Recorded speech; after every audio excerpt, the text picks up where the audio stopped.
if you're on TikTok, please don't mind what the camera looks like right now. I don't know what's wrong with the other camera, but we are here. So Èṣù Is Not Life, that was what we were doing today. Good evening. Good evening.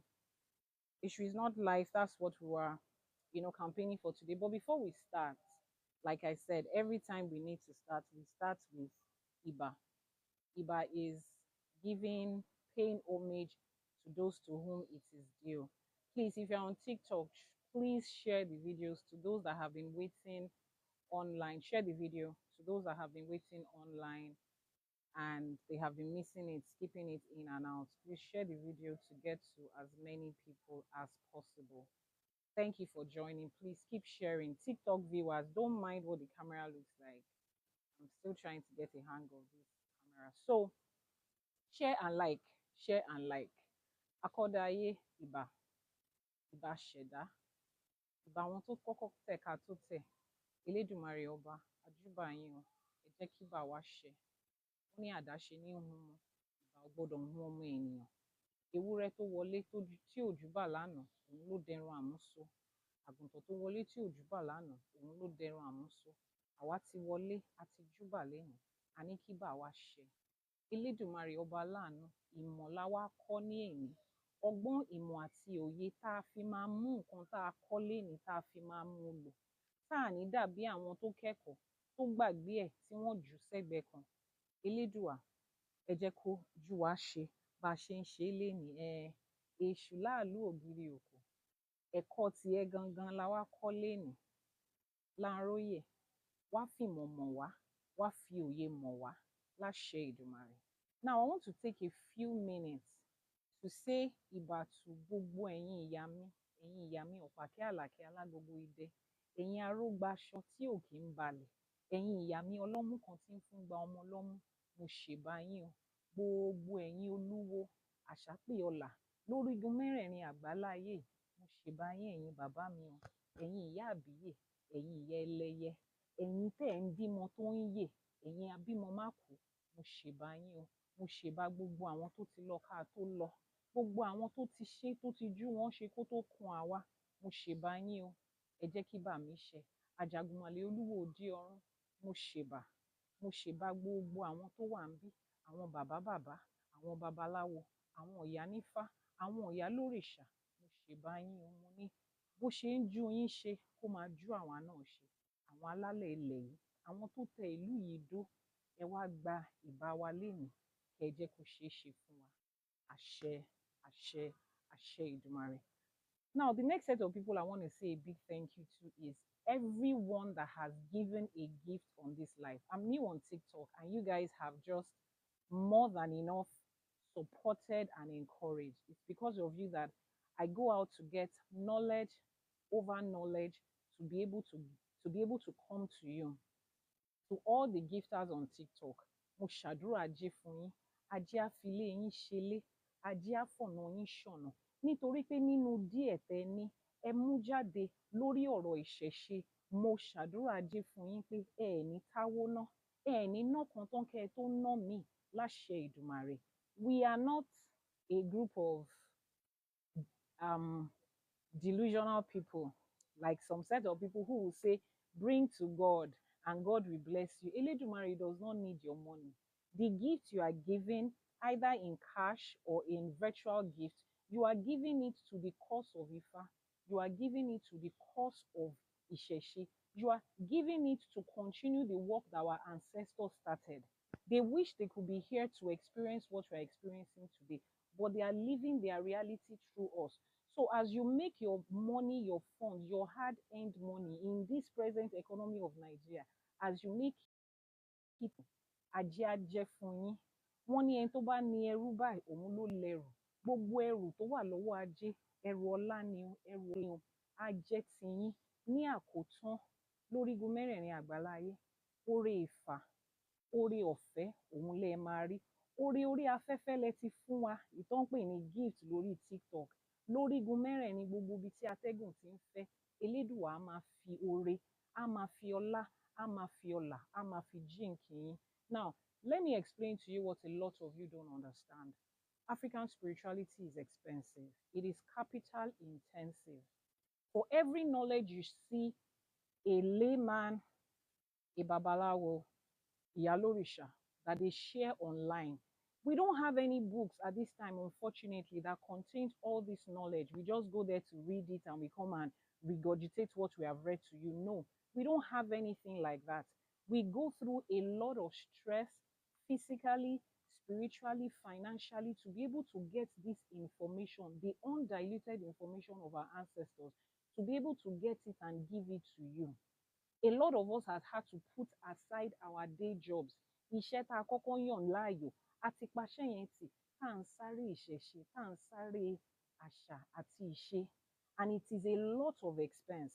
Some of us have to travel to places that we're not used to live under certain conditions that is not the best.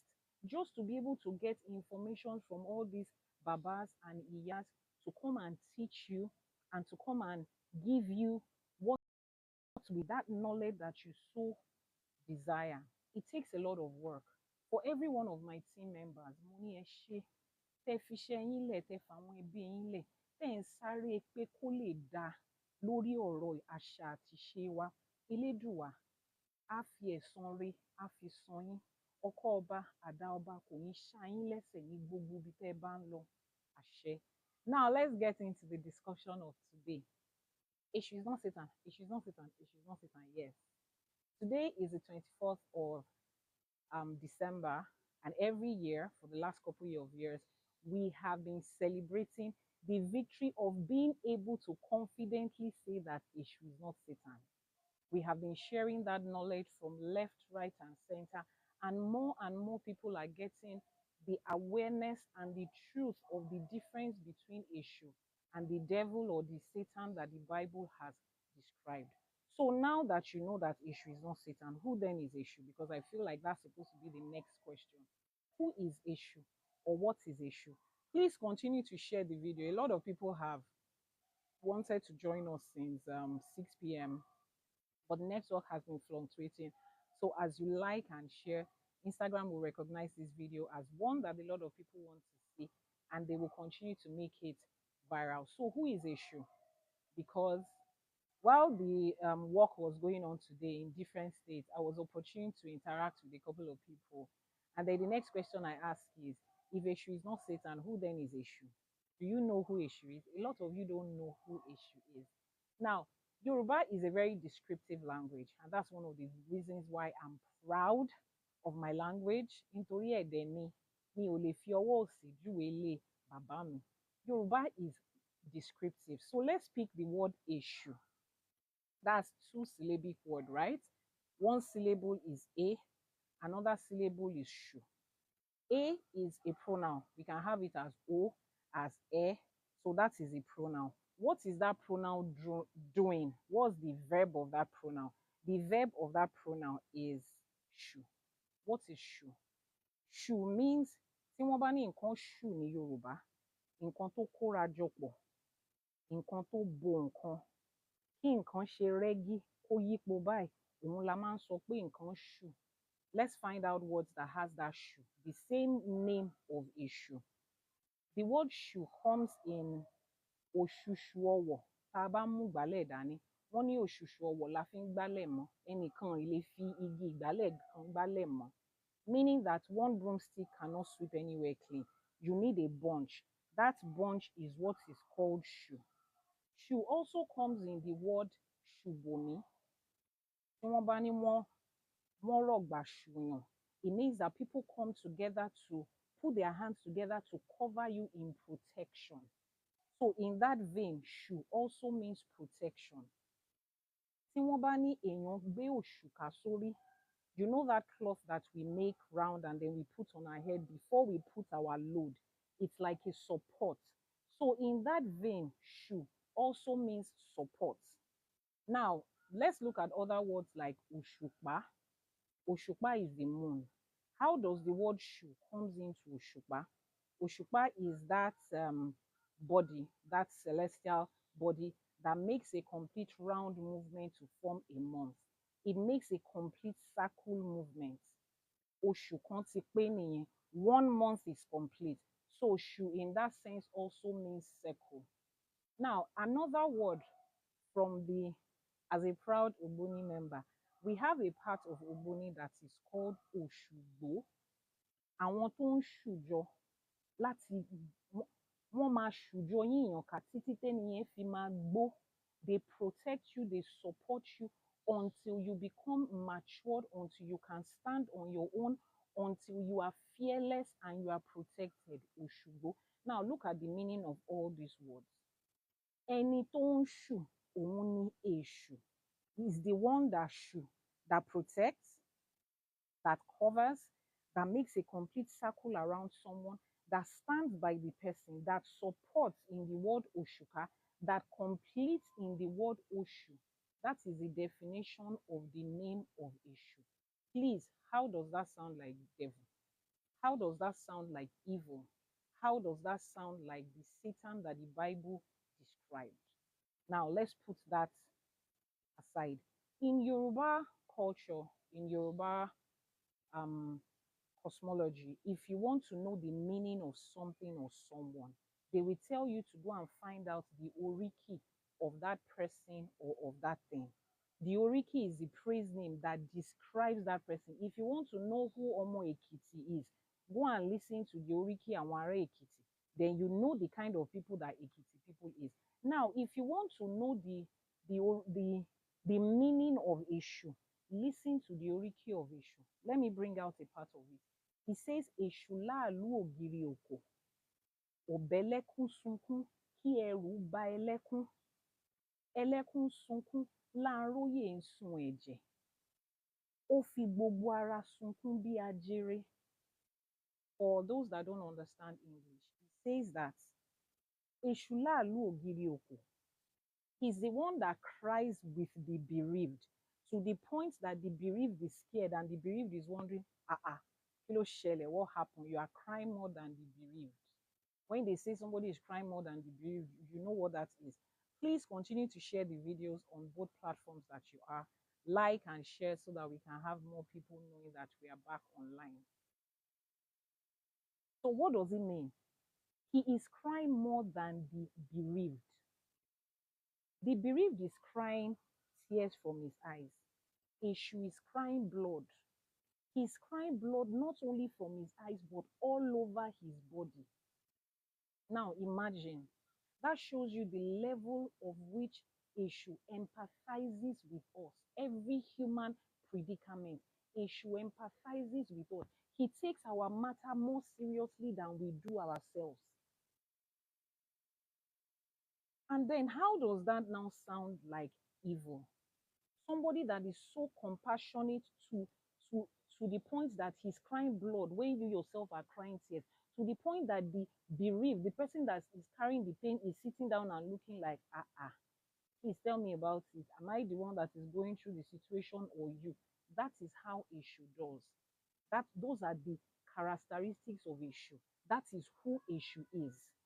That is what that Òrìṣà represents.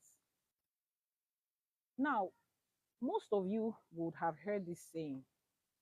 Wọ́n máa sọ pé Èṣù má ṣe mí, ọmọ ẹlòmíì ni kò ṣe. Ẹ jọ̀ọ́, inú odù fáwo lẹ ti rí?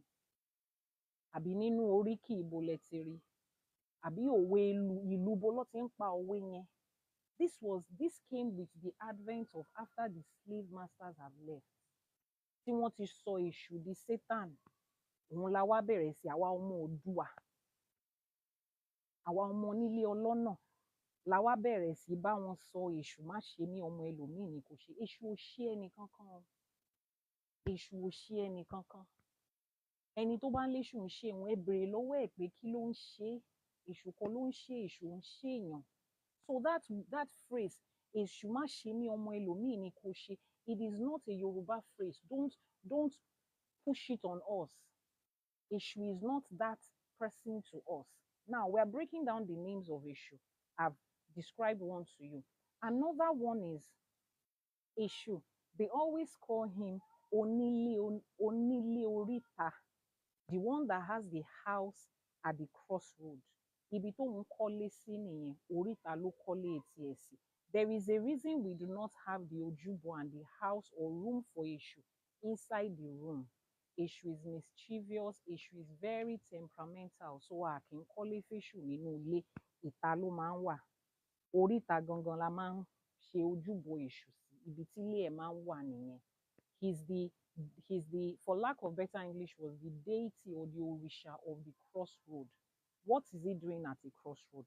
Now, what is a crossroad? A crossroad is that point, physically or spiritually or metaphorically, where you make decisions. Agbedeméjì, oríta, ìkan yà sọ́tún, ìkan yà sósì. There is a turning to the left, there is a turning to the right. You don't know where to turn to in either of the places. That's where Èṣù is staying. Then if you now pick the left, and the left is the wrong side, you now say it's Èṣù that pushed you to the left. You had an option of where to go to. Èṣù kọ́ ló ní kó lọ síbi tí orí ò ràn ẹ́ o. Èṣù is not responsible for that o. Now let's break it down. Remember, I always teach you from the known to the unknown. Please continue to share. For all of you that is sharing, I appreciate. Share, like, tag, add your friends, get more people here, and increase the likes. Thank you. So we are going from the known to the unknown. Let's take, for instance, at least a good number of us here are Nigerians, and we have passed through secondary school, and we wrote JAMB exam. I think it's called UTME now, or UME or something, but it was called JAMB exam when I was in school in the 90s. That JAMB exam, you are at the crossroad of whether you are going to go to the university, Abomalo, Koshet, over fail JAMB. You are at a crossroad. You have finished high school. You are going into college. You are at a crossroad writing an exam. It's called JAMB.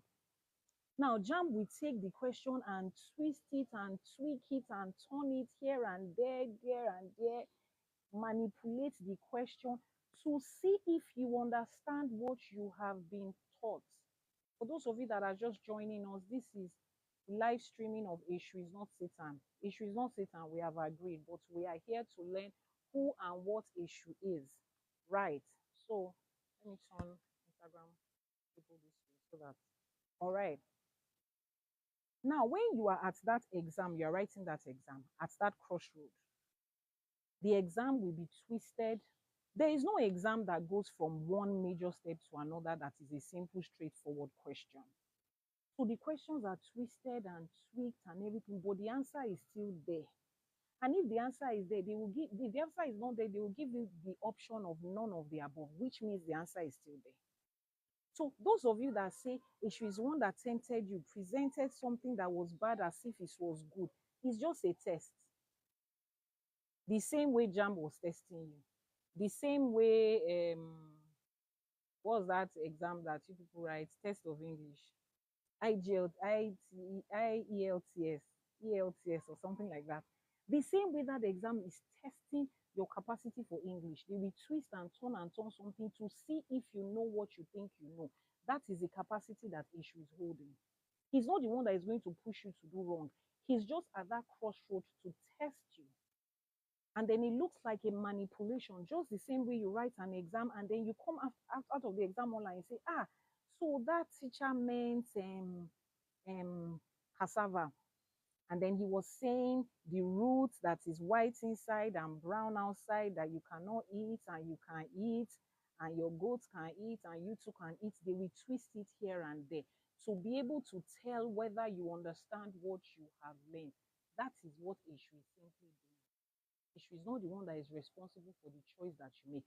The choice that you make comes from what is inside of you, which is why they say, Èṣù ló ṣe mí, Èṣù ló tì mí sí, Èṣù ló kọ́ mi ní ká ṣe irọ́ ni, ìka ti wà nínú ẹ tó fẹ́ ṣe tẹ́lẹ̀ ni. Èṣù is not the one that taught you how to do evil or presented evil to you as good. The evil was inside you before. You had the capacity to do it before. Èṣù just gave you the wide options to say, you know what, there's a possibility for this. So Èṣù is not the one that is responsible for people committing sin. He is the Olórí Oríta, yes. He's the one at the crossroad, yes. When he tweaks and turns the exams of life, he looks like a trickster. He looks like he's manipulating, but he's not a manipulator. He is only setting the questions of life. And every point you get to in life, those questions are being set. And you have to answer them at every crossroad in life. But you know, one thing that has, which is what I said last week during our live streaming. For those of you that are not streaming with us every Sunday, you are missing out. Every Sunday we have a live streaming service. And last week I taught you something. I said laziness and lack of accountability is the only problem that most of you have. The reason why our forefathers joined this whole campaign of Christian, laziness and lack of accountability. Let me explain to you how it works. We come from a religion and a form of spirituality that allows people to take accountability for what they've done, and they use their hand to fix themselves. They don't go somewhere to just be praying and praying and praying and praying and praying. There is work that needs to be done. They are not lazy. They go to Ifa, they make divinations. Ifa says do this appeasement and sacrifices. They take money out and do the appeasement and the sacrifice, and their life gets fixed. Boom, somebody came to offer them a life that there is a Jesus that you just go to. He gives you everything you want. No, it's no able. You don't need to do anything. Somebody takes it and fixes it for you. And there is a Satan issue in their own term. There is a Satan that you shift all the blame and the responsibility of the things that you did wrong. There is a Satan to shift it on.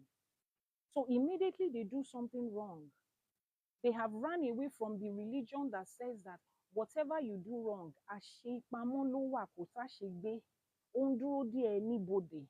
they ran away from that to run to the I can commit sin now and just say, Jesus forgive me, blah, blah, blah, blah, blah, and the sin is gone. And when they say, why did you do it again? You blame the devil. It's the devil. Okay, it's not you, it's the devil. Boom, he has forgiven you.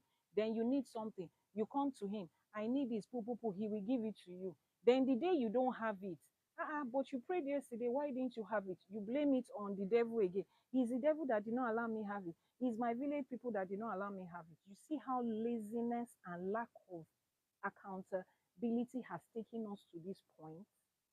That is it. You don't want to take responsibilities for what you are doing. You just want to be able to blame somebody. And they've given you one Satan to blame. They've given you one issue to blame. So, of course, it sounds good. And you continue to blame Èṣù for the responsibilities that you took. Now, there is a very beautiful Odifa that I love. The Odifa talks about when Èṣù was coming from Ìkọ̀lé Ọ̀run tó ń bọ̀ wá sáyé. Wọ́n ní àwọn babaláwo ẹ̀ dáfá fún. Wọ́n ní tó o bá délé ayé, kó má bàa di ẹrù tí ò ń ṣe tiẹ̀ lé ẹ lórí. Lọ́ ṣe ní kó rúbọ. Èṣù gbọ́ rírú ẹbọ ó rú. Ẹbọ ẹ̀ fín, ẹbọ ẹ̀ gbà, ẹbọ ẹ̀ dòde ọ̀run. Elédùmarè wá fún lórí ṣóńṣó. Wọ́n ní ṣóńṣó lórí Èṣù, ṣóńṣó lórí Láńróyè, kò rí bí gbẹ́rù sí. Gbogbo ẹrù tẹ́ rò pé ẹ fẹ́ dìlé lórí, ṣóńṣó lórí ẹ̀ kò lè bá yín gbẹ́rù yín.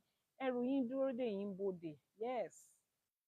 So when Èṣù was coming from heaven to earth, his babalawos made a divination for him.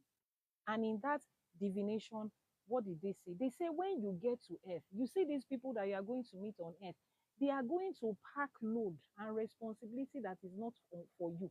They will pack it on your head so that you will not be the one to now start to carry the load of everybody's sin and responsibility. Make Ebo. Èṣù made the Ebo. His Ebo was accepted. His Ebo got to Elédùmarè, and Elédùmarè gave him Oríṣóńṣó.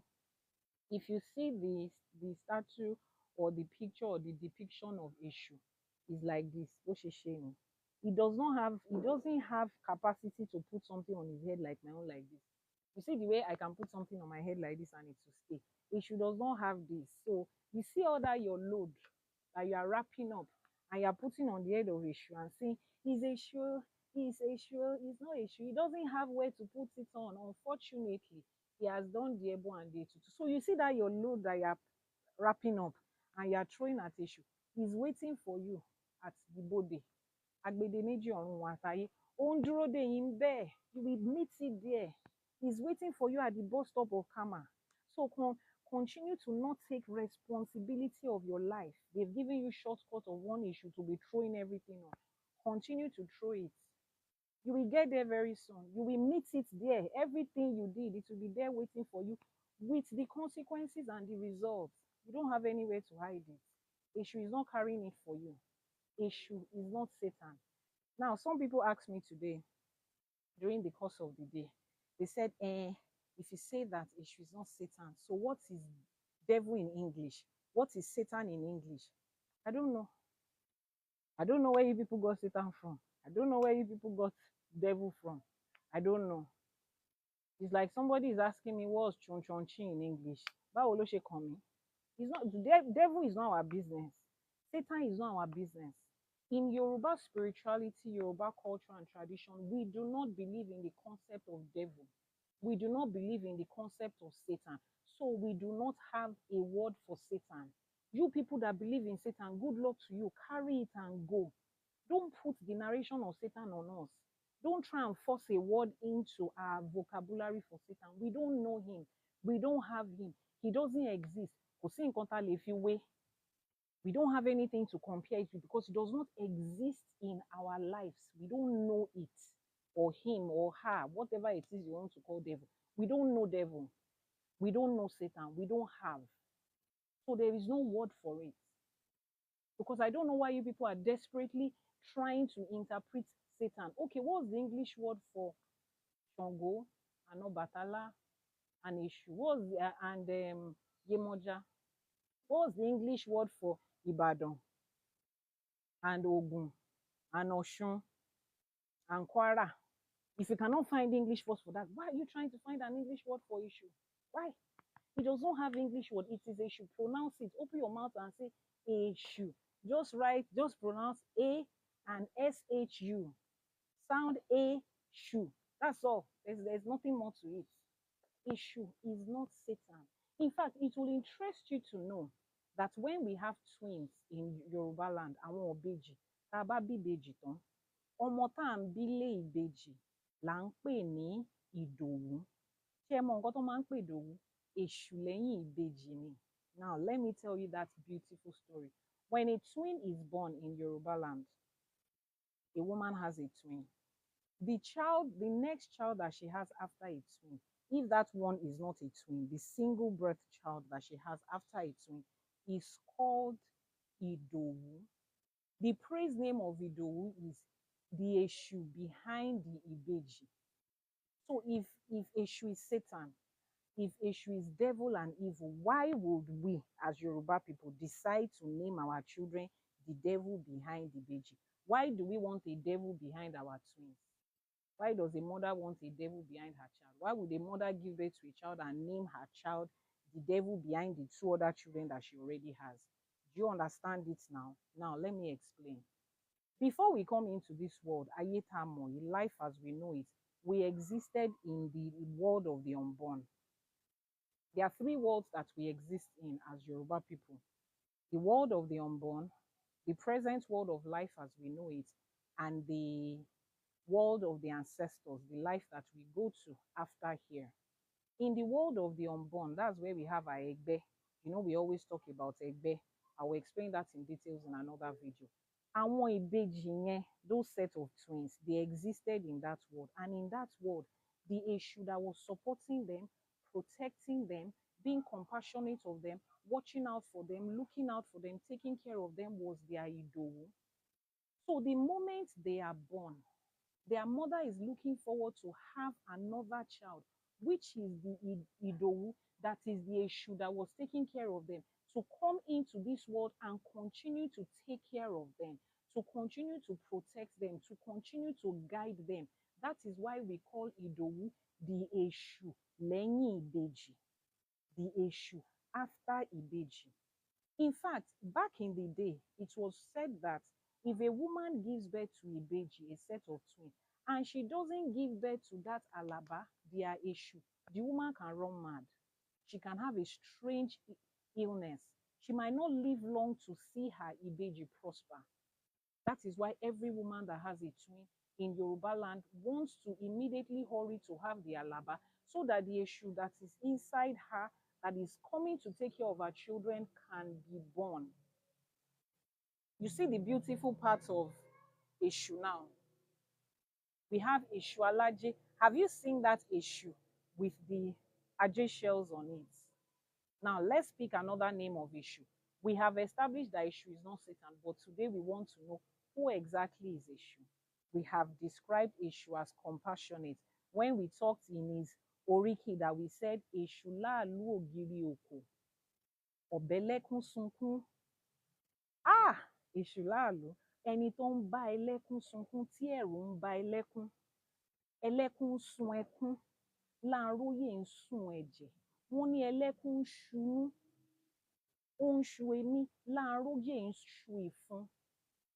That very compassionate Láàróyè, the one that stands at the crossroad, helping us to make the right decisions per time, testing the magnitude of what we have made of ourselves, the character that we have built. That is Èṣù. Another name of Èṣù, we learned that he's from the word Shu, he's the supporter, he's the protector, he's the one that keeps us, that encircles us and makes sure that nothing happens to us, that guards us jealously. Now let's move to another one. A lot of us have heard Èṣù Ẹlẹ́gbára. We have heard it a lot. Èṣù is called Ẹlẹ́gbára. Now you see that word, that real meaning of that word is called Èṣù Alágbára. Alágbára ni. Let me call somebody to give me extra light. David, bring the light stand. Èṣù Alágbára ni. That's who he is. He gives power. Now, remember that the word Olódùmarè that is used to describe the all-powerful, all-powerful, all-knowing supreme being. Some of us call Olódùmarè, and some of us call Elédùmarè is the same word. So whether you say Èṣù Ẹlẹ́gbára or you say Èṣù Alágbára, it's still the same thing. It's just Yoruba dialect. Those of you that follow me know that I choose to call Olódùmarè Elédùmarè. I'm used to that. I was raised with that, comfortable with that. Thank you for all those that are giving us this. Ní tẹ ojú ayé mọ́lẹ̀ o, ajé ò ní bínú sí yín. Oore tẹ́ ẹ rò tẹ́lẹ̀, ajé ti gbé lé yín lọ́wọ́ láṣẹ Èdùmàrè. So Èṣù is called Alágbára. What is Alágbára? Alágbára is the most powerful. Alágbára is the powerful one, the one that has power. Òun l'Elédùmarè gbé agbára lé lọ́wọ́.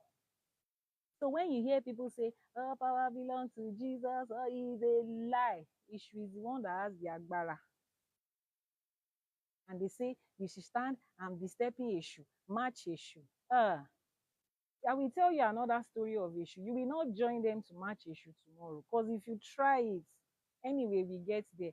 Èṣù is Alágbára. So when you hear that word Èṣù Ẹlẹ́gbára, it means Èṣù, the powerful one. Right. And there is a popular place in Lagos State, Nigeria, that is called Oju Elegba. That word came from, it's a shortened word. The full meaning is, or the full word is Oju Elegbara. Ojúbọ Ẹlẹ́gbára. Ṣé ẹ rí bẹ́ẹ̀ yẹn, ibẹ̀ ni ojúbọ Èṣù Ẹlẹ́gbára, Èṣù Alágbára, ibẹ̀ ló wà. Ibẹ̀ ló ti ń bọ Èṣù Ẹlẹ́gbára. Èṣù has shown himself in that area as powerful. Wọ́n wá ṣe ojúbọ ẹ̀ síbẹ̀. Òun ló shorten sí Ẹlẹ́gbára. Another name of Èṣù that I love is Láàlú. Èṣù Láàlú. It is also a word that is shortened. Most of the time when you find words that start with just L in Yoruba, it's usually shortened. Like when you have Láoyè. Kò sí nǹkan tó ń jẹ́ Láoyè lédè Yorùbá. Ọláoyè ni.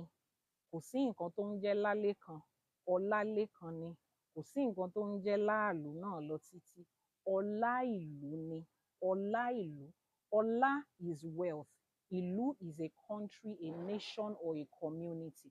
So ọlá tó wà nínú ìlú yẹn, ẹni tó gbé ọlá wá sínú ìlú yẹn, ọ̀dọ̀ ẹni tó ti ń gba ọlá nínú ìlú yẹn, ọ̀dọ̀ Èṣù ni. The wealth of a country, the wealth of a people, it came with Èṣù. èṣù gangan ló gbé wealth yẹn wá, ibi tá a ti ń pè ní ọlá ìlú nìyẹn. Sorry, just a minute. Where is the light? My LED light stand, bring it out. The batteries are on the bench. Èṣù láàlú, òun ni, that is who he is, the one that has the power of wealth. And that is why you find that the children that are born from the home of Èṣù, they are proud to tell you that Èṣù gives them wealth. Take a look at them. Àwọn ọmọ èṣù bí yìí tó mọ̀ pé èṣù ló bí àwọn, tí wọ́n ń bọ èṣù bó ṣe yẹ kó bọ́, ajé lèṣù máa ń gbé wá fún wọn. Because you see, èṣù is that òrìṣà that as you give ẹbọ and sacrifice to one òrìṣà, you have to remove a morsel of it, a side of it, to give to èṣù. Because at the end of the day, èṣù is the one that is going to carry their ẹbọ and take it to the right place. Èṣù is the one that we call Èṣù the messenger. He's not the messenger. Fix it and turn it on and bring it here. He's not the messenger, but he's the one that helps them carry the message to Olódùmarè. Of all the òrìṣàs, he's the closest to Olódùmarè. Èṣù ló súnmọ́ Olódùmarè jù. Òun ló ń bá wọn gbé ẹbọ. Òun ló ń bá wọn gbé tutù. So at the end of the day, he's Ògún o, èmi ò ń ṣọmọ èṣù. I'm a child of Ògún, I'm a child of Ṣàngó. The Èṣù is still going to carry it. He's still going to carry it to Ṣàngó. He's still going to carry your ẹbọ from Ṣàngó. He's still going to carry it to Olódùmarè. Now, a lot of people also ask, they say, but we heard that all the bad things in human life, it comes from Èṣù. All the bad and negative things comes from Èṣù. Let me explain that to you. There is no such thing in Yoruba cosmology or Yoruba beliefs and ideas that there is a God, that good things come from God, and there is a Satan that bad things come from Satan. Just a minute, hold on.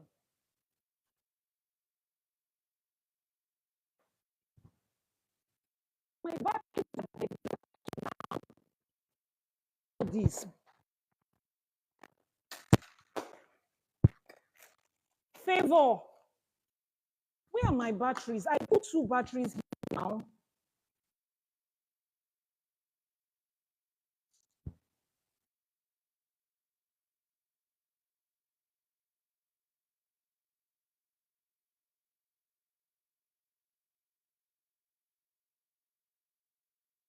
Yep, sorry, I'm back. So what was I saying before I left? Yeah, so we're talking about the evil things that they said come from Satan. Now, I even have a problem with the fact that other forms of spirituality try to describe this power tussle between God and Satan. Like, God is all powerful, but they have a Satan and a devil that is powerful, that is in constant competition with God. Make it make sense. God created the Satan, and then he was living peacefully in his kingdom in heaven. Then the same Satan that he created now started to fight and instigate war against him. I did a short video on it on my stories, and people are asking, what's the point you are trying to make? That was just a 30 seconds, a 90 seconds video. You see the point I'm trying to make there? Let's make it today. Your God created heaven and earth, including Satan. Then while he was enjoying everything he created, Satan now rose up against him and instigated 1/3, 33%. That's a whole lot against him. And God could not do anything to him. I mean, even when with slaves that we did not create, if you have slave and housemaid and servants in your house, and they try to take over the house from you, will you tell them, okay, no, you can't take over the sitting room, go and take over the guest room or the one outside? You don't do that. You will chase the, in fact, don't let me spill out how I would deal with that situation. But none of us will allow a creature, something that we created, a slave that we bought, a maid or a staff that we are paying, even an employee that we have, that wants to take control of our business. We will not say, no, let me stay in this side. You go and take control of the other side. So they told us that God now drove the devil to the earth to go and take care of the earth. Now there is a tussle between God and Satan. God is trying to do good, Satan is trying to do bad. Then on the way that leads to heaven, there is a narrow way. There's only few people that God will win, and the devil will win these big people. Make it make sense. If that exists where you're coming from, is okay. Just keep it to yourself. Don't push that narrative on us. Olodumare is supreme in all his majesty, all his power, all his glory. And the Orishas that he created, the Irumoles that he created, they are not in a struggle with him for anything. He did not create good and then Èṣù created evil. No. Méjì méjì báyìí ni Elédùmarè dálé ayé. The good and the not so good, the sickness and the health, the poverty and the wealth. Everything works side by side. So in Yoruba tradition and belief and religion, there is something we call àwọn ajogun. There are 7 of them. Ikú, àrùn, ẹ̀ṣẹ̀, ẹ̀wọ̀n, èpè, àti bẹ́ẹ̀ bẹ́ẹ̀ lọ. Those death, incarceration, poverty, curses, wickedness, all of those things, they are called ajogun. You see this Èṣù, he's the one that communicates with them on the closest. The moment the ajogun wants to spring a surprise on human earth, he's the one that is going to tell Ọ̀rúnmìlà that àwọn ajogun, they are planning a coup. They want to throw out sickness in form of a widely spread disease. They are planning it for the end of next year somehow. Tell your people that has ears to hear to start to do Ebo and Etitutu, so that when the ajogun hits the land with strange sickness, it will not get to your people. It is Èṣù that does that, looking out for us, protecting us, carrying message from this side to this side. And then Ọ̀rúnmìlà receives the message. As many of you that does your Ifa divination regularly, Ọ̀rúnmìlà will give the same message to you through Ifa. And when you get that message, you do the required Ètùtù and Ẹbọ. The pandemic will come, the epidemic will come, the outbreak of sickness and disease will come. The ajoguns will visit, but they will not find you.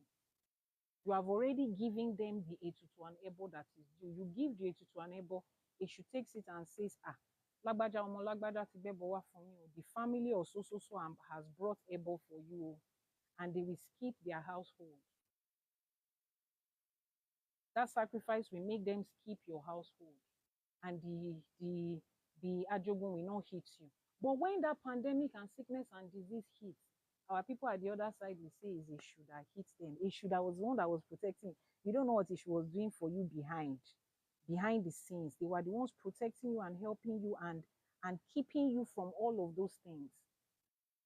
Èṣù is the one that does that. For every message that needs to be passed, Èṣù is the one that works side by side with the Orishas, taking the Ẹbọ from them. A lot of people ask, how come it's always Èṣù that we have to appease? He's the one that is always requesting for Ẹbọ and Ìpèsè and Ètùtù. He's not the one that is always requesting for it. Every Orisha has their Ètùtù and their Ẹbọ. Èṣù is the one that carries it for them. He knows how to negotiate. He's a very smart guy, very sharp, very intelligent. He knows how to maneuver situation, even when you are at fault, but you have realized your fault. You have recognized your fault. Àwọn tó láyé, they want to deal with you. Èṣù is the one that will help you carry the Ẹbọ and know how to speak your way, to advocate for you, to speak for you. He's the one that advocates for us. He understands our pain. He carries our pain as if it's his own, advocates for us and make sure we go out of it. And if you're at the other side of him too, that's the way he will deal with you. So the day that he deals with you for the thing you did wrong, you call him evil. But the day he's speaking for you and taking your Ẹbọ to where he's supposed to be, you will not complain. Bring the Okmo Ifa for me. That wooden round, yeah, bring it. I've told them to go and bring the Opoifa. I want to show you what Èṣù represents in that Opoifa, that divination of Ifa that you are doing. Èṣù is there. He's the one that interprets the Odu to your Babalawo. Most of you, I don't want to have anything to do with Èṣù. Is it here? Have you seen it? I don't want to have anything to do with Èṣù. I don't want to have anything to do with Èṣù. Look at this. You see the Opoifa? You see the top and the bottom. You see it? That's Èṣù on the top. Turn it over to the bottom. That's Èṣù. You cannot have this Opoifa. It cannot work complete if Èṣù is not there, top and bottom, protecting every divination that is inside here. He's represented here. And they told you that he's devil. There is nothing, there is no communication that your Babalawo wants to do, that Èṣù is not there to interpret, to hear it, to make sure that the thing that you have heard, that negative thing that is trying to avert, to make sure that your Babalawo is speaking it to him right. If your Babalawo sees evil and he tells you it's good, you see this Èṣù is one that is going to deal with him for giving you the wrong information. Èṣù is there, top and bottom. So any Babalawo that wants to do stupid, Èṣù ni, ó máa dúró dè, ẹni tó máa san fún nìyẹn. Come and take it. Ẹni tó máa san fún nìyẹn. So that is what Èṣù is. Now, I wrote out a list of things. Let me check if we have gone through it so that we don't miss anyone. Now, just before I forget, a lot of you in the diaspora, if you have noticed people in the diaspora, please keep sharing the video, keep liking, keep sharing, keep liking. The video is getting popular on TikTok so that more and more people will know that Èṣù is not Satan. Then you begin to appease Èṣù the way you are supposed to. You take advantage of the, come and take this. You take advantage of the blessings that Èṣù has, that Eledumare brought Èṣù to come and give. You stop dodging the blessings of your life because you are afraid of the one that is sympathizing with you more than your Ori. Some of you, you have friends. When you are in problem, they cry when you are there. The moment you are not there, they are eating. They are laughing at you. Èṣù will not do that to you. Èṣù is not going to do that to you. Èṣù will stand by you. Èṣù will stay with you. Now, for people in the diaspora, I'm sure that you have noticed that a lot of African Americans in the diaspora, a lot of them connect more with Èṣù.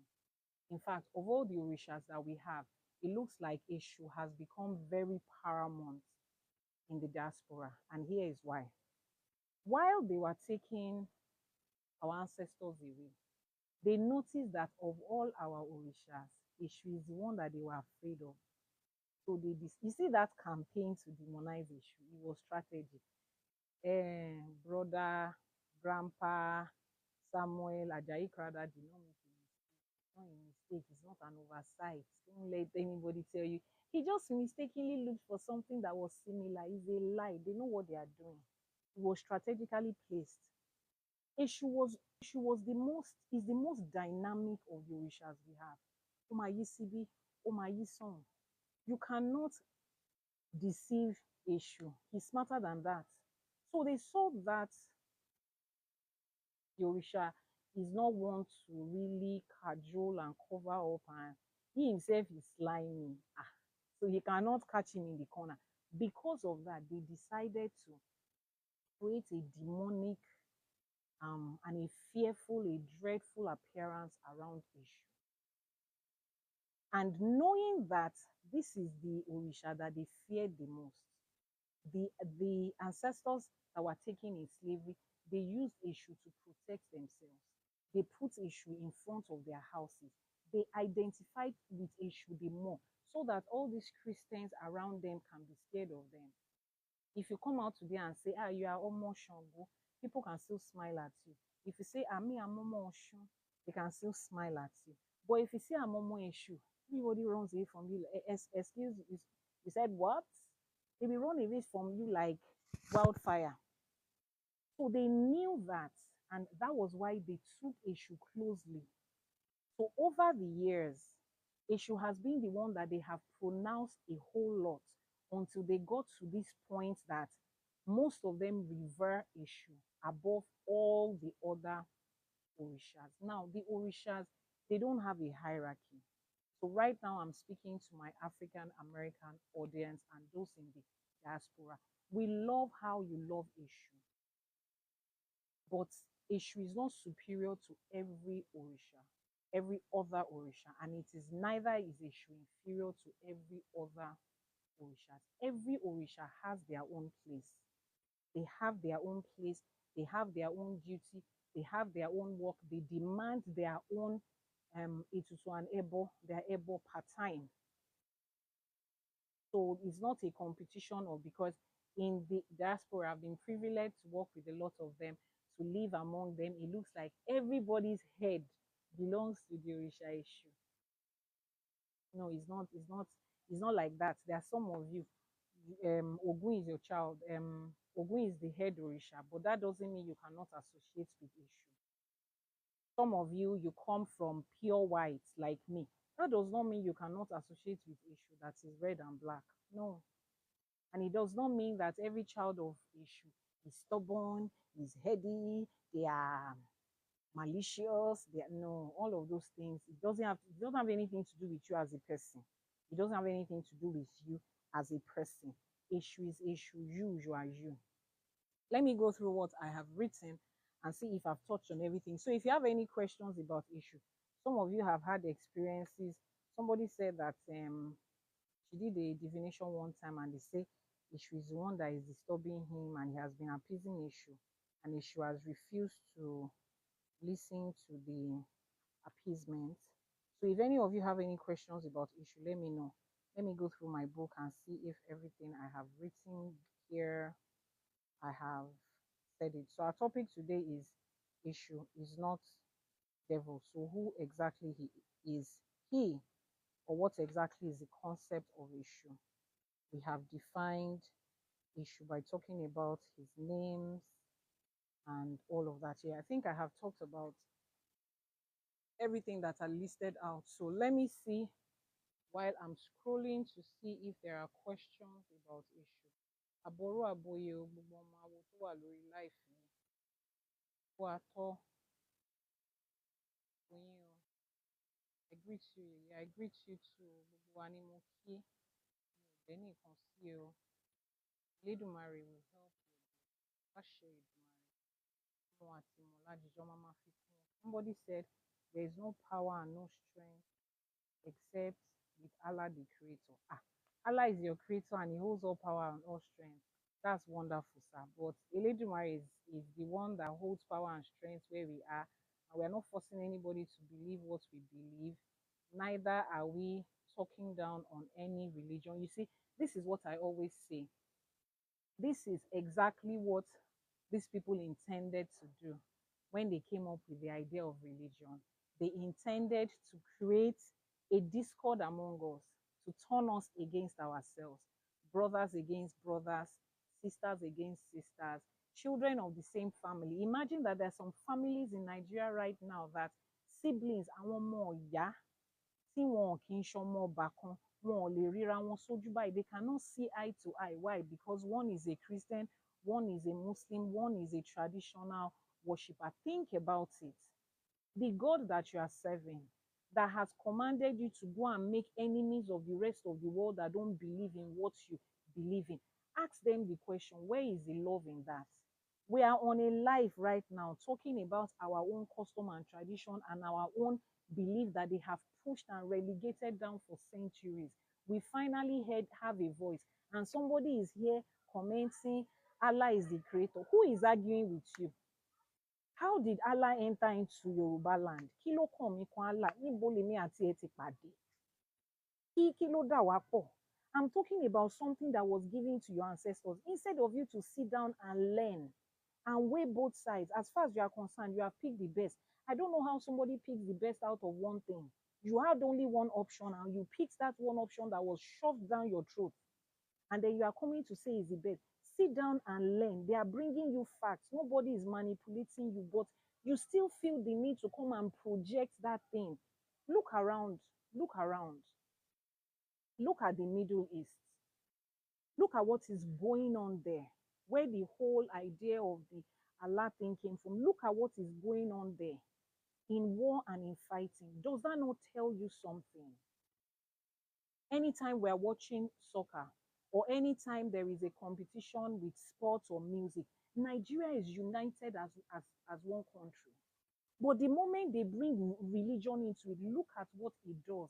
I have so many people in my DM asking me, they don't know how to publicly express their faith in Ifa because their families will disown them. You will disown your own blood just because they choose a different faith. They choose to serve God. They did not turn to atheists. They did not become suicide bombers. They chose to serve God the way their ancestors are serving God. And because of that, you are rejecting them, disowning them. I don't understand. Everything has to be a war. Everything has to be a competition. You are not even happy that your own people finally have a voice and we are speaking. You have to. Assuming it's a foreigner that is saying this, I will say, the person is talking about his own religion. You are talking about a foreign religion in your father's house. Don't you see how disrespectful and insulting that is to your heritage and your source? And these same people that you are carrying their religion on their head, they will never allow you to walk into their space and speak ill of the things that they believe in. As how long do we want to do this? Are you people not tired of these things already? Is it not okay already? There is freedom of religion in any country of the world. Traditional religion is the only one that will not be allowed to see the light of day. Why? When I was in secondary school, CRK was a subject. IRK was a subject. Children from Christian homes were not forced to do IRK. Children from Islamic homes were not forced to do CRK. But children whose fathers and mothers are Babalawo were forced to pick one of the two. Christmas Day is a public holiday for everybody in Nigeria. When it is time for Salah, it's a public holiday for everybody. Ìṣẹ̀ṣe Day is the only thing we are asking for. See how long it took them to give us here. What did we do? What did we ever do? The religious problem in Nigeria has never been between traditional religion or the other. You will never see a Yoruba man and an Igbo man fighting because of their spirituality. No. This same religion, somebody else's religion, that's the reason we are fighting ourselves. And somebody still has the effrontery with your level of I don't even know what to say, level of the education and exposure you have, you still come on this life.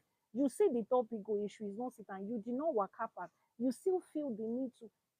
You see that a lot of this is us. It is not so much about the government, it is us. It is okay not to accept something, but to come there and be trying to force your idea down somebody, it doesn't even look good. It doesn't sound respectful. It does not sound like somebody that is cultured. It does not sound like somebody that is mannered. It's like you are working in a market and somebody is buying Gari Egba and you're staying there and you're saying, Gari Oyo is what is the best. Oh, you must buy Gari Oyo. They will look at you and they will say, Joshikosi.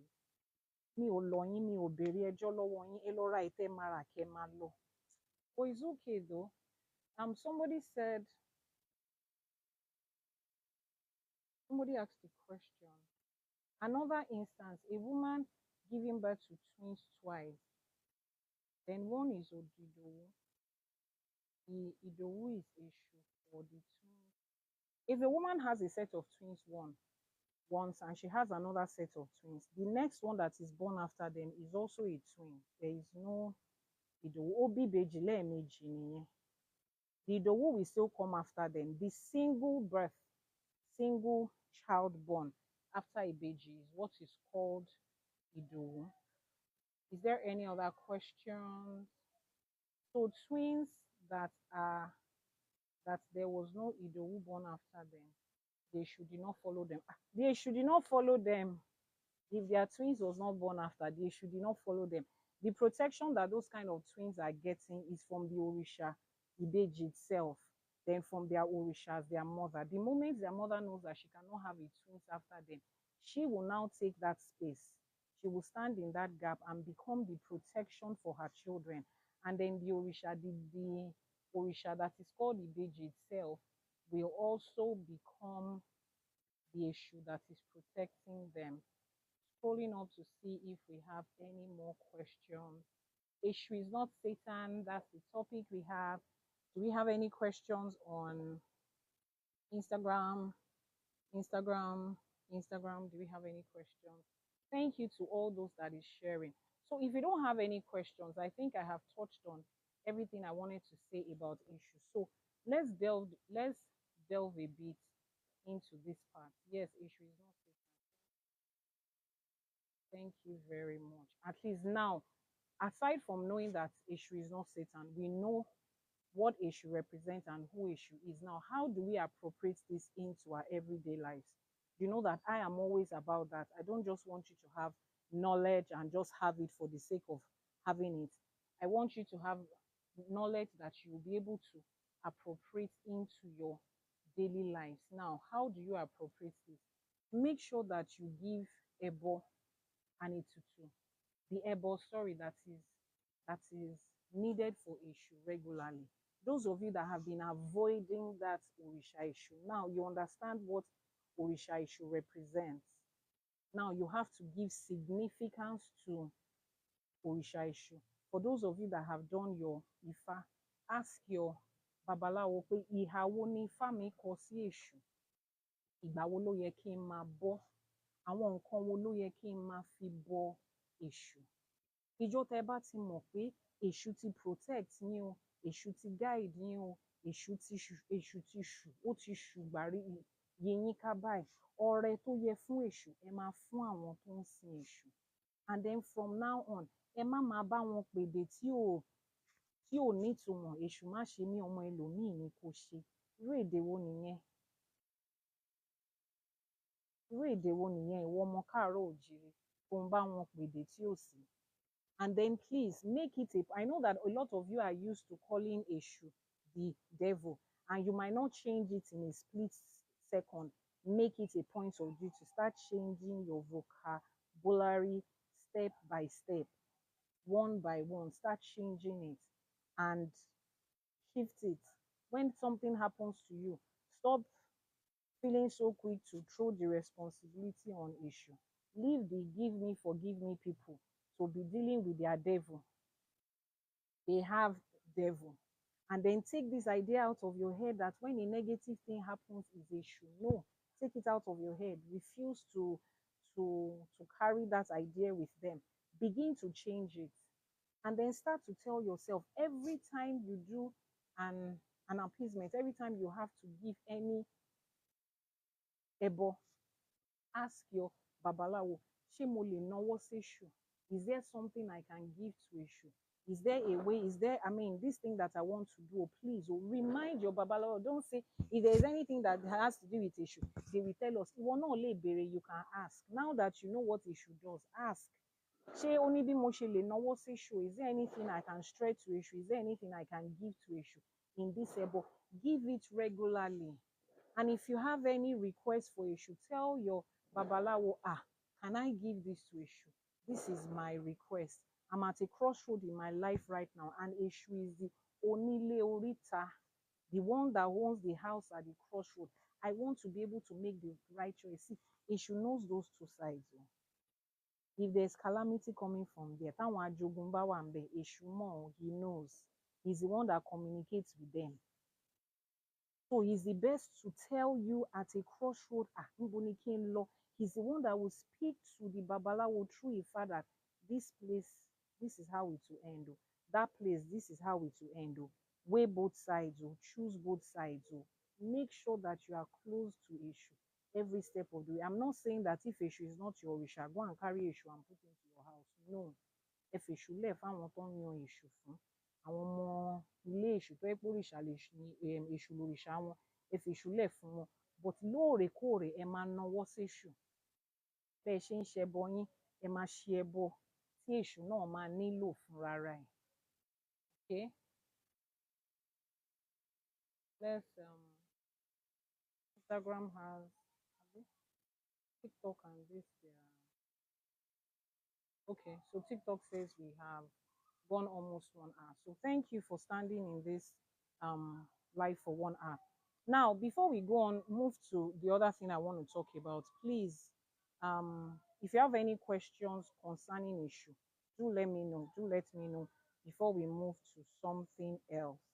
Before we move to something else, let's wrap up this teaching. We have learned from Èṣù as his name, all the names of Èṣù. There are so many more names. We'll be picking them one by one. He's a protector, he's compassionate. What else? If you are listening to me, this is a class. Èṣù is compassionate, he protects, he supports. At the crossroad, he leads us aright. He's the one that speaks on our behalf. He takes our gifts and a question there. He takes our gifts and he gives it to appease the other Orisha. Let me see if there's any other question. If there is no other question, now this last part is going to focus on Èṣù Alájé. There is a particular issue called Èṣù Alájé. Èṣù yẹn òun ni láàlú, òun ni ọlá ìlú tó ń gbé ajé bọ̀. A lot of you don't know that ajé is synonymous to Èṣù. Now, some of you may ask, if ajé is synonymous to Èṣù, so what of Òrìṣà Ajé itself? What of the Òrìṣà Ajé itself? If Èṣù is thank you very much. So it says religion has okay, thank you. So what of the Òrìṣà Ajé itself? If we say Èṣù Alájé now, let me explain something to you. This is a secret for those of us that we are using mic. Oh, I'm using the mic. Oh, somebody said I should use the mic. Can't you hear me? Please let me know if I'm speaking to myself or not. Someone said use the mic. If you can hear me and my mic is working well, please let me know. The green light is on, so I know my mic is on. So if you can hear me, please do let me know. Somebody said I should use the mic. Please, I need somebody to let me know that they can hear me so that I know that I'm not speaking to myself. Instagram, TikTok, somebody should just wave a hand and say you can hear me.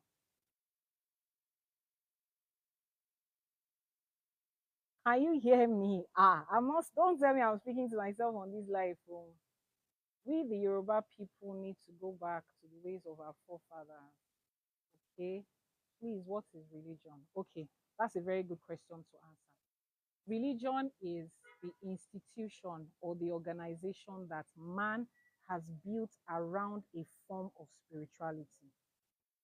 Spirituality is a communication between human and spirit, human and the divine, human and God, human and the universe, whatever nomenclature you want to use. That's spirituality. You see that organization, an institution that human beings has built around a particular form of spirituality is what is called religion. So that Christianity that you call a religion, Christianity has its own form of spirituality, which is the way the divine, God, revealed himself and relates and communicates with the people around that Jew, Hebrew, whatever it is that they are called side. The religion is what human being have built around it. You see that structure that human being has built around it that looks like there's a church, there's doctrine, do this, don't do that, and this one is the head of this one, that one. That structure that is built around it is what is called religion. And in Africa, we don't have that. That is why we don't really have anything called the religion of African people. It doesn't have a name. We just say traditional religion. Traditional religion, every religion has traditional religion. Traditional religion is not the religion of Yoruba people. Igbo people have their tradition. The Westerners have their tradition. So traditional religion is not really a religion. There is no nomenclature in Africa for religion because we do not have religion. What we have in Africa is spirituality. So those other ones have built religion around it. They have built a man-made structure around it. And it's that man-made structure they are pushing. Because you cannot push spirituality to somewhere else. You cannot push the spirituality. Thank you for the gift. You cannot push the spirituality of your own people on another people, because your spirituality is the way the divine speaks to you. It's like you are pushing your language on somebody else. And the only time they go to push their language on other people was through religion. See what is happening to the Islamic religion. They make it compulsory for their children to learn Arabic. They are pushing a foreign language on them through that structure called religion. It's man-made. There's nothing God in religion. And that's why it is falling. That's why it will have holes. That's why somebody will come today. Why are they taking tithe and offering? Why is one church wearing scarf and another church is wearing skirts? One church is not using earring. All of those things is man-made.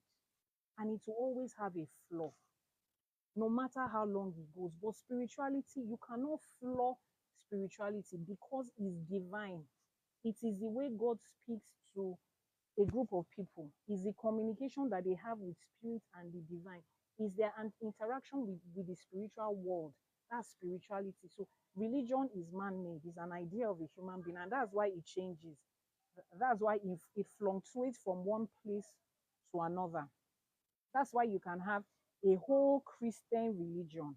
There's Anglican, there's Catholic, there's white garments, there's white garment that tie something, there's white garment that wears slippers and does not wear, there is Pentecostal, there is African instituted church, those ones do traditional and Christian. There are so many things.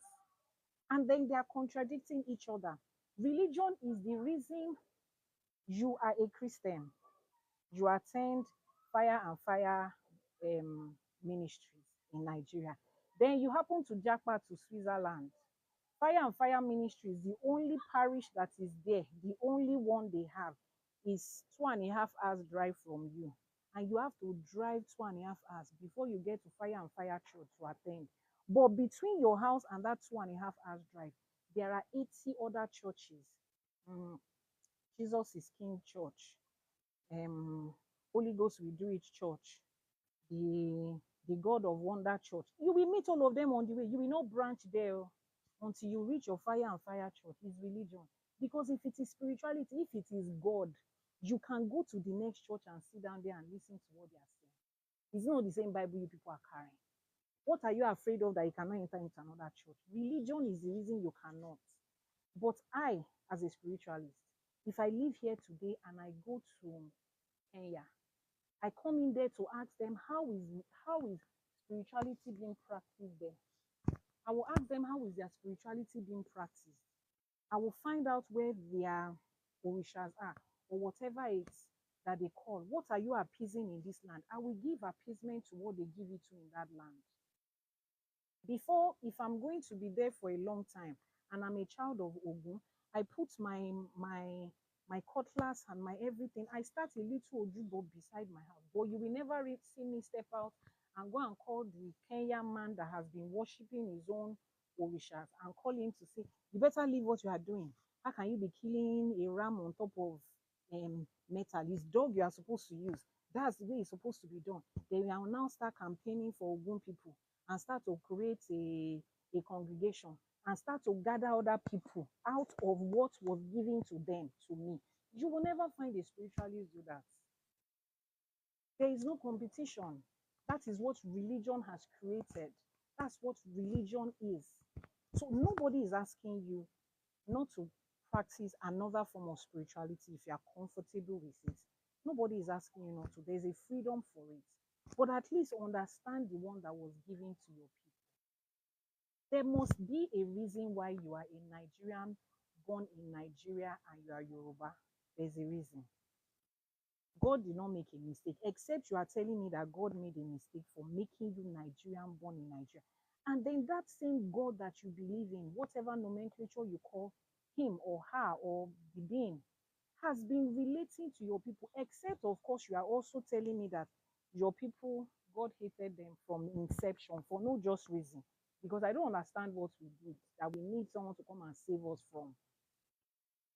What did your ancestors do that they needed someone to save them from? They sinned. They live in sin. The ancestors of the Abraham, Isaac, and Jacob that you are coming from, those ones did not sin. They did not live in sin. They are the ones that have God. Oh. Let's even assume they are the ones that had God, that knew God. They did not sin there. There was no sin recorded because I don't understand what. Explain to me what we need saving from. Explain to me the need that somebody needed to come and save us from what exactly? Because after that person came to save us from sin, títí di èní ẹlẹ́ṣẹ̀ ṣì ni gbogbo wa la ṣì ń dẹ́ṣẹ̀, gbogbo wa la ṣì ń bẹ Ọlọ́run. Kí wá ní kókó ìràpadà tó wá rà wá padà kúrò nínú ẹ̀ṣẹ̀? Torí tí a bá ṣètùtù ìràpadà nílẹ̀ Yorùbá, wọ́n ti rí ìjàmbá àti ìjálù kan tó já mọ́ nǹkan tó máa mẹ́mìí lọ.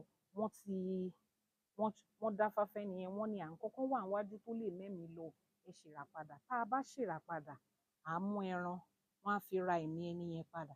Báwo la ṣe mọ̀ pé wọ́n ti rà á padà? Ẹni yẹn ò ní kú mọ́. Ikú tó yẹ kó wá, ẹran tá a pa yẹn ti mú lọ. That's how we do ìràpadà. Is that not what salvation is? Wọ́n ti rárá wa, ìràpadà náà ló máa ń pè é. So how do you do ìràpadà for somebody from something and the person is still experiencing that same thing and we still continue to experience that same thing, and after you the same sin tí wọ́n wá fi rà yín padà, you are still confessing that same thing. All of us are still confessing sin every day. Kí wá ní kókó? They come and save you from hell. Okay, we don't believe that there is hell. So you see why we don't need saving. If he came to save you from hell, we don't even believe that it exists. There's no hell. This life is a circle, continuous circle. There's the world of the unborn, there's the world that we live right now, and the world of our ancestors. Nobody dies. There is no die. I shall not die but live. Everybody will die.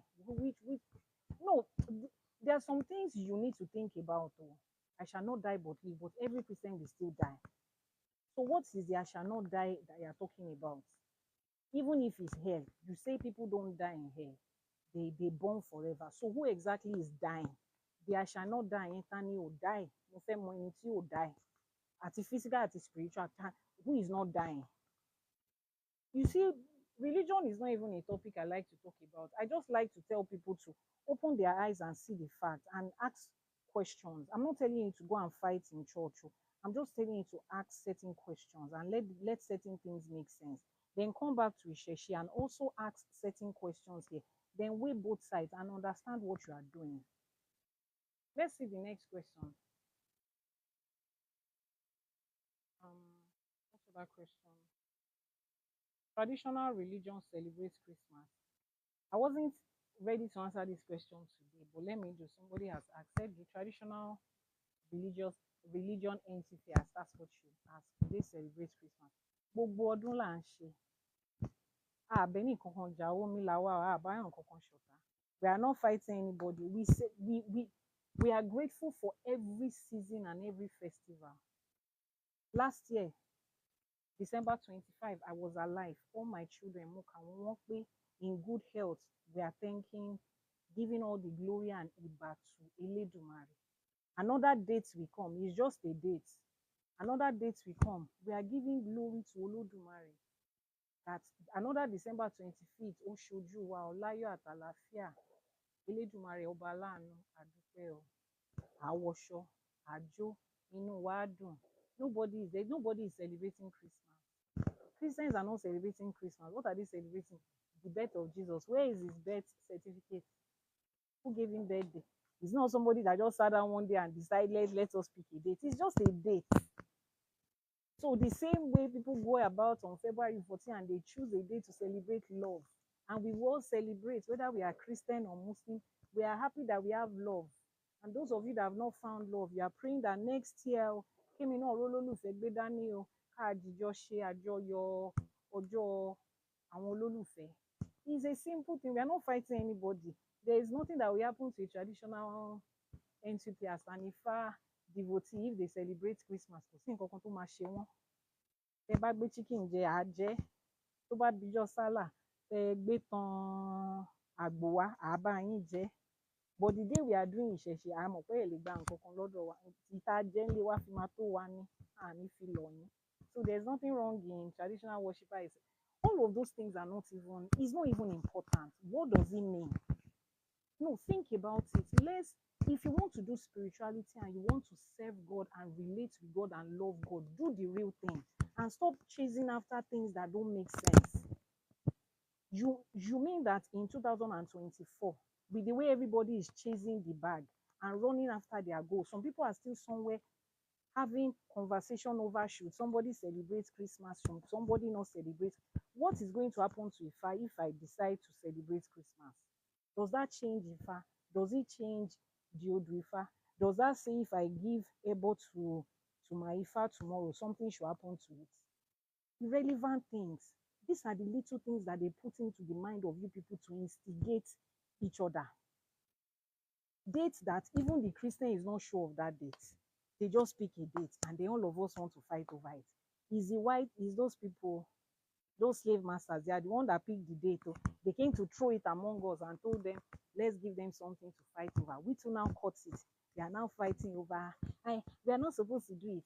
We are supposed to do it. Time is passing. Their own children are making progress with the technology that is inside Odrifa. Particle physics that they just found out a few years ago is inside the fact they are using it for something. Then they put religion and stupidity among us to be arguing about, and we too are doing it. For how long? Please, I'm not one of those spiritualists that is here to fight religion. So if you are looking for people that are helping you argue back and forth about religion, I beg, go and meet them there. We are talking about how you can appropriate the things we learn in our everyday life. Somebody is asking a question. If twins come after, immediately after the first twins, will they be called Taiwo and Kehinde? Yes. If you have twins 5 times, every one of them is called Taiwo and Kehinde. Orúkọ àmútọ̀runwá is a name that has been given to a set of twins. No matter how many you have, if they come 5 times, every one of them is Taiwo and Kehinde, Taiwo and Kehinde, Taiwo and Kehinde. Like in our own family now, we have 2 sets of twins, and they are called Taiwo and Kehinde. Both of them are called Taiwo and Kehinde. You have articulate knowledge. How do I know which Orisha to go with? Yes, very important question. This is the reason we are here on this life, burning our data, not over religion and fruitless arguments. How do you know the Orisha to go with? An Ifa divination. Let me tell you something. There is a shortcut in life. Everything you don't know that you want to know, just ask Ifa. It's so simple. Like, I don't know how simpler life could be. Just ask Ifa.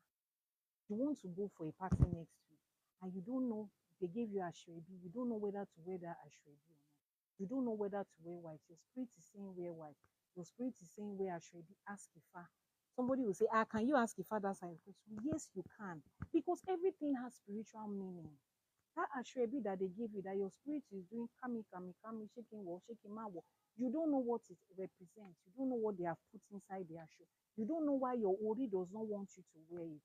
White might be your own color that you have not found out. And you are going to a public place where people are going to see you. And your Ori wants you to step out in white so that your glory can shine. You don't know if that is why your Ori is asking. Ask Ifa. Things that you don't know, ask Ifa. You cannot come to Ifa to be asking, what's the distance between Lagos and Ibadan? You know that one already. But questions like this, which Orisha do I go with? Just ask Ifa.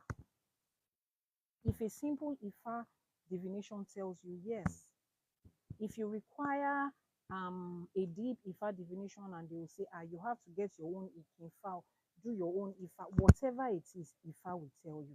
Just ask Ifa. See, don't let people be giving you formula that is not for you, because I know I see a lot of live videos going on and people will be telling you how to calculate what your Ifa is, what your Odu is, what your star is, 2 + 4 - 8 × 16. It doesn't work that way.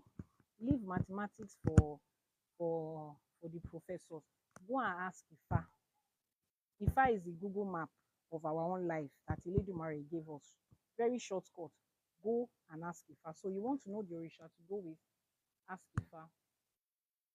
What are the normal foods to offer Èṣù? Okay, so like I said, the circumstances that require that offering will determine what to give. Remember that I said during the Sunday service live streaming this Sunday that passed, I said there is no one straight jacket for anything in spirituality.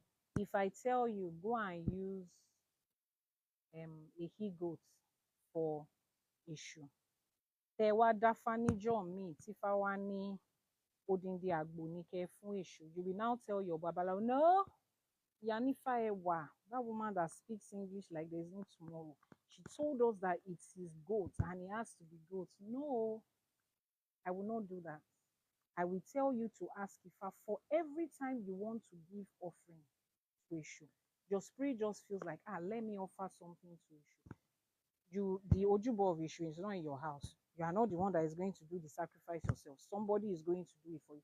That person has to be a Babalawo or an IYANIFA or maybe your Oluwo. Ask the person. Mo fẹ́ ṣẹbọ fún Èṣù o, ó wù mí o, kí n fún Èṣù ní XYZ. What can I give? Wọ́n máa da Ifá sí, and Èṣù will say, there's something coming in front. To avoid that thing, this is what I require. Èṣù can say, everything is going on now. Let her just give thanks. This is what I require. Èṣù will tell you what they require. I'm not the mouthpiece of Èṣù. I'm not the mouthpiece of Olódùmarè. I'm not the mouthpiece of Ifa. Ifa is there for all of us. So we will ask Èṣù per time what Èṣù wants as the offering. For justice, yes, Èṣù stands for justice. I will come to that now. What other thing? How do I know which Èṣù to go with? I've answered that. What are the common things? I hear you. We can hear you clearly. The volume is low. Oh, the volume is low. Sorry. Do I need to shout and yell before you can hear me? And I don't like holding mic in my face like this. Distracting. But I hope you can hear me clearly now. Loud and clear. Okay. So those of you that your volume is low, I think you should be the one to. Yeah. I was trying to say that these things are not said enough. Yes, we will continue to say it though. That's why we say share this video, let them hear, so that they will not demonize our Èṣù. Èṣù has heard enough. Oh, is it not the same God we are calling? Maybe we are not even calling the same. I'm not even here to tell anybody we are calling the same God. We are calling Olódùmarè. Olódùmarè is the one that we know.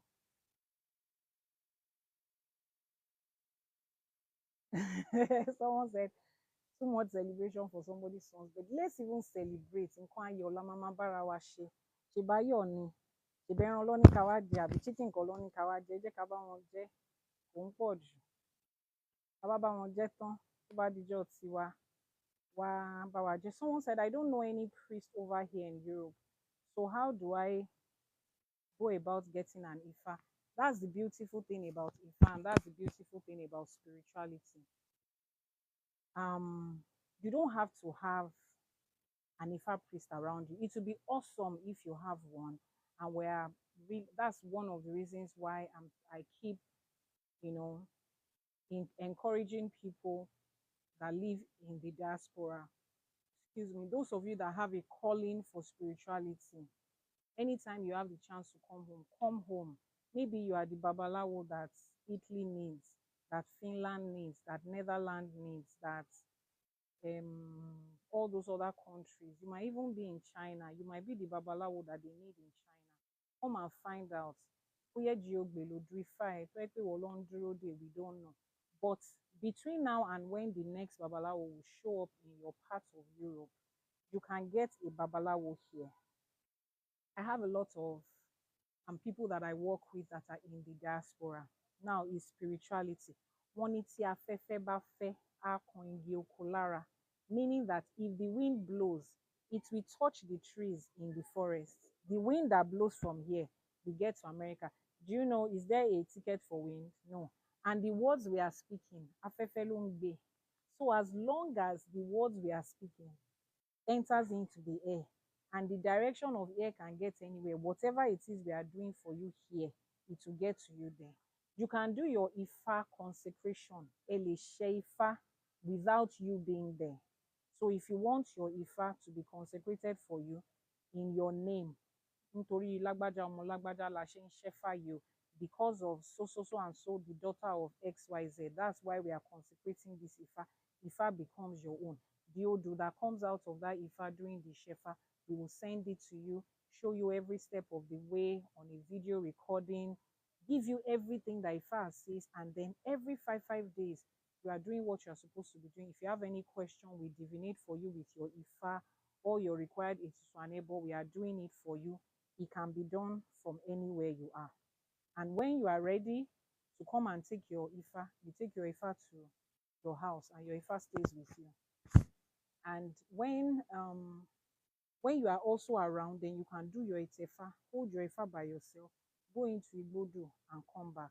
But everything can be done in absential. Most things can be done in absential, aside from one or two things, like if they want to make incision on your body, I cannot spiritually make incision on your body. If there's something that requires, that is not a part of it. I'm just giving you an example of spiritual practices that can not be done in absential. So, but almost every other thing, in fact, on a scale of 1 to 100, like 90% of spiritual stuff can be done in absential.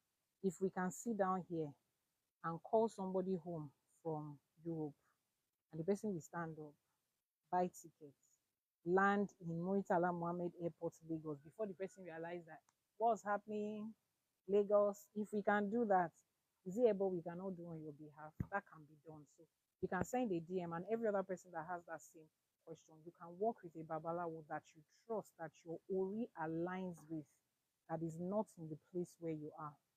And you might be the Babalawo that your community is waiting for. And your community will definitely get its own Babalawo to someday. There are sometimes that members of my team has had to relocate to places where over the years I've come to have a lot of clients, a lot of Ifa devotees there, and they need somebody there. Same with the Ogboni society that I belong. After a while of having 5, 10, 20, 50 people show interest, we sent somebody there to start an lady there. I sent somebody from my team to go there to start as a Babalawo there, so that people in that community can have somebody close to them, to see and to talk to. But pending that time, you can deal with somebody directly at home, as long as the person is someone that you can trust. Now, I don't understand those that are saying we can barely hear you, and other people are saying we can hear you loud and direct. Maybe I should hold the mic like this. I don't like to do this thing, but for the benefit of those that they said I can't hear you clearly. Now, that question is what leads me to the other part of the conversation that I said I want to have, and that has to do with when you do your Ebo and when you do your Ifa and you are not there. This question says, good evening.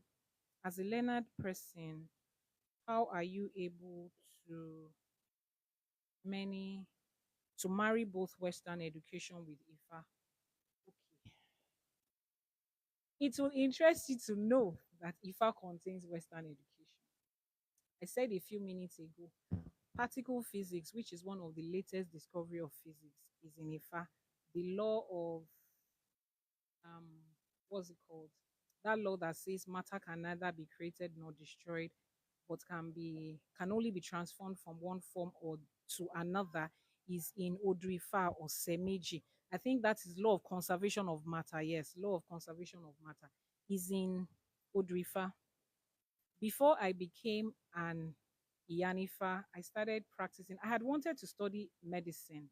Let me tell you a short story. I wanted to study medicine as a child. I love taking care of sick people. I love the smile on the faces of people when they get healed, when they are fine.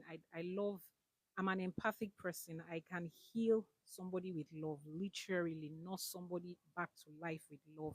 People that know me will tell you that. But then my father says not to go and study medicine because at the time when I was writing my college entrance exam was the time when Nigerian school education was a mess, strike here and there, and my friends who had gone ahead of me into school, like older friends, family friends. There's this particular lady that spent 10 years studying medicine between UI and UCH because of strike here and there. So my dad said no. don't go for medicine. So I went to study computer engineering technology, and that was my first degree. Now, later on in life, my passion for medicine did not end. So I started in traditional medicine. I mean, I love the fact that there's another side of medicine that can heal you without depositing side effects in you. And then after learning it in the traditional routes, with our elderly mothers and fathers, I went further to the university to get a master's in herbal medicine and drug production with emphasis on quality control and standardization. Now, that sounds Western education, doesn't it? In another video, I'm going to be explaining to you. You all know on the surface how the part of computer science that is inside IFA, binary system on which computer was started, is inside IFA. You know that. In another video, I will be explaining to you certain concept of computer that is inside IFA. I will explain to you bit. I will not. It's not an abstract thing. We will take it step by step, bit by bit. So there is nothing in Western education that is not in IFA. So it's not like we are trying to merge them together, like you're forcing two things together. No, it's inside it. It is a part of it. Now it depends on who is using it. I know that person that asked the question asked it from the point of view that you think that everything about Ifa is crude, is uncivilized, is uncultured. It's how would I put it now? It is traditional, it is outdated, it is primitive, because that is what the media has projected about Ifa. There's nothing primitive and outdated. If Ifa is primitive and outdated and old school as it were, why is it still relevant to our lives today? Why can a completely Asian person, completely Western person come to Ifa and find their old Ifa there and find answers to their questions there? Why are we still making references to modern day discoveries in Ifa? Is because there's nothing, Ifa transcends culture and religion, and either you are Eastern or Western or Southern, or you are African or Asian or what have you. Ifa is beyond that. I tell people this, I keep saying it. Ifa is not about the Yoruba people. Ifa was given to the Yoruba people, but Ifa was given for the rest of the world, is for everybody. It is not limited to the Yoruba people. Somebody has to receive it to be able to give it to other people. Yoruba people are the custodians of it. We are the one, our ancestors are the ones that received it, but it is not for us alone. It's not limited to us. So, which is why when people ask, oh, I'm Igbo, can I do Ifa? Can I practice Ifa? Hope Ifa will be able to answer my questions because I'm not Igbo. There's no such thing as that. Irrespective of who you are, what westernization you have, Ifa is inside you, you are inside Ifa. It contains everything. I hope I've answered that question. So I said the other part I was going to talk about is about our Ifa when we do it. A lot of people come to me to say when they do Ishefa, the moment they get their Ifa, things just turn around negatively for them. This last 1 week, I've gotten like 8 people that asked me that question, and they were so sure that they started experiencing negativity when they got their IFA.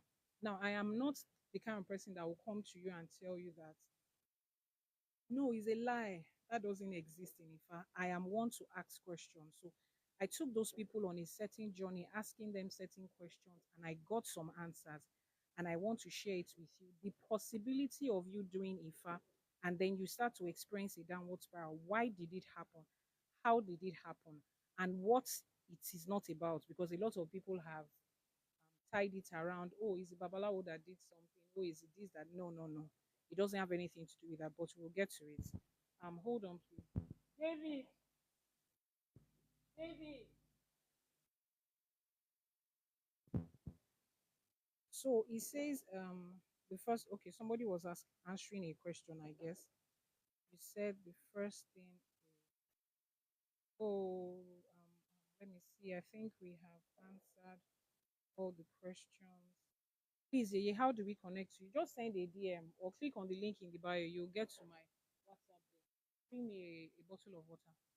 You'll get to WhatsApp. When you click on the link in the bio, you'll get to my WhatsApp there or send a DM. You love science. Yes, we love science too. And science is in IFA. I think you should do okay, yeah, just send a DM or click on the link in the bio. You get to the WhatsApp, those asking for WhatsApp. So if there is no other question, let me answer that question. Thank you for your depth of knowledge. Thank you too for listening. Thank you very much for staying online. Please continue to share the video, continue to like, send in your gifts. We need it, though. We need it. You see, this work we are doing, it requires a lot of money. All this information I'm giving to you. Let me even tell you a little story about myself because some of you think that I was born into an IFA family. No, I was not. In fact, no member of my family speaks to me again because I'm doing IFA. Literally. I don't mean they talk to me once in a while. I mean they have literally cut off every form of communication with me. My kids don't have the privilege of saying, oh, that's our uncle and our auntie and our cousins. They don't have because nobody wants to talk to us. Nobody wants to have anything to do with us because we chose IFA. And you know what? It's all good. Elédùmarè ò fún mi ní any reason láti kanlẹ̀kùn ilé ìkọ̀kan nu wọn pé ẹ jọ̀ọ́ o ẹ wá fún wa ní nǹkan tá a máa jẹ. Orí ò fún mi ní any reason láti ṣe bẹ́ẹ̀. Why will I not look at myself and say Elédùmarè has done me well? Ever since I chose this path and friends and family have turned against. In fact, I have friends who are like wonderful. That's more reason I asked that question. I have friends who are like wonderful friends. We've been friends for years, and their husbands are like, Ewa is now on social media. She's doing juju. Please don't talk to her again. My friends will say, sis, I really want to call you, but my husband said I should not talk to you. I say, I understand, and I cannot fight you because of that. It's understandable. I get it. My own family are not even talking to me again. My parents are late, yes, but they have family. They are siblings that we grew up together. I grew up in a closely knitted Christian family.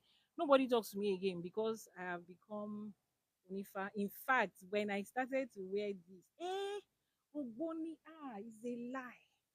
She cannot talk to us again. In fact, they tell people around to say, when they see me, they should not greet me. It's okay. It's fine. So I was going to say this. A lot of you think that I got this knowledge from birth. Maybe I grew up around Ifa people. No.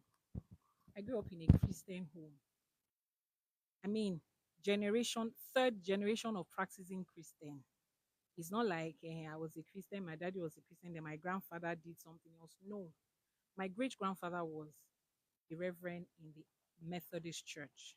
My grandfather was a reverend in the Anglican church. He studied theology and education in the United Kingdom. Yes, my family is educated and exposed like that. They had all his children, 7 of them were teachers at one point or the other. A lot of them studied outside Nigeria, and they are all Christians.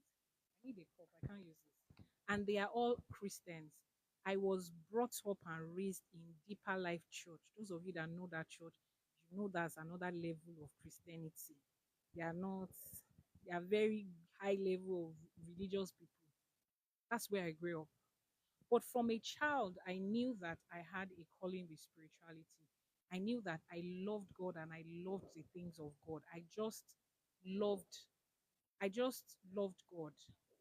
I had a very strong, how do I put it, foundation in the things of God. Now, by virtue of the fact that I grew up in a church like Deeper Life, I was not exposed to all these Daddy Gio, fall under the anointing, come and take anointing or water,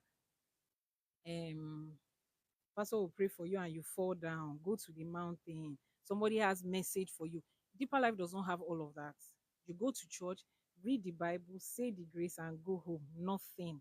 So every experience of God I had was personal. No pastor was praying for you. I learned to pray for myself by myself in my house and things happened, which is why I tell people that spirituality is real, irrespective of the culture, the race and tribe it comes from. The way God relates himself with people in spirituality is real. Anybody that will stand and tell you Christianity is a scam, Christian religion can be a scam. The spirituality of Christianity, the way God related to the Hebrews and the Jews, is not a scam. That's the way God related to them. How can you call it a scam? God spoke to some people's ancestors. You are saying it's a scam. How? Are you telling me that God did, when Ifa was being given to the Yoruba people, he did not give something to the Hebrew people and the Jew people. He gave something to them. And that was for them. That's the only line that is there. It is for them. You don't come around disregarding a form of spirituality that was handed over to some people. You don't do that. But it was handed to them. Don't project it on another person. Go and find the way it was handed to you. So I was raised in church. I learned all of those things in church. And I left um Deeper Life Church when I was in the uni. I joined Christ Embassy Church and I rose to become an assistant pastor in Christ Embassy Church. Yes. I attended every pastors and partners conference with Pastor Chris. I was opportune to sit down in the same um hall, or what did you call it, room, with Pastor Chris and a handful other pastors, close proximity. And I learned about God. I developed a relationship with God there. Religion can be a scam. Spirituality is not a scam. If you say spirituality is a scam, then you are saying God is a scam. Spirituality is God, is not a scam. But that was the way it was given to some people. And I learned about God in there. But there was still something in me that was a little bit here and there. There was something more that was, when you feel like everything I have is good, but there's still something more. A lot of people think that this story is going to end in I had a problem, then I went to one Babalawo and they cured the problem. I did not have any problem. To the glory of Olodumare, it's not problem that brought me into Ifa. I don't have any problem that needed fixing. I had a relationship with God. I spoke to God. He fixed my things every time I needed fixing. He taught me how to live life, gave me instructions that I followed that was beyond church. It was a personal relationship. And I still say it today. If you have run away from church and you have come into Ifa and you do not want to know that divine being, you do not want to have a personal relationship with Olodumare by yourself, and you are still looking for somebody to put the responsibility of your spiritual life on, you are deceiving yourself. You will come here again. You will stay here for 3-4 years. Then you'll be running around. Is Balao that is a scam? Is this Yanifa that is a scam? You are looking for the strong Babalao, the powerful one. Continue. When you have roamed the whole of Osun State and Ibadan and Lagos looking for the Babalao that is strong around, you will come to your senses and realize that you are the one that has not found a personal relationship with your creator, with your Ori. Excuse me.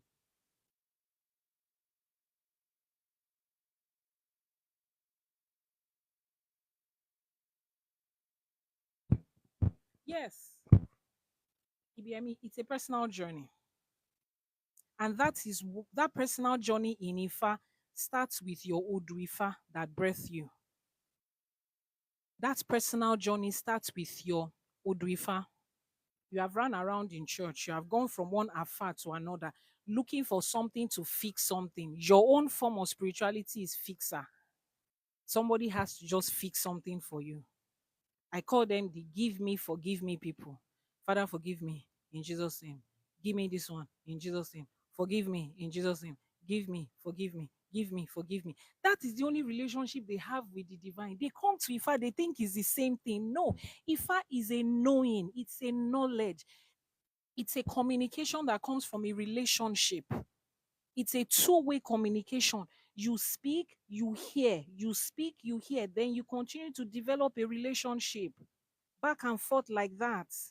You come to the point where you have your own Odrifa. You understand the Odrifa that birthed you. You know the things that are there that is for you.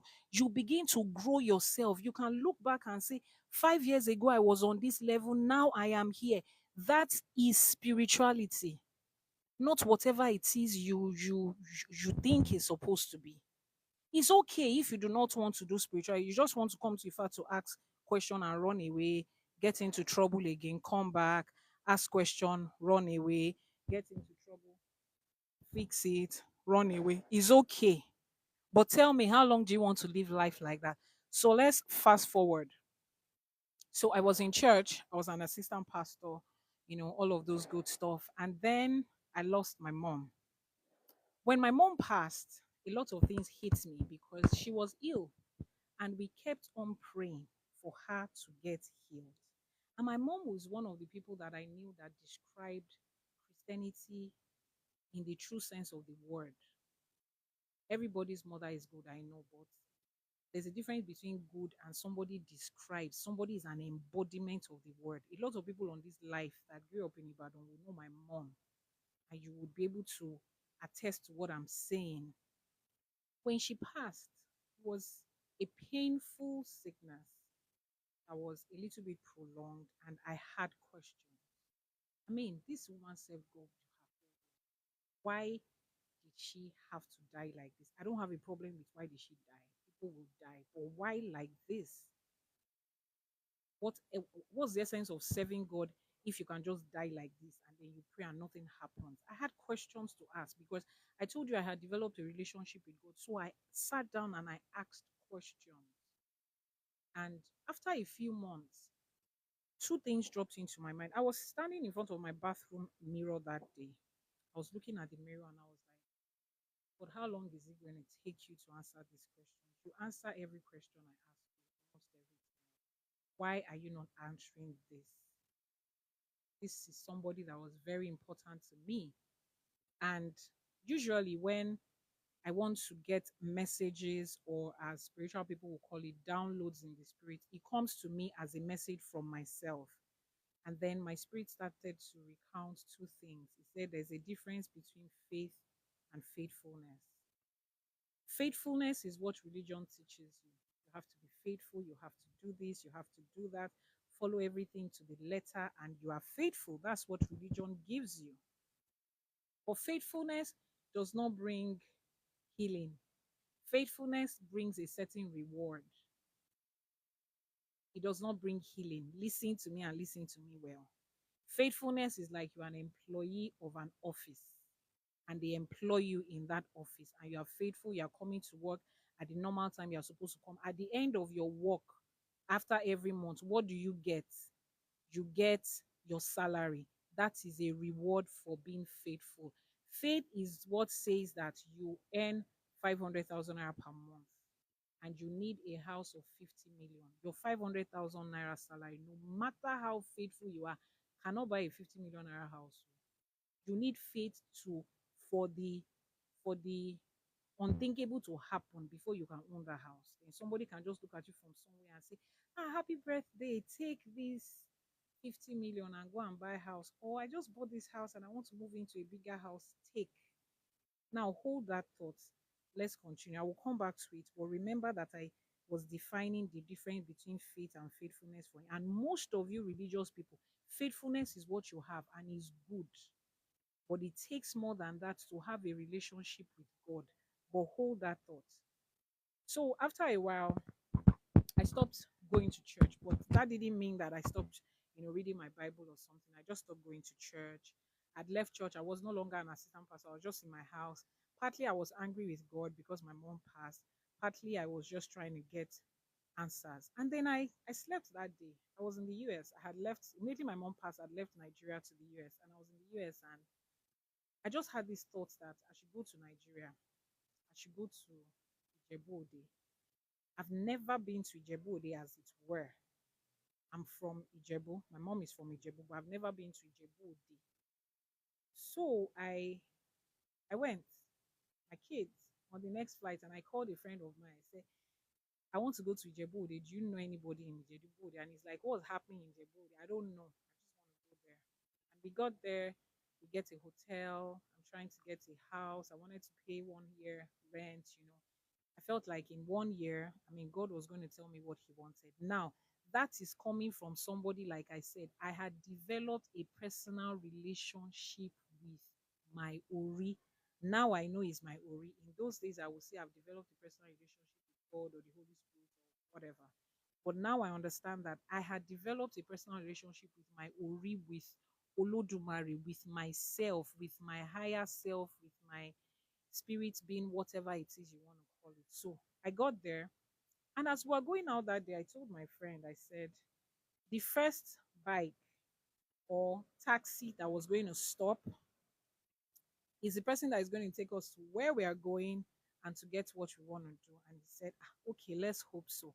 And then we step out, and then this Marwa is waiting. Marwa is tricycle in Lagos, Nigeria, or in Nigeria. So the Marwa guy stops, and then we're in, and that guy was the one that ended up taking me around for my whole 1 year in Ijebu from that first day. And then he gets us an apartment, and I'm there. I still don't know what I'm doing there, but okay, I'm here, I'm fine, I'm okay. By the way, I was a single mother at the time, so it was easy for me to travel with my kids alone without having to ask anybody any question. And at that time, my father had passed too. My father passed barely a year after my mom, so really didn't have anybody to question me. So we got to. I started living in Djibouti. I was doing business. I had built businesses online, independent, strong, financially stable, young lady by the grace of Eledumare, and thanks to my father and my mother for the things that they made me do while they were around so that I could stand on my own. So I was doing fine. And then there was this day. The guy came to pick me up from the house and he said, mo fẹ́ fi nǹkan kan hàn yín." And I said, what is it? And he drove me down to this woman's place. She's an Iya Abiye. She's an Iya Agbebi. She's a traditional fertility healthcare provider. And we got there. So I was not feeling too fine that day.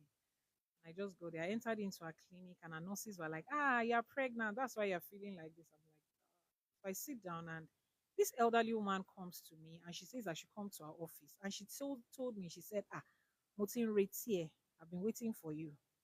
I'm like, okay. I also came here to meet somebody I don't know. And we had a long conversation throughout the day, all through the night. I slept in her place, and that was how I found another mother from another side of life that I never knew before. And that was how my journey started. I'm in her place. I'm watching them bring people in and out of the clinic from Lagos, from Ibadan. Situations of fertility and couples that are trying to conceive, and it's been taking so many years, and they just walk into that has small place. It's an old house. All these old houses that is like face me, I face you. A wing here, a wing there, 4 rooms here, 4 rooms there. And she has divided everything. And I'm watching people coming in and out, and sorry, that's the Christmas fireworks. And I'm watching people coming in and out, and I'm a business person, by the way. Let me tell you that. So the business side of me is saying, Grandma, why can't you just take this thing to Lagos? A lot of people need this thing. If this thing is as sure as you think, as you say it is, then we need more people to know about it. Please let me remind you again, kindly share this. This is the only reason that I am encouraged to stay on this life. I've been standing on my feet now for about 2 hours. So the least you can do is encourage me by sharing, by liking, and by encouraging me with your gifts here and there. Thank you. So that was how I started my journey as a fertility healthcare provider in traditional medicine. I learned a lot with her in 2 years. And by the way, she was a Christian, so I didn't learn anything, traditional medicine. But she said something to me one day. She said, Ewa, for 40 years, I have had this clinic. I took my first breath in this building. That house was her father's house. And in 40 years, I have never lost a child or a mother. Every couple trying to conceive that walks in here, they live with their baby alive. Mother and child and father, they are fine. 40 years. And I thought to myself, how many clinics or hospitals can say that in 1 month they did not record losing a patient? And I asked her, I said, How did you do it? Ah, she said, Ìyá àbíyè lèmi, èmi ò lè bá wọn bí àbíkú. Ìyá àbíyè is like the mother of life, the mother of life births, a mother that assists other people to bring their baby to life. And she said she's an Ìyá àbíyè, that she has never recorded a death. She said that to me. How many years is it now? 6 years ago. She said that to me. It sounded interesting. I just felt okay. She knew her way around it. It was traditional stuff. So somehow, she taught me. I started selling herbs, fertility herbs. I started selling herbs, here and there, here and there. And then I went back to her again to do an internship. And then I got my certificate. And then I registered with the Nigerian Association of Medical Herbalists. Then, I mean, being an educated person, I started to learn about Western herbalism online and all of that. And then, when the patients started coming, some of them, their situation was spiritual, obviously. So, when they have done all the medical tests that I require them to do, I interpret everything. The wife is fine, the husband is fine, there is nothing wrong. Then I go to grandma. Grandma will say, don't worry, tell them to come to the clinic and you will meet them there. So they come to the clinic, excuse me, she tells them what to do. To ebo, somebody that is looking for child, even if he's a pastor's wife, they will do the etutu and the ebo. They will do it and then they will give gift to Oshun and they will have their baby. So I just zeroed in my mind that all this traditional thing, I'm not going to do it. Let her be handling that part of the Etutu and the Ebo. So 1 year passed. I didn't get involved in anything in Etutu and Ebo. Then she told me, she said, very soon you will be handling this Etutu and Ebo part. And I'm like, how? That's not gonna happen. I'm not gonna join them in killing animal for something and pouring blood on something. That thing looks ill. That's what I told her. It looks dirty. It doesn't look. Let the people that can do it. I don't have a problem with them. Let them shall be the one that is doing. And she laughed at me. She said, you will do it. I said, but you're not doing it. You go to church. She said, when you get there, you meet somebody and you do it. Fast forward, I had this boyfriend who, okay, give me like 1 or 2 minutes. They're going to turn it on back. So I had this boyfriend, right? Just hold it. Who was he wanted to date me and he had gone to all these people. That time I wasn't even aware that people do this thing that sounds like they will go and check people before you date them. It was strange to me. I hope I'm not looking like Mother Witch right now. Okay, we're back. So I didn't know that people do all these things of let me go and check the person I'm dating and check them spiritually. Excuse me. I was raised to just pray. Once you pray and the Spirit of God says you can marry them, you go ahead. So the guy, long short, he went to a babalawo to check about me, and the babalawo said, she has a very great star, she has a very bright future, XYZ ABC. So his mother goes with him to the babalawo's place to say, help us tie this girl down so that whatever it is my son tells her, she will do it and all of that. So the babalawo checks and then he sees me, he sees the Odrifa about me. And Ifa tells him that, no, this is not somebody you can do that to. So he told the guy to call me to come and see him. And the man speaks to me on the phone. And the guy is like, oh, my uncle says he wants to come and see you. So the man speaks to me on the phone and he says, I need you to come. There's something that I want to talk to the two of you about, to make your relationship work. So the man tells me that we should come on a certain date.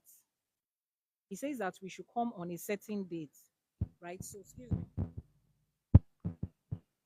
He says that we should come on a certain date. He told the guy to be there on a Wednesday. Then he called me back later to come on a Tuesday, that he needed to see me first before he saw the guy. I don't know why I wasn't scared or anything. I just went. I got to the man's place. It was a babalawo. I've never been to a babalawo shrine before, but he was looking very clean. There was no blood there. There was no shrine, nothing. It was just an office, and he had nice stuff. And I entered and I sat down. Educated man, was a PhD holder, a businessman too. It was just a calling, something he does once in a while. So I felt comfortable, and then the man told me that, do you know that this and this and this is what they came here to come and do for you? I was like, whoa, people really do these things, like real life. People actually go to places to say, help me check somebody, help me tie somebody down. I'm like, wow, interesting. So I'm like, okay, so why didn't you do it? Why are you calling me here? Because that's who I am. I ask questions. And then he says, Ifa says, you are Omoifa and you're not somebody I can do that to. In fact, you are supposed to be like a daughter to me. I said, interesting. And then the man started explaining a lot of things to me. Very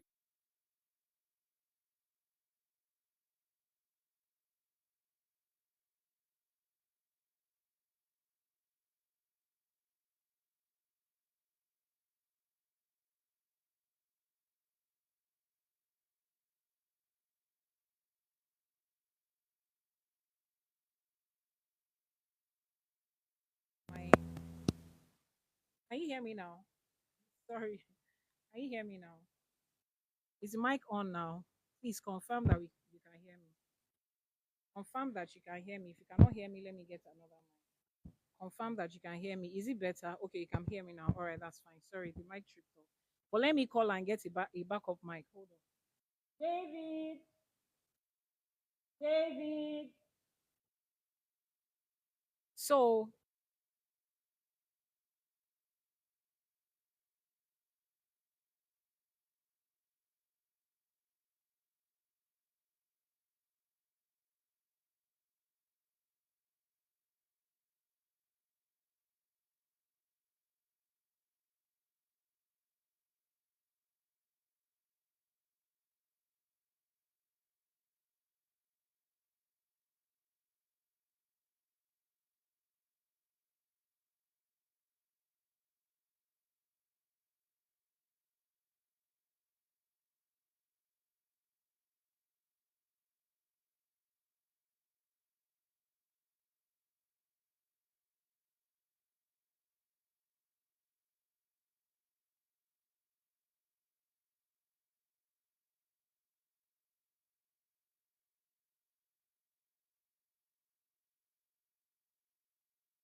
so please confirm that you can hear me now. We have another mic here now. Confirm that you can hear me. Confirm that you can hear me. We have another mic here. If you can hear me, Instagram people, you people are not even commenting. TikTok, Eledumare Obalanu, we bless all of you on TikTok. This Instagram is like my voice is lullaby. You people have just slept on the life. Fix it and turn it on. Turn it on. Let me see. So my first encounter with Ifa was with yes. Bring it outside here and turn it on. It's better. So my first encounter with Ifa was with an Ifa priest that educated and come outside. You go through the other side, over there, and then turn it on, and then bend it over like this. This way. He was with an Ifa priest that educated, exposed, nice man, and I felt comfortable.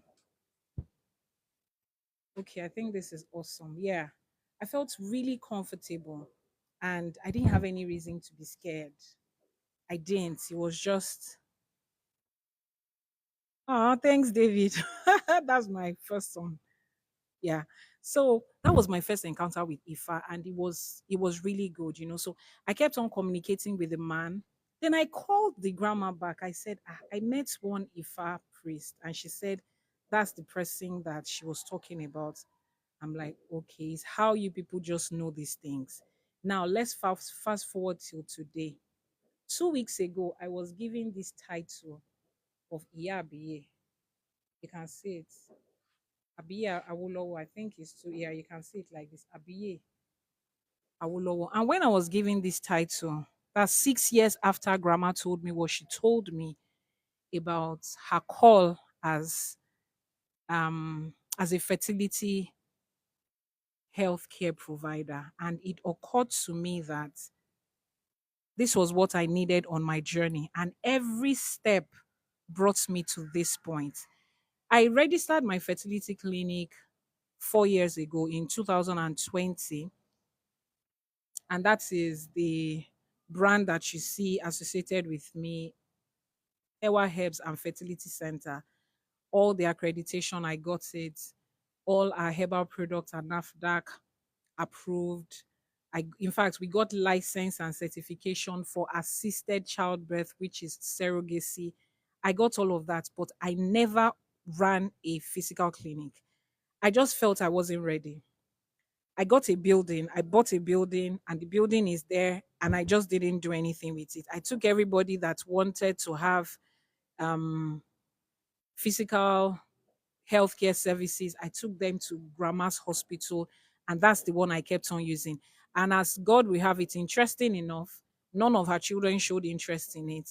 So I was the child that she was waiting for to come and take over her clinic. She's retiring right now. She's really aged. So I'm the one that, takes care of the clinic and the the patients and all. And she's always saying, when you are ready to start your own clinic, you will know. And from that time, we will close this place and we'll be directing everybody to your place. But something in me didn't just feel it was right until I got this. And the day I got this, the mothers that gave me this, gbogbo ẹ̀yin gbogbo ẹ̀yin ìyá àbíyè, mo kí gbogbo yín níbi gbogbo tẹ́ ẹ wà, tẹ́ ẹ fọwọ́ gbà mí, tẹ́ ẹ gbà mí tẹsẹ̀tẹsẹ̀. Gbogbo ẹ̀yin ìyá mi ẹlẹ́yẹ, ẹ̀yin ìyá àbíyè. You told me that day, you said, àbíyè ló máa máa bí. O ò ní bá wọn bí àbíkú. Ẹ sọ fún mi níjọ́ yẹn, ẹ ní ẹrù tí alábíamọ yìí tú, wọn ò ní gbé ká mi mọ́lé, wọn ò ní gbé sẹ́nu ọ̀nà mi. And that day I knew that now I am ready to do this. And I know that I will be able to confidently say the way Grandma said to me that for 40 years, all life births, no single death recorded. Now look at it and see how beautiful Ifa is. This is not a slap on any religion, but how many hospitals that is run by people of any other religion can beat their chest and say every patient that has walked in there has come out healed and alive. If I did not experience it as a person, I will say, oh, they're just saying it. How is it not possible? How can that be? It is a real thing. Gbogbo àwọn ìyá àbíyè, kò sí kankan nínú wọn tó ń bí àbíkú. Any woman that you see this on her, and you see this on her, and she is an ìyá àbíyè, everything she lays her hands on is life, except the one that has gone to use her hand to pull something that was not meant for her.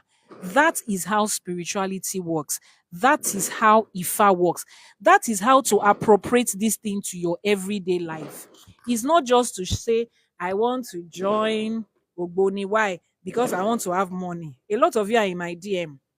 I like that you're white. The Ogboni people are always white. I want to join them because there is fame and prestige. A lot of people are famous and they have prestige and they are not in Ogboni. If that's the reason you are joining, just pack well and go somewhere else. This is a society that is centered around humanity. It is a calling that empowers you to do for humanity what nobody else can beat their chest to say that they can do. Every mother you see in there with this on them, they have a calling on themselves to go out and give life. And that is what they are doing. So if somebody sits down to you and tell you in church, something is the life giver, is life we give here too, is not death. Is life that we give.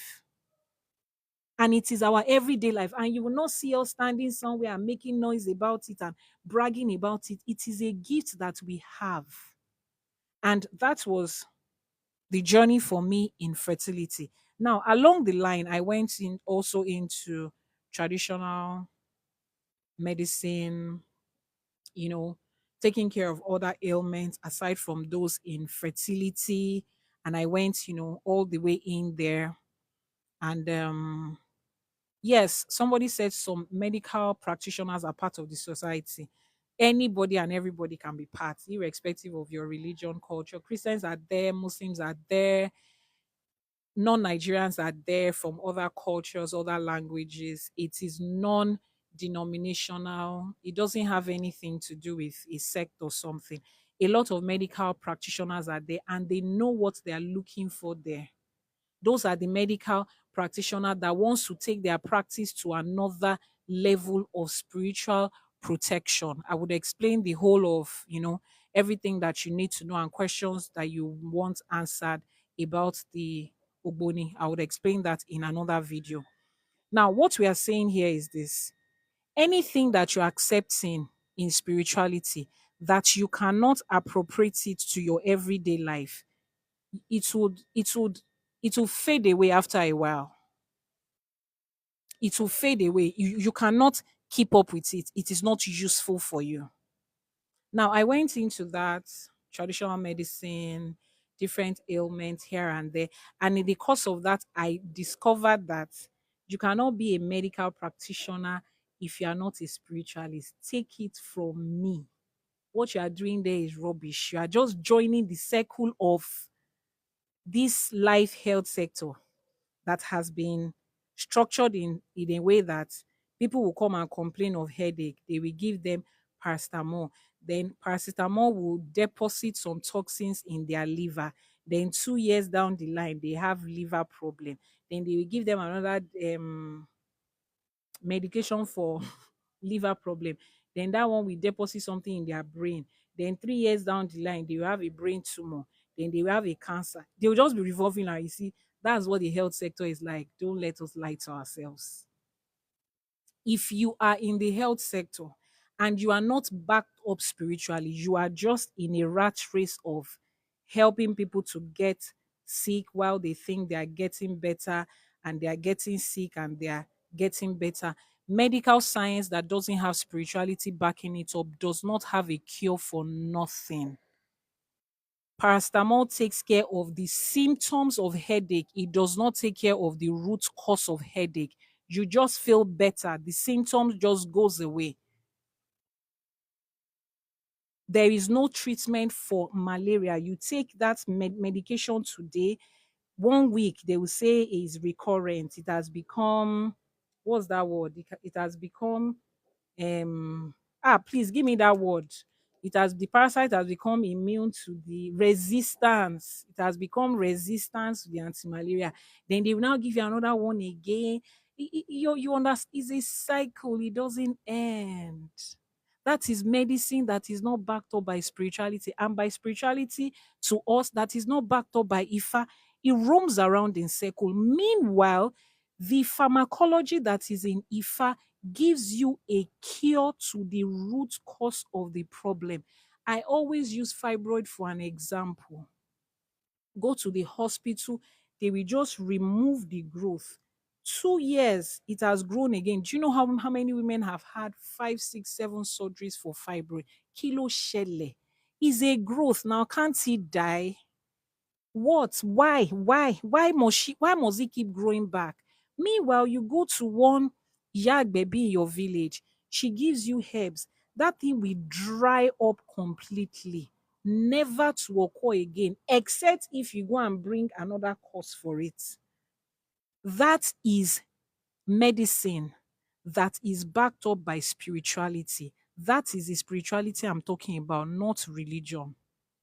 Not the one that your religious leaders will tell you, I've never been sick in the last 20 years. They are sneaking around to go to hospital abroad. Then they will be telling you people that if you take herbs, it is against your faith. You don't trust God enough. I don't understand. Let's leave that aside. Now, why did I explain this journey? A lot of you think that I grew up in African spirituality and I had one mommy and daddy and grandma and grandfather that gave me all these resources. No, I spent money, time, effort going from place to place seeking knowledge. So the next time you're on the live video of somebody that is giving you real spiritual knowledge, particularly in Ifa, the one for church is easy. Oh. Bible is free. Oh.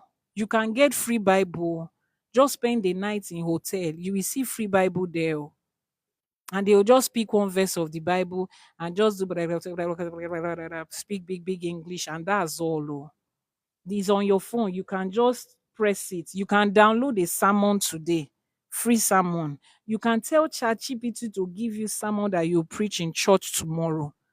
I cannot go to ChatGPT and say, I want to explain Èṣù is not Satan. ChatGPT, are you whining me?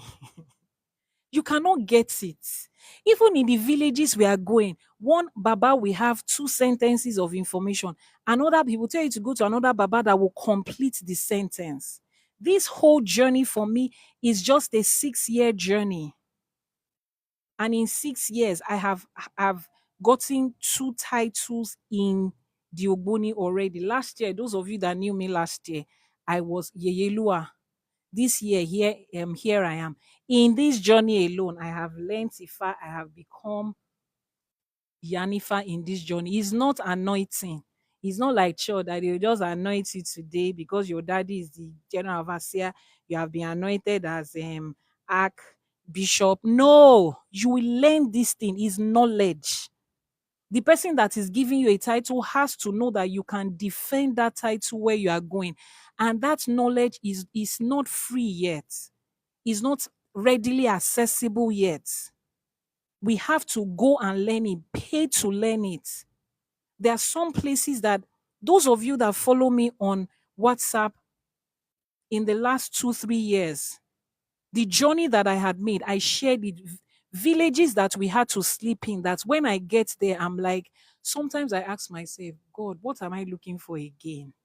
Like, just tell me what I'm looking for. I was comfortable when I came into African spirituality. Financially, my businesses were doing well. Those of you that have known me in the days of Facebook 16 years ago, I started selling online 16 years ago. Different businesses that I run and I still run. I didn't come to IFA because I was broke and I was looking for somebody to save me. No. I came here because I was seeking knowledge that was given to my ancestors, because I knew that some things needed to be answered. Some questions were not just matching. Some stories in the Bible was not just tallying up. God is not confused. So the confusion that I was seeing there had to be something. And I found it in Ifa. But it's no child's play. The sacrifices we have to make. Some of you, all the media and the movies you have watched makes you feel like, what is it? Some of you even ask, I want to become a babalawo. I want to learn it online. That is even an insult. It's an insult to think that you can learn and become a babalawo online. Ifa College, Tadasile Leni, is for you to be able to learn about Ifa. There is a difference between I want to learn about a car and I want to become a mechanic or a mechanical engineer. There's a difference between I want to learn about the human body and my health and I want to become a doctor. This takes several years, several sacrifices, especially for those of us who are females. There are things that we cannot afford to do anymore the moment we step on this spiritual journey. So when you see people that are doing it, the least you can do is to support them in the way that you can. Yes, and you call everyone one share, you do not send those message. But we are delivering this message for you. I'm not a spiritualist for myself. When I need to do my own spiritual work, I go to a spiritualist. I'm a spiritualist for the people that they are ori and their head and their spirit guide have said, I am the one. Those are the people that I'm a spiritualist for. So please, you see the way you just go to church, you can talk anyhow to your pastors and everything. I'm just saying, don't come to Ifa and do that. First of all, it's not even fair. People have left their lives. If you know what it took some people to answer this call, some people have heard that they were supposed to be a babalawo from childhood and they struggled with it. They wanted to live life like any normal person. They went to school, got a good job. They struggled with it. Spirits fought them. Their egbe fought them. Some of them with sickness, some of them with one problem or something else, until they finally say you better stop running from your destiny and go back there. It cost some people a lot to be here. Most of the things I know right now, some people that have been on this journey for 10, 12, 15, 20 years, that were even born into it, they don't know it. It did not come to me like this. It did not fall as a dove on heaven that landed on your head and say, "This is my beloved son." That's not how it falls here. Unfortunately, it doesn't fall on us like that. We learn it. It's a process. You drill yourself, you make sacrifices for it. Sleepless nights. You people are in your house, you are sleeping. Some of us are walking through some ha the the literal forest that we have to walk in through barefooted, that we don't know what we are going to see there. You think all those things you are seeing in film is a joke. It's not. It's even more real than that. Things that you don't have an idea of. You step into it before you know what you are doing, just to be able to give the truth and information to every other person. And this is not church where we can say, bring your tithe and offering, come and buy a house for your pastor. If I did not send us that, the things I'm teaching you, I'm applying it to myself and it's working for me. That's the difference between me and the pastors in your church. That AJ that I will tell you on Monday, go and make AJ so that your business will move forward. Come and buy soap so that I'm using it for myself and it's working for me in my business that I have to do. So this is like a selfless effort. And why did I say this? I'm saying this to encourage people that are transitioning from church. I know it's hard. I know right now you are confused. You don't even know what to do. You are scared of people knowing this is your faith. You are ready to follow your ancestors and all of that. I know a lot of you are scared. Thank you for sharing the videos. Please continue to share. Continue to share as much as you can. I really appreciate all your likes, all your shares. I know you are concentrating, and the only thing you are doing right now is listening, but please, it is still TikTok. You understand? So continue to share as much as you can. I really appreciate it. For those of you that are transitioning from church, I know you are scared.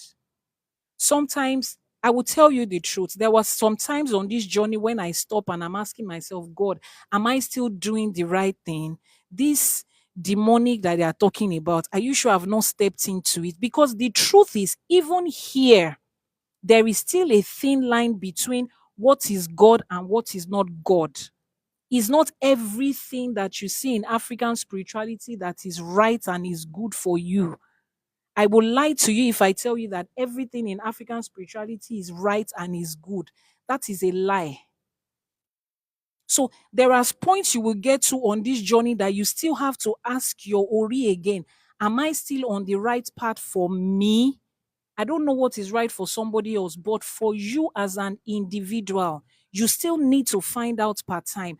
Am I still in the right path for me? Because at the end of the day, it is you and your Ori that matters. The destiny you have come into this life to live. It is not about following a bandwagon of we are going to the things of our ancestors. They have deceived us too much. It's a bandwagon for some people now. Some people think it's a rave. They are joining the rave of the moment. Ifá ti gbáyé lọ o, Ifá ti ṣe kinní kan o, Ifá ló ń lọ ńsìn o, Ifá is what is reigning now, and you are just joining. It is more than that. Is about your purpose. Now you have come to Ifa. How do you appropriate it to your life? What is the purpose that is for you that you have found in Ifa? If you have not found your purpose in Ifa, you are wasting time. I will tell you that categorically. If you have not found your purpose in Ifa yet, you are still wasting time. You are still sleeping and waking up like a dog and a sheep and a goat. So it's not because it is African spirituality makes it right. Everything about African spirituality is right. That's not true. People have delved into African spirituality and they have had major regrets. I will tell you that. Why? Because they have put their hands into things that was not their business, things that did not align with their destiny, things that did not have anything to do with them. Let me give you a very clear example. In African spirituality, we have a lot of spiritual work, right? We have a lot of spiritual work that people do. Excuse me. Now, there are certain spiritual work that doesn't align with certain people. Àwọn ọṣẹ kan wà, àwọn èèyàn kan wà tó jẹ́ pé tó bá po ọṣẹ dúdú fún wọn tí wọ́n ṣe ẹbu, tí nǹkan bá ń jẹ́ dúdú, kò bá ẹlẹ́dàá wọn mu. There are some people that black soap, all this black soap that we make, it doesn't align with their destiny. They take their source from all whites like me. They cannot bath ọṣẹ dúdú, ẹ bá wa ṣoṣólẹ̀, wọ́n forí kinní kan ṣe kinní kan, kò bá ẹlẹ́dàá wọn mu. Tó bá ṣe, wọ́n máa kábàámọ̀ díẹ̀ ni. And that does not mean Ifá is bad. Wọ́n ti tọwọ́ bọ nǹkan tí ò bá ẹlẹ́dàá wọn mu ni. And that will bring me to answer the question. People that they say, oh, I did my IFA, everything was going on well. Oh, I just decided to do my IFA so that things will get better. And the moment they did it, things got worse for them. And I've had a lot of people say, the Babalawo was using your IFA to channel blessings from himself to you. Kò sí nǹkan tó ń jẹ́ bẹ́ẹ̀ o. Ifá ò kí ń gbàbọ̀dè fún yàn o. Ifá ò kí ń gbàbọ̀dè fún yàn. So don't let anybody lie to you pé babaláwo tó bẹ́ẹ̀ ṣẹ́fá, òun ló ń fi fá ẹ, ló fi ń fa ọrẹ fúnra ẹ̀. Ó gbé fá ẹ fẹ́ lòmíì, ó ń fa ọrẹ fẹ́ lòmíì, ó ń fà fọ́mọ ẹ̀. Ifá ò kí ń gbàbọ̀dè fún yàn láyé. Kò ṣẹlẹ̀ rí, ká má rí ni. Ifá ò kí ń gbàbọ̀dè fún yàn. So if you did your Ìṣẹ̀fá, and then you start to notice a downward spiral in your life, ask questions.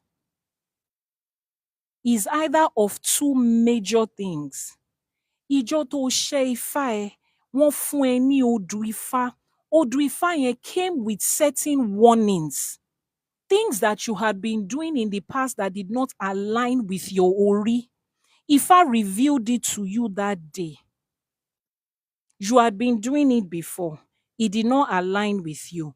That time was the time of ignorance. Your Ori and your Egbe, they were still helping you to patch it up here and there because you did not know. Maybe for those of you that are very good in giving, you give to poor people, aged people, widows. Wọ́n wò yẹn mọ́ ẹ lára. Torí pé o máa ń ṣe sàárà lóòrèkóòrè. You find homes, you give to them. You are engaging in something that does not align with your Ori. But because of these little things you are doing here and there, those widows that are praying for you every time you give to them, it is covering up for that taboo you are getting yourself engaged in. Then you now do your Ìṣẹ̀fá. You find out for real. You and Ifa had a face-to-face conversation during that your Odu. Ifa told you, then you are still doing it. Nothing is going to cover up for you again because Igba Imoti Koja, now you know. It will look as if, boy, is it not the same thing I used to do before? You used to do it before. That was when you were ignorant and something was covering up for you. Some of you, maybe it's your mother and your grandmother that has been standing in the gap. Wọ́n máa jí lóru, wọ́n máa gbẹ́bọ, wọ́n máa ṣètùtù, wọ́n á ti lọ sórí òkè, wọ́n á ti gbé nǹkan fáwọn bàbá kan ń bẹ̀, wọ́n á ti mówó kan lọ síbì kan ń bí báyìí. It was covering up for you. But the moment you know, and if I have spoken it to you and they've given you your Odu and you continue in it, that is when you will now start to see the consequences of those things. Some of you, Eshefaleni, you have not gone to study your Odu Ifa. You've not studied your Odu Ifa. You don't know that in that your Odu Ifa, black is not supposed to be worn. You have been wearing it in the past now, but so many things have been covering up for you in the past. Now you know. Then you still continue to wear black. Then you are wondering why things are going down for you. Ifá kọ́ ló gbàbọ̀dè fún ẹ. Is it possible for a babalawo to take somebody's glory, blah, blah, blah? Is possible. It doesn't have anything to do with Ifa. They can take your glory and your star, whether you do Ifa or not, whether you are Yoruba or not, irrespective of where you are. That one is a thing. But it doesn't have to do with Ifa. So, Toba share Ifa and you have your Ifa, and you are doing your appeasement for your Ifa regularly, and then things are still working out, is not working out. Ogbeni, first question I ask them is, what is your Odrifa? Excuse me. They tell me what their Odrifa is. Aside from the name, what do you know about it? They are looking at me like this. Then they are looking up. Ó ní Yorùbá ṣe sọ pé àìgbọ́fá là ń wòkè. Ifá kan ò sí ní pọ́nà, kò sí nǹkan kan tó ń wò ń bẹ̀ yẹn. You don't know it. You don't study it. You just went to do it because they say everybody is doing it, and now you have done it, which is what I'm saying, bandwagon effect. You just come to somebody's life. Ah, they say we should go and do IFA. Everybody is doing IFA now. Let me quickly go. How much is it? 2 million. You just give them the money you have doing. Ah, money will just come. Tomorrow you just become Dangote. The Baba that did IFA for you has become Dangote. Don't know who is deceiving you. You enter into Dangote's house, you saw IFA there. You went into Otedola's house, you have seen their bedroom, you saw IFA there. Because I don't know why you are deceiving yourself. Learn. That old Ifa is for you to learn. It's not just for you to know. Iworiwofun is my old. You see all of them online. They have gone to change their name from Opeyemi to Osemeji Beauty Salon. Omo Otura Okporan. Omo Osaodi. Is good. Congratulations. Now you know your old Ifa that birthed you. What's the next thing? What is the next thing? What are the do's and don'ts? Because the moment you do it, you have hang responsibility around your neck. That's why I tell people, think about this. When people come to me, they wonder why I ask them so many questions and I send them long voice notes before I get you committed. It is a commitment. Oh, yes, if you come and do Itefa with me, I will make profits and I'll use your money to buy gala and coke and I will drink it. I will buy fine shoe and but after that one is you and your head. If you are not ready to make that commitment and to go through with it, sit down in your church. Nobody has Bible of Odrifa that bet you here that will be reading all the verses. Some of you will have to go and search for the essay.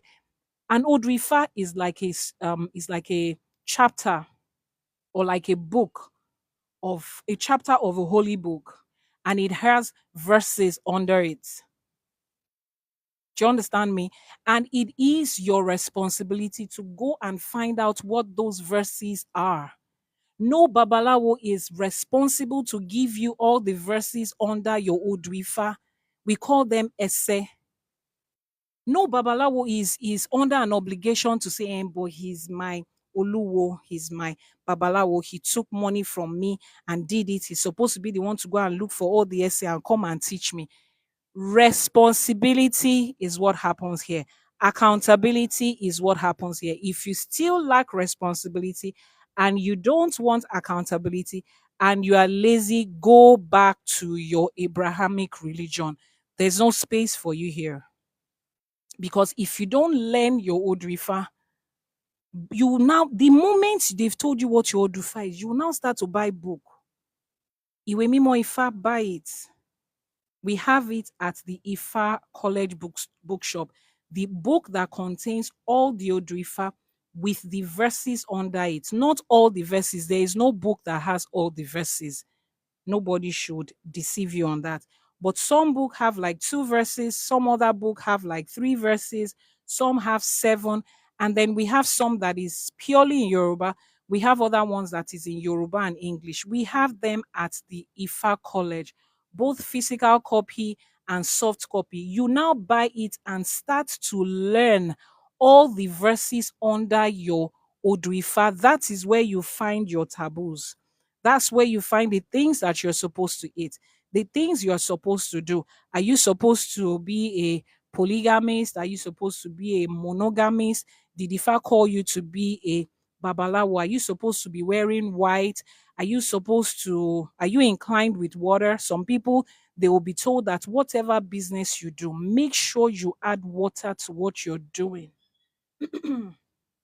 So if you're a construction engineer, you're a lawyer, you're a doctor, you're a fashion designer, and all of those good stuff, still have a business that you do that brings money out from water as a source. Maybe you have a store somewhere that they sell sachet water or they sell bottled water or whatever it is, or you have a tap in front of your house that people come to buy water. Just make sure you are making money from water. Now, imagine that you have been doing businesses in the past and it has been flourishing based on XYZ.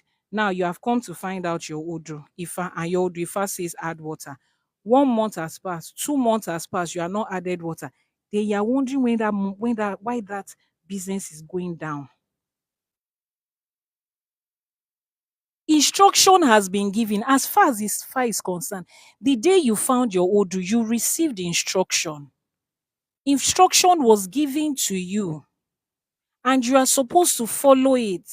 So you not following it is like you saying, if I have come to you to ask you a question, you have told me what to do, but F it, I'm not going to do it, and I still want to live my life the way it is. We are waiting for you. Let's see how far you can go with that. I think all that you have mentioned now revealed during consultation. It's not everything that will be revealed during your Ishefao. Is your Babalawo going to tell you some things? Yes, he cannot tell you everything. The responsibility does. How can he tell you everything? Excuse me. Somebody like me, on my WhatsApp alone, I have over 6,000 active WhatsApp contacts that come for consultation over the last few years. On this space alone, hundreds of thousands. On Instagram alone, on YouTube, on Facebook. Now, imagine the number of people I have done Ishefa and Itefa for this year alone. And you think if I've done, take for instance, I do for 100 people a month. That's least. In a year is 1,200. That's 1,200. Now imagine that those 1,200 people, 1,200 people, their Odrifa spans over 100 different Odrifa. There are 256. You think I know every essay of 100 different Odrifa?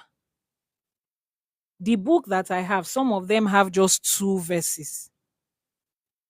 No, somehow you think that a Babalawo, let me even tell you now what you don't know. Kò sí Babalawo kankan tó lè kọ odù Ifá tán. Wọ́n ní Babaláwo tó bá attempt láti kọ odù Ifá tán, ó máa pọ́n láṣọ ni. Kò sẹ́ni tó lè kọ odù Ifá tán o. Ẹlòmíì nínú wa, 5, 6, 7 ló ń kọ́ tó dẹ̀ ń lò for the rest of his life. Babaláwo kankan ò ní lọ kọ odù Ifá nítorí pé ó fẹ́ kọ fún ẹ. Anybody that attempts to call gbogbo odù Ifá tán, it means that you want to have the knowledge of the whole universe. You want to become God. You want to become Olodumare. That's what you're attempting to say.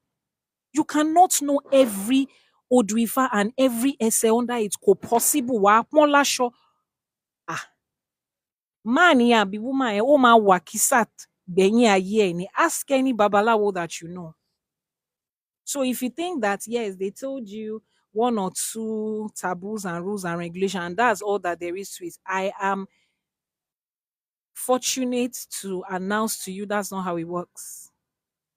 So before you want to do Itefa, is a beautiful thing to do. To have your own Ifa is a wonderful thing. You are taking your life to the next level. It's like you want to get the manual of your life, but it comes with responsibilities as an adult human being. Guidance will be there for you, yes.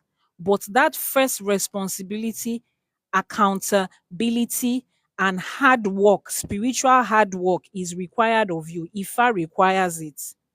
No laziness here. You cannot even hide your laziness anywhere. Shey, where you are coming from, if you put laziness into your spirituality, you can hang it on the devil. We don't have any devil you are going to hang it on here. If you do it, fine, your life is going southward. Everybody will see it and we will ask you, báwo ni tiẹ̀ ṣe jẹ́? Why is your own like that? Wọ́n ti ṣe fáwọn ará iwájú, ó dẹ̀ ju wọ́n ṣe. People that have gone ahead of you have done it and their life is better. They will ask you, what's your problem? Nobody will say, who is your babalawo? He's not your daddy. He's not responsible for your life. He can only guide you. He's guiding thousands of other people, literally hundreds of thousands in some people's cases.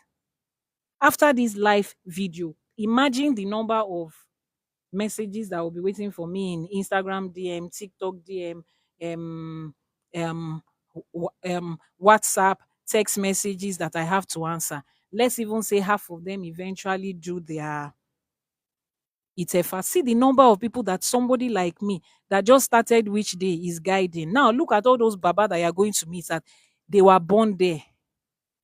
Nobody holds that responsibility for you. We can only guide you. Be ready to come and do the work when you are coming here. Another thing that you should be ready to do is to do your IFA sacrifice, your ebo for IFA every time that is required. Ọjọ́ márùn-ún ni. Please let other people share. They said I should encourage you to share the live. Please share. Please share. How else do we say share? I don't know how else to say share than to say share. Please share the live. I'm encouraging you to share. What do you need me to encourage you? You need me to do prayers for you, iwure for you to say as you share, Eledumare will bless you, but it doesn't work like that. We don't deceive people here.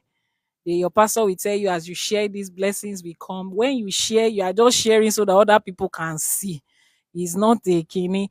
Just keep sharing. Thank you. Keep liking and keep sharing. Follow, like, and share and gift and all of those good stuff. But what is more important is after you have liked and shared and followed and gifted, what are you going to do with the message you have received here? Two things as we round off. If you have not done your ITEFA, send a DM. Let me explain to you how it works. All right. I will give you the process. I'm a teacher. It's a gift that I have. So trust me, I have the patience to put you through every step of the way. And I always want you to be aware of what you are getting yourself into. I don't like surprises and I don't like to spring surprises on people. So far that I have gone, I will be able to guide you from where I'm coming from. You want to learn about IFA. Some of you, you have not made up your mind if you want to do it. IFA, you just want to learn about IFA. Yes, you can learn about IFA without practicing it. And that is what the IFA college is for. We have a certificate course in IFA studies. We have a higher diploma course. The certificate course is a 13 weeks course. The higher diploma course is a 25 weeks course.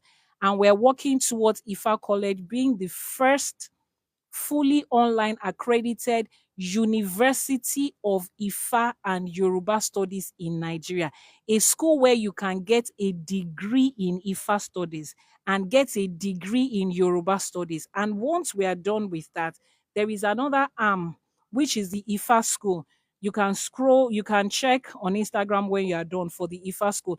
Ifa school takes care of how we are going to get traditional religion studies into our secondary schools so that as your children are learning CRK and IRK, they can also learn about IFA in secondary school.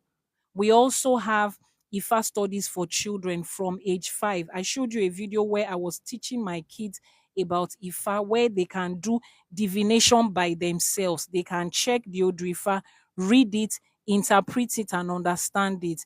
It does not do anything to them. It does not make them a candidate of hellfire. There's nothing it's doing to them. It is open. You can learn about it. When you are done learning about it, then you can make an informed decision as to, do I want to take the next step to practice IFA as a lifestyle, or do I want to go back to where I was coming from? It's a choice, but at least make an informed decision. Thank you for the gift. Ajay will multiply it to you. This gift is going to come to us as money and to make us continue our research. When I took the bold step to go to the Nigerian University Council to say, I want to start up an online university. Presently in Nigeria, we have only two fully online university. That is the um, National Open University, that is, of course, owned by the government. And there's a private university that just started, I think, this year or last year. That's all that we have, fully online. When they gave me the requirement to buy form that you want to register a private university in Nigeria, to buy the form to say, I want to show interest, non refundable, is 2 million naira. That's roughly about $2,000. That you say, I just want to show interest and buy form. That is not a guarantee that they are going to accredit your school or allow your school to work. Then other payments along the line, other payments along the line. Then you get to the point where you have to show a guarantee statement. Your bank has to guarantee a statement of 200 million naira before you can float an online university in Nigeria. Google it. NUC requirement is written online. It's online. It's not, you can check it. I saw that and I went back. I told my Ori, I said, me that I don't have daddy and mommy. I don't have. Family have separated themselves from me that this one is a black sheep, this one is going to hellfire, this one is a shame on the family, this one is this. It's just me. I went back to my Oluwo, to my Babalawo. I said, let's check again. If Ifa says this is for me. They said yes. And every step of the way, it has been people like you supporting and encouraging us. Because at the end of the day, Ifa College is not my own. Oh. Whoever it is that, let's imagine somebody started University of Ibadan. Has the person not died and gone? Person has gone. But University of Ibadan is still there. Students are still going through it. It's not for me. It's for us. I mean, for the first time, let them even take us serious about the things that we are doing. Let's be able to speak and they will listen to us. I told you that I have been doing some things in traditional medicine. I went to get a master's in it. I'm taking different certification courses every day. We want to be able to move herbal medicine in Yoruba land, in Nigeria, to the point where China and India has taken their own herbal medicine and the world is listening to them. You, as a Yoruba person, as a Nigerian, as an African, do you know how many Chinese herbs that you have used and you have promoted in the name of multi-level marketing? But you cannot buy agbo from the vendors that sell them by the road. And I don't blame you.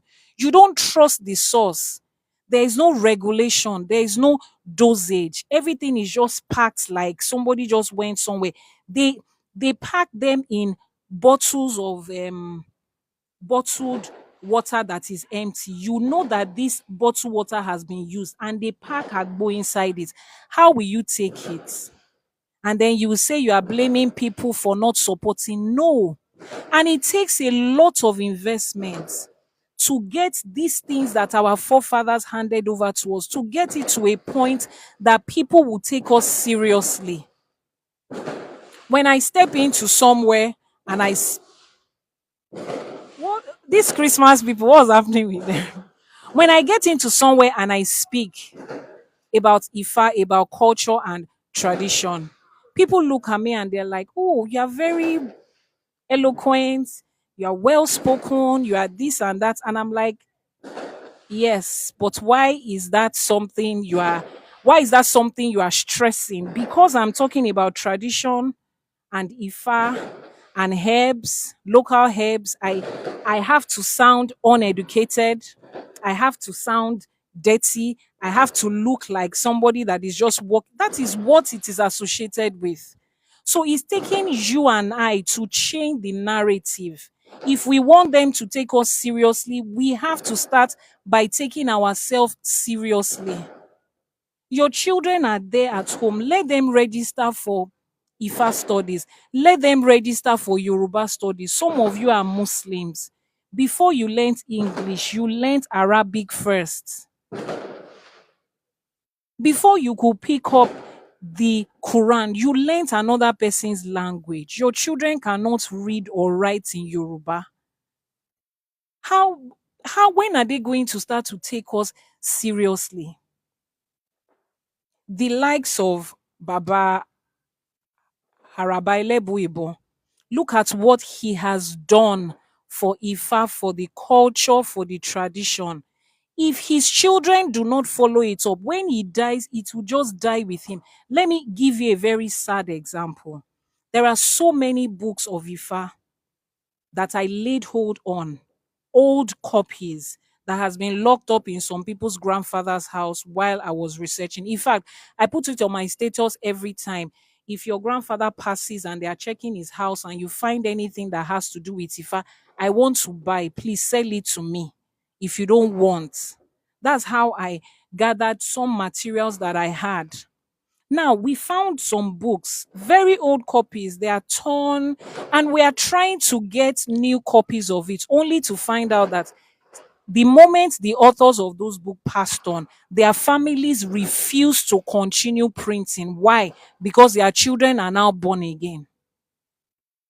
So, literally, those books that those men and women wrote with the wisdom and the help of their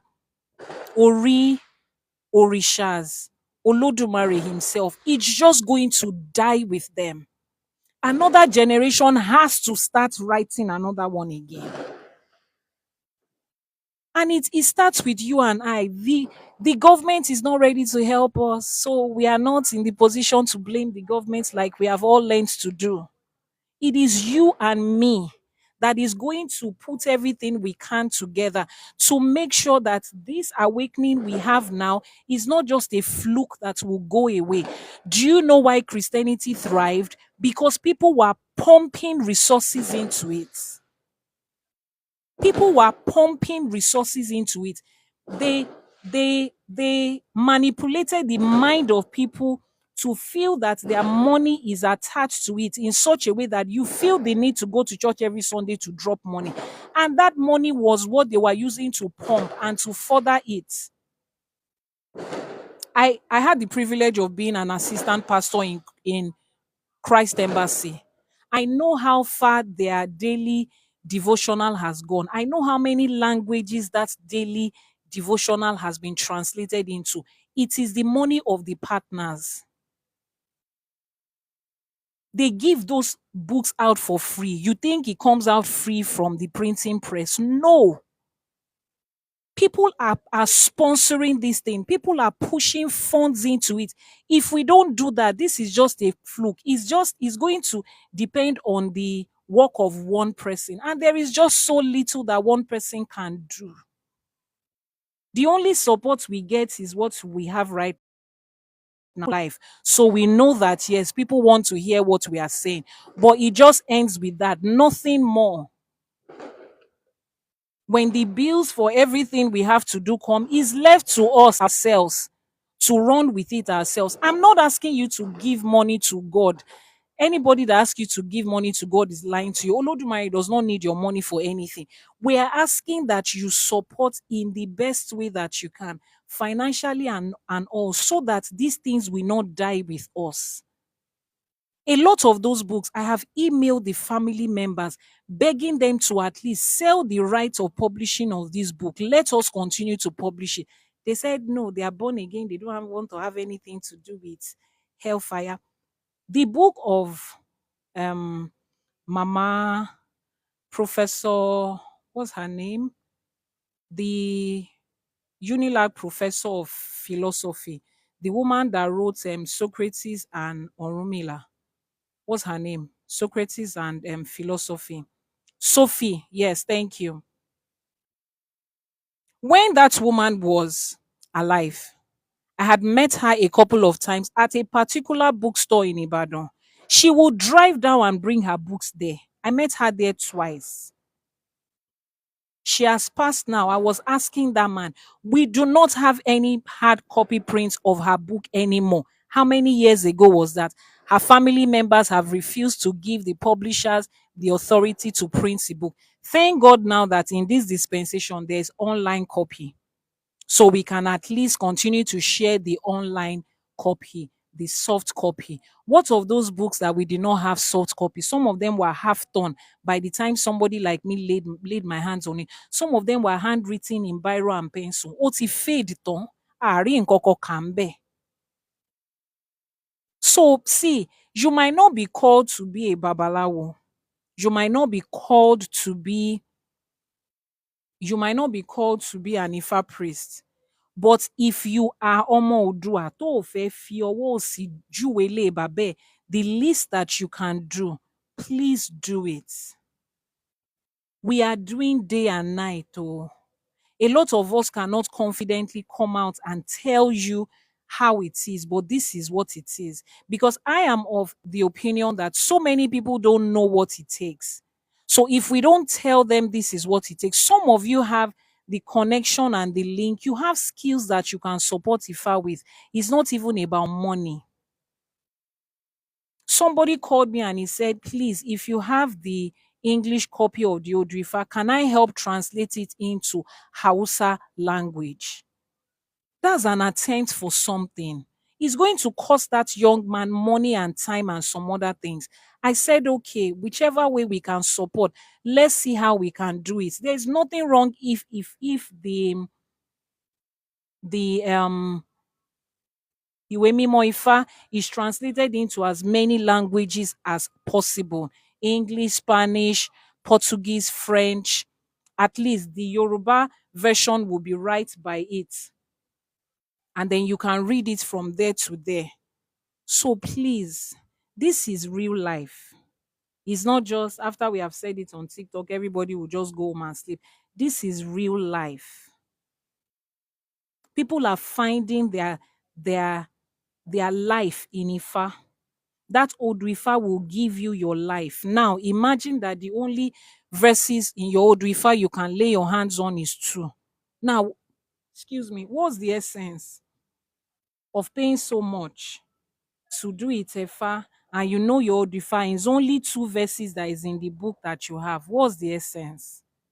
Assuming that Odwifa has like 20, those other 18, it has your life in it, though, but you cannot lay hands on it because nobody is researching it. The people that are researching it, they have a life to live. They just decided to do one step of research too, and they face their own life in this Tinubu regime. Everybody has what to do with their money. But when there is support and encouragement, we can go another step. There are some parts of Ifa, some things in Ifa that I found in Togo, in Benin Republic, in Ghana. Yes, there is a community of people in Ghana that practice Ifa. They have some things that I did not find going around southwestern Nigeria.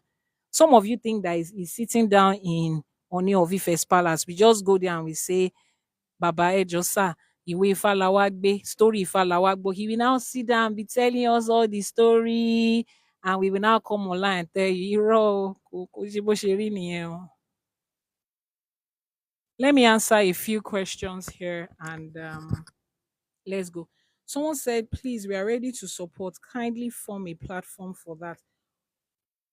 Okay, I will find out how they form platform. The only thing that I know is that just send me a DM, really, send a DM. If you have an idea of how a platform can be formed for that, let me know. I don't have any platform. I don't even know about any. The support we have been receiving have been people coming directly to say, all we want to do is, oh, I have this. Your support might even be maybe your grandfather has a lot of materials about Ifa and you cannot read Yoruba and it's just there in your grandfather's house. Let us know. We will pay to photocopy it. We are not going to take your father's property from you. Don't worry. We just want to have a copy so that we continue to put together for people to learn. Your support might be financial. Your support might be, you know somebody that knows somebody.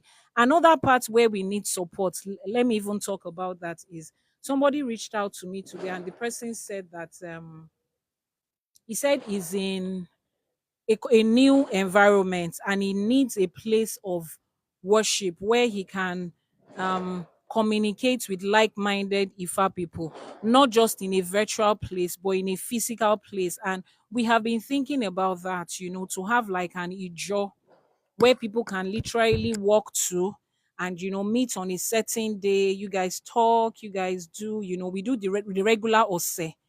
We do our ose, our prayers.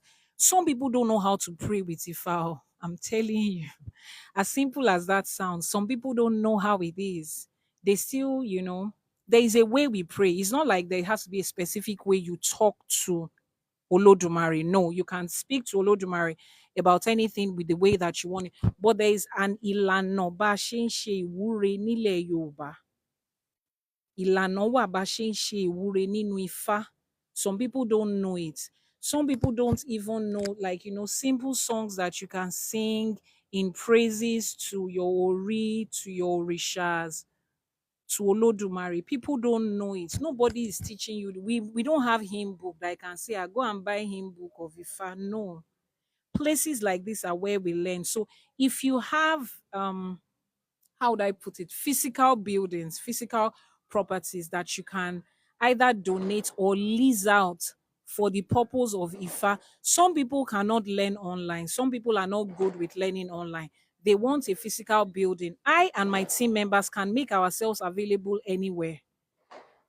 About 2 months ago, we had a school, a secondary school, that said we should be coming every Saturdays to teach their students. And it's a private school. They said we should come and teach our students. And I go there. I went there for the period. It was 3 months. So if you have property that you can lease or rent out or give for a short period of time, or if you are big enough and okay enough to totally give and say, I have a building somewhere, I'm not using it, you can come and use it for Ifa, for like a teaching place. Don't worry, we are not coming to do Ebo and Itutu in your property. No. Just like a meeting place where we can learn these things physically, you know, we can encourage ourselves. You can see how a proper Ose service is done in Ifa, where you do the Iba, you do the prayers, you do the, the singing, you do this. You will see how our orishas are displayed. Let me give you one secret. You see that thing that you see in white garment church, where they say, "Ah, oti gbe mi," and the person is doing like this and has a message, and they are saying this and this and this. Obatala lo ni o. Orisha Obatala is the one that Eledumare gave that gift to. Is a real thing. If you go to an Ijo or Batala, you will see them under the influence of the spirit of Obatala. They give messages. They literally fall on the floor. They give messages from Obatala. It is pure Ifa. It is pure Orisha. And a lot of people still have that gifting, those messages, but they don't have anywhere to do it. So if you have in property, just let us know. Oh, I have in Oshun, I can give you one time a week in Oshogbo to come and do it. We announce, and people in Oshogbo will meet there that once a week. We teach, we worship, we fellowship, we do everything as our ancestors were doing it. Our ancestors had places where they met. You understand? So you can, if your own is to say, I know somebody that knows somebody here that can help you with something to make it faster so that we can move Ifa and Isheshe forward. Do it. Some people have books that they have written about Ifa. They don't have anybody to sponsor them in printing. I have read some people's manuscripts and I know that the things that they wrote, it could have only been spirits that gave it to them. But they don't have the funds to push it out. A lot of talented young men and women are singing original Orisha songs, songs that you listen to and your Ori will move to another level in in spirituality. It just soothes your spirit. You feel it. Your How do I explain it? I listen to those songs and I wish that there are people to sponsor these songs to go out, not the trash that we are listening to. See how Christians are pushing their choir people. I will say it again. I have a background in Christ Embassy. I know the way their pastor pushes every gift and talent there so that what the gospel of their religion will be propagated. We can propagate Ifa through songs. Song is a very big way to push out messages. But a lot of these young men and women don't have that support, and we don't want to push them out into the entertainment industry. They will kill their spirit and their vibe there. What's going on in entertainment industry is crazy. So any way that you know to support. So that person that said, is there a platform? Please send me a DM and explain to me how platform works. So I don't know.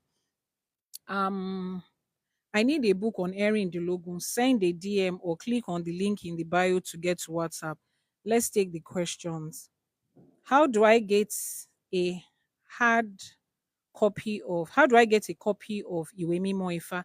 Send a DM. We have it at the Ifa College bookshop. Um, we are ready to support. Kindly form a platform for it. Okay, just send a DM. If you want to support, send a DM. Click on the link in the bio. It's so hard to find online. Yes, it's hard to find online. No. We have not reached the point where the truth about Ifa is online. It's hard. I need a copy of Professor Sophie's book. Send a DM. I love to learn airing the logo. Send a DM. Yes, thank you for answering that question. Any more questions? Let's see. If you have any more questions, please let me know. I'm still scrolling. Oh. Please, ma, I would like to buy the hard copy of the book. Yeah, just send a DM or click on the link in the bio to get to WhatsApp. Yeah, where else can we find more essay for our Odrifa after we have been told? You'll find it in the Way Mimo Ifa. They are just in books. I would have said go and make a research like I did, but that's like putting you on a wild goose guess, on a wild chase. No, there are books that you can find. So you can send a DM and tell me what your Odrifa is. Let me know the essays that you know that you have access to now.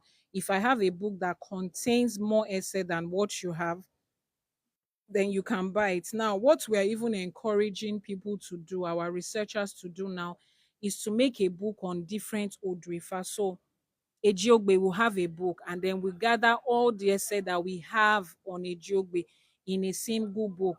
We need funds to be able to push out for those research and publishing. In the course of my making research and setting up Ifa College, I met a professor in the University of Lagos who has spent 6 years studying Orunmila alone. The materials that Baba has on Orunmila alone. Now we're trying to see, okay, which one can he give to us? Which one is he going to sell? Which one can we put into writing? How do we publish? How do we this? Is a lot, like I said. So if you want to know more about your Odu, just send. I will tell you if we have more than what you already have. Um, I need I know about my Odrifa. So if you know about it, keep studying it, get more essay, read what your Odrifa says about your life. But what if is an unpopular Odu and you weren't giving much information during your Itefa? Exactly. You see, there are so many Odrifa that is unpopular. Babalawos might have just one essay. It's now your responsibility to go and learn. Is your responsibility to go and find out. So you that you send that message and anybody in that category, send a DM. Excuse me, let me get someone to give me water. David, can I have water? Send a DM and then let me tell me what your old refi is. Whatever essay we have on it will let you know. If it's different from the one you have, then you can buy that one and learn it along. And then you continue to ask if we have any updated one, or you check other bookshops. There are a few bookshops in inner cities. If you can put somebody to go around Ibadan, Ife, Oshogbo, um I don't know so many bookshops in Lagos. I don't even know any bookshop in Lagos that just stocks Yoruba and Ifa books. I don't know. But in Ibadan, in Ife, in Oshogbo, in Ondo town, you will get some of those bookshops. You will get in Ibadan, you will get in Oshogbo and Ife. Just look around. Most of them, I contact them online. I don't really go there. A lot of them even contact us by virtue of the fact that we have an Ifa school. So, and then the publishers to contact me, and then they supply us at the bookshop. Let me see if there's any other question I haven't answered. We have really tried, though.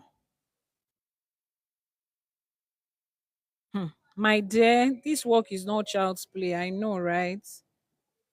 I take that as an encouragement.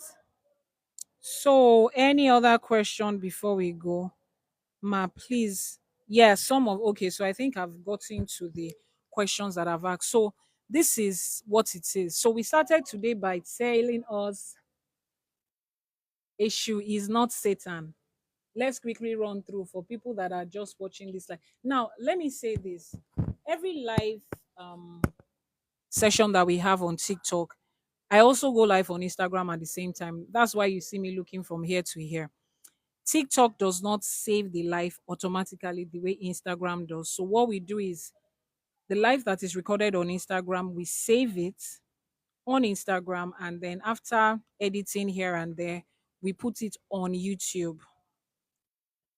On YouTube, you can rewatch it. There's always a replay. This is the third live video, live streaming that I am having on TikTok. And the three of them were recorded on Instagram too, and it will be put on YouTube.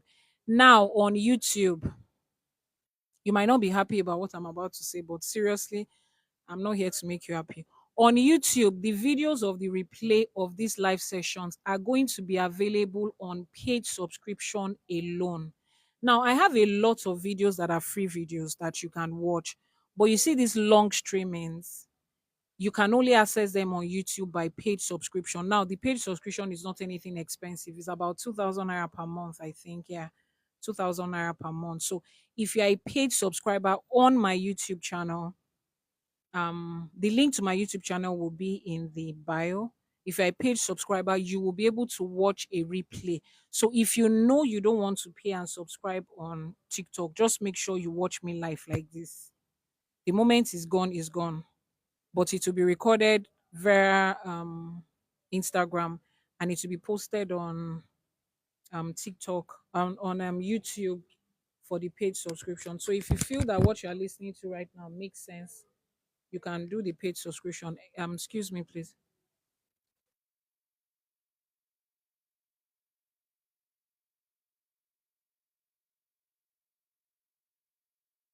Thank you. So let's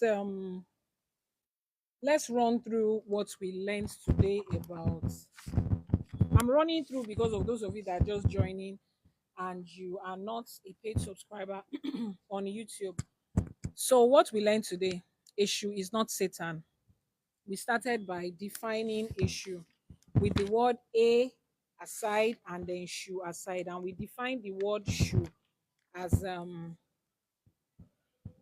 support to what have you now to support to circle around, to protect. So a should support, that is what he does. Now that name is a descriptive name. The pronoun is a, which is the letter e. Shoe is a verb. The verb means to support, to surround, to encompass around, to guard jealously, to form a complete circle around something, to protect and to support something, which is what Eshu does. Then we also defined Eshu by his oriki, because in Yoruba land, when you want to find out about something, you describe the thing by his oriki. So we defined Eshu by his oriki as Eshu lalu ogiri oko. Òbẹ́lẹ́kún sunkún kẹ́rù bẹ́lẹ́kún, ẹlẹ́kún sunkún láàárọ̀ ń sùn jẹ. Ó fi gbogbo ara sunkún bíi ajere. So we defined issue in that context as the one that cries more than the bereaved. Issue cries more than the bereaved. Issue is very compassionate and empathic. It takes on every human um predicament, and he carries it more than you yourself. Issue is empathic. It feels your pain more than you do. It participates in your pain more than you yourself is doing. Issue is empathic, so there's nothing devil and demon about issue. Then we also defined issue as onile orita, the one at the crossroad. Now what does he do at the crossroad? At the crossroad is not there to deceive you into sin. or to lie to you into sin. Anything at a crossroad is like an examination point. So just like your examination body sets exam and twist the exam here and there just to see if you know what you have learned and you are sure of it, and to see the answer you are going to give. That's what Èṣù does at the crossroad. He sort of manipulates the questions of life to see the decision you take. And if you don't take the right decision, Èṣù is not responsible for that. Just like the examination body is not responsible for whether you pass or fail. But as Nigerians, when your child fails, you will say, ah, JAMB lo fail me. Oh. It's the exam that failed me. IJMB, Abi, IELTS has failed their son. No, it's not. It's your son that failed. Your son wrote out what was inside of him. So when you get to the crossroad and issue, put something in your way, you have to go left or right. Whatever decision you made is what is inside of you. Ẹnì kankan ò lè sọ pé èṣù kọ́hún ní ká ṣe ìka ti wà náà ẹ̀ tó fẹ́ ṣe tẹ́lẹ̀. Nobody can say èṣù is responsible for what I did. You had it in you to do before. And then it should just help you to show you what was inside of you. The stuff that you have made up is what will come out every time there's a temptation. Èṣù is not responsible for that. And we also remember that when Èṣù was coming from Orun to this earth, his Babalawo divined and told him that when you get to the earth, the son of man, you see those people, they will tie their responsibility and put it on your head. And they told Èṣù to do Ebo, and Èṣù did the Ebo. And because of that, Eledumare gave Èṣù Orishonsho, so that you cannot put anything on it. Èṣù cannot carry anybody's load. So you see that load that they've taught you in church to carry and push to Èṣù. Èṣù is, your load is dropped at Bode. Bode is the boundary between heaven and earth. Your load is waiting for you there at the point of karma. Continue to push it to Èṣù. Is waiting for you there. Èṣù is not the one that is responsible for you. We defined Èṣù again as what? We defined Èṣù as Laalu, and we said that most of the words that start with L like that in Yoruba has been cut, like the name Laoye, it is Olaoye. The name Lalekan is Olalekan. So Laalu is actually Olaalu, Ola Ilu. Ola is wealth, Ilu is a country or a people, a society. So Èṣù is the carrier of wealth for our society, for humankind. Èṣù is not the devil. And then people will now ask, so what is devil in English? And we say we don't know. We don't have devil. Abi, they ask us what is devil in Yoruba. We don't know. We don't have devil in Yoruba. Abi, what we don't have, can we know the meaning? We don't have. It's just like you're asking a Chinese man, what is Obatala in Chinese? He doesn't have Obatala. Why must Obatala have a Chinese word? Does Ibadan have a Chinese word? Does Isenyi have a Chinese word? He doesn't have, because why should he have? They don't have Isenyi in China. Why should they have? So we don't have devil in Yoruba. We don't have a definition for it. Carry your devil and the mentality of your devil and go with it. Don't come and project it on us. The issue that we know, he's a protector, he guides, he's empathic, he's compassionate, and he's the one that communicates, carries our ebo to Olodumare on behalf of the other Orishas. We also learned that Èṣù is the one that communicates with the Ajogun.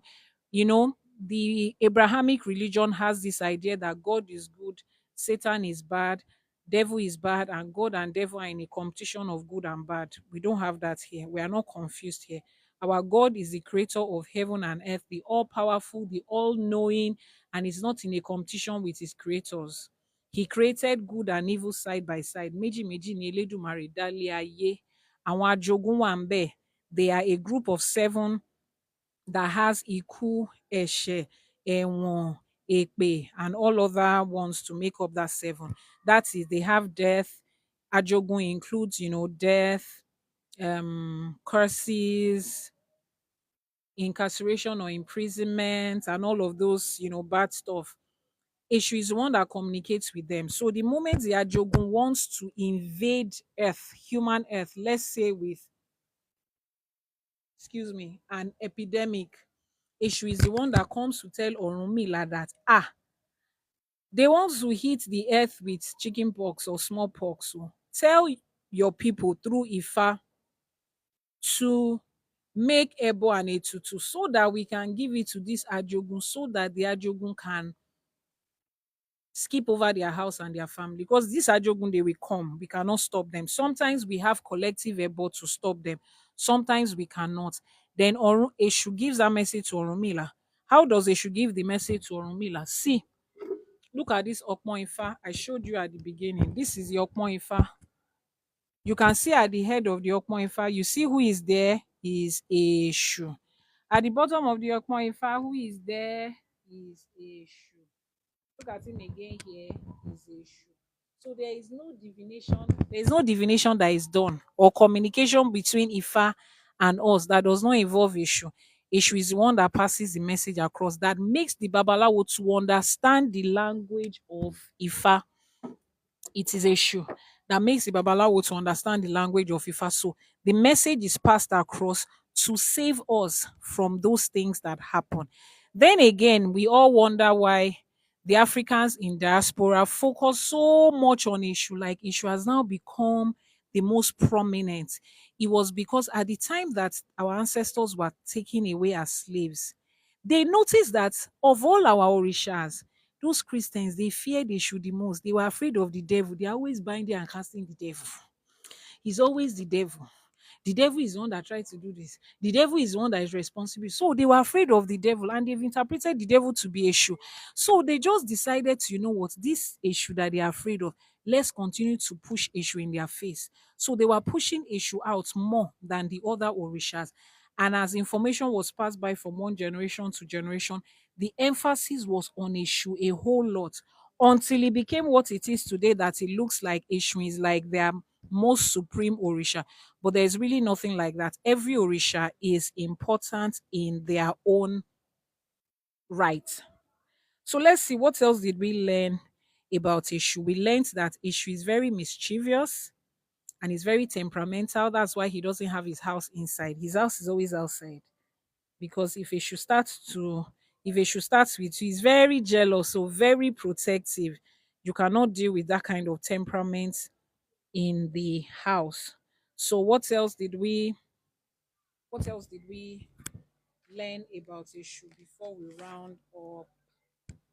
We learned about Eshu Leyin Ibeji, right? The twins that have Eshu behind them. So I think, yeah, that wraps up everything we learned about Eshu. So we have come to the end of this live streaming, and as usual, we give Iba to Akodaye, we give Iba to Eledumare, we give Iba to àwọn gbogbo àwọn àgbàlagbà tó join wa ní orí live streaming yìí. I'm trying to see if there's any question that has popped up again before we go. Thanks for sharing. Thanks for liking. I'm proud of you. I'm proud of you too. Trust me, I am.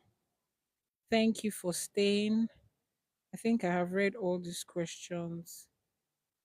Remember that our live streaming on Sundays. So I've gotten a lot of questions from people that are in the diaspora on the Eastern Standard Time Zone, the AST, saying that they haven't been able to join because that time that I come live is usually very early in the morning in their time. So I think next week we'll try and find a way to shift it in such a way that everybody. I have a question, man. Please ask your question. You don't need to say I have a question, just ask.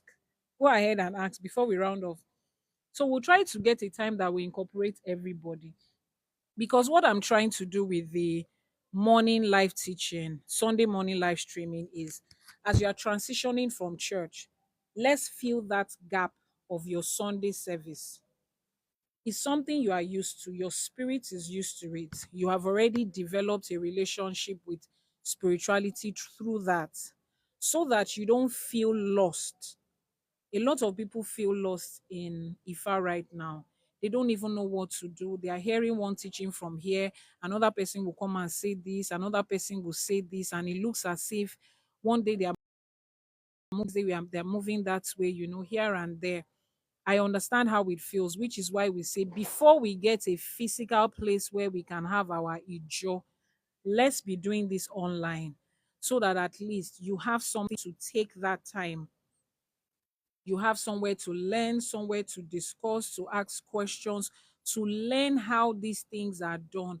You learn the Iba, you learn the prayers, As time goes on, we will introduce music, our Orisha form of music and praise. We would introduce that as time goes on. So that's what that Sunday morning is for. So we'll try to find a time that puts everybody, together. So somebody said he or she wanted to ask a question. I'm still waiting for you to ask your questions. So yeah, I think that's what it is. Then I said I wanted to be coming live 3 times a week. So one is Sunday streaming. The second one will be taking just purely question and answer. So you can send your questions during the week, either via email or via DM or via WhatsApp. I'll collate your questions and then we'll come live and answer.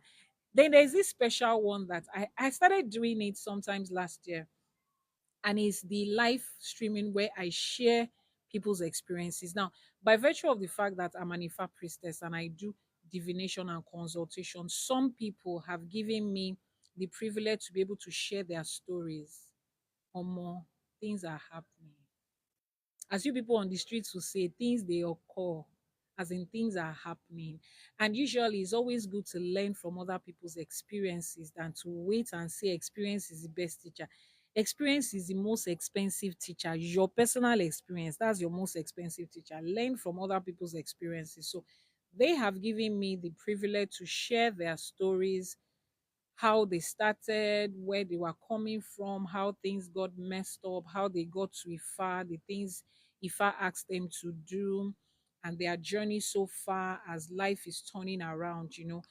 I know it's going to be a lot.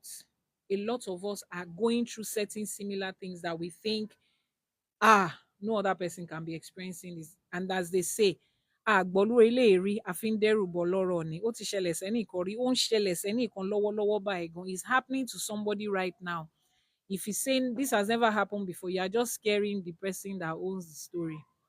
So I will pick a particular day of the week where I will be sharing that, one person's experience after the other, name withheld, or we just, put in fake names just so as to cover their identity.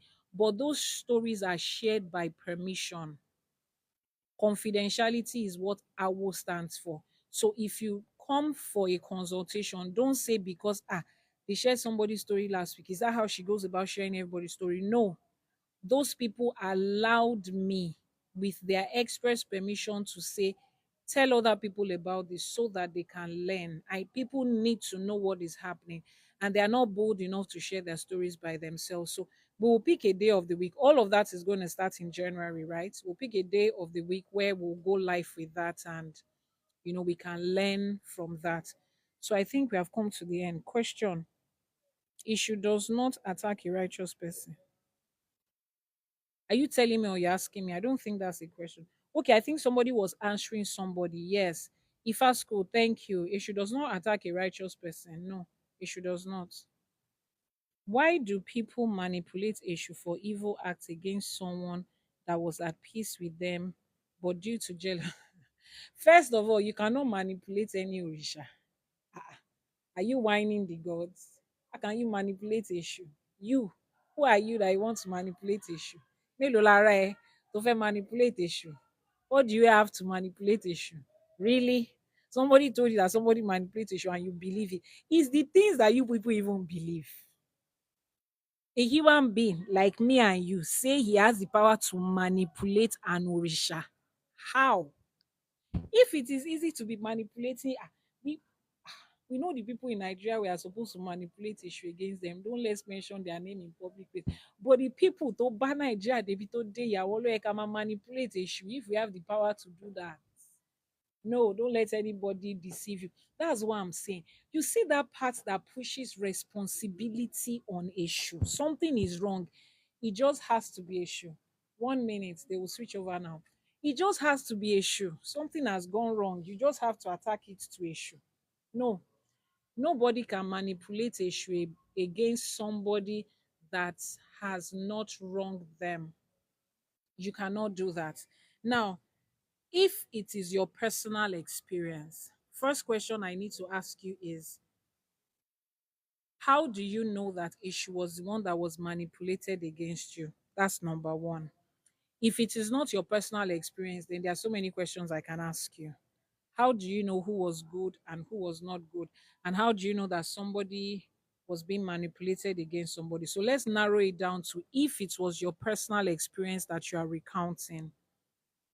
So we have established the fact that issue cannot be manipulated against you. Now, this is what can happen.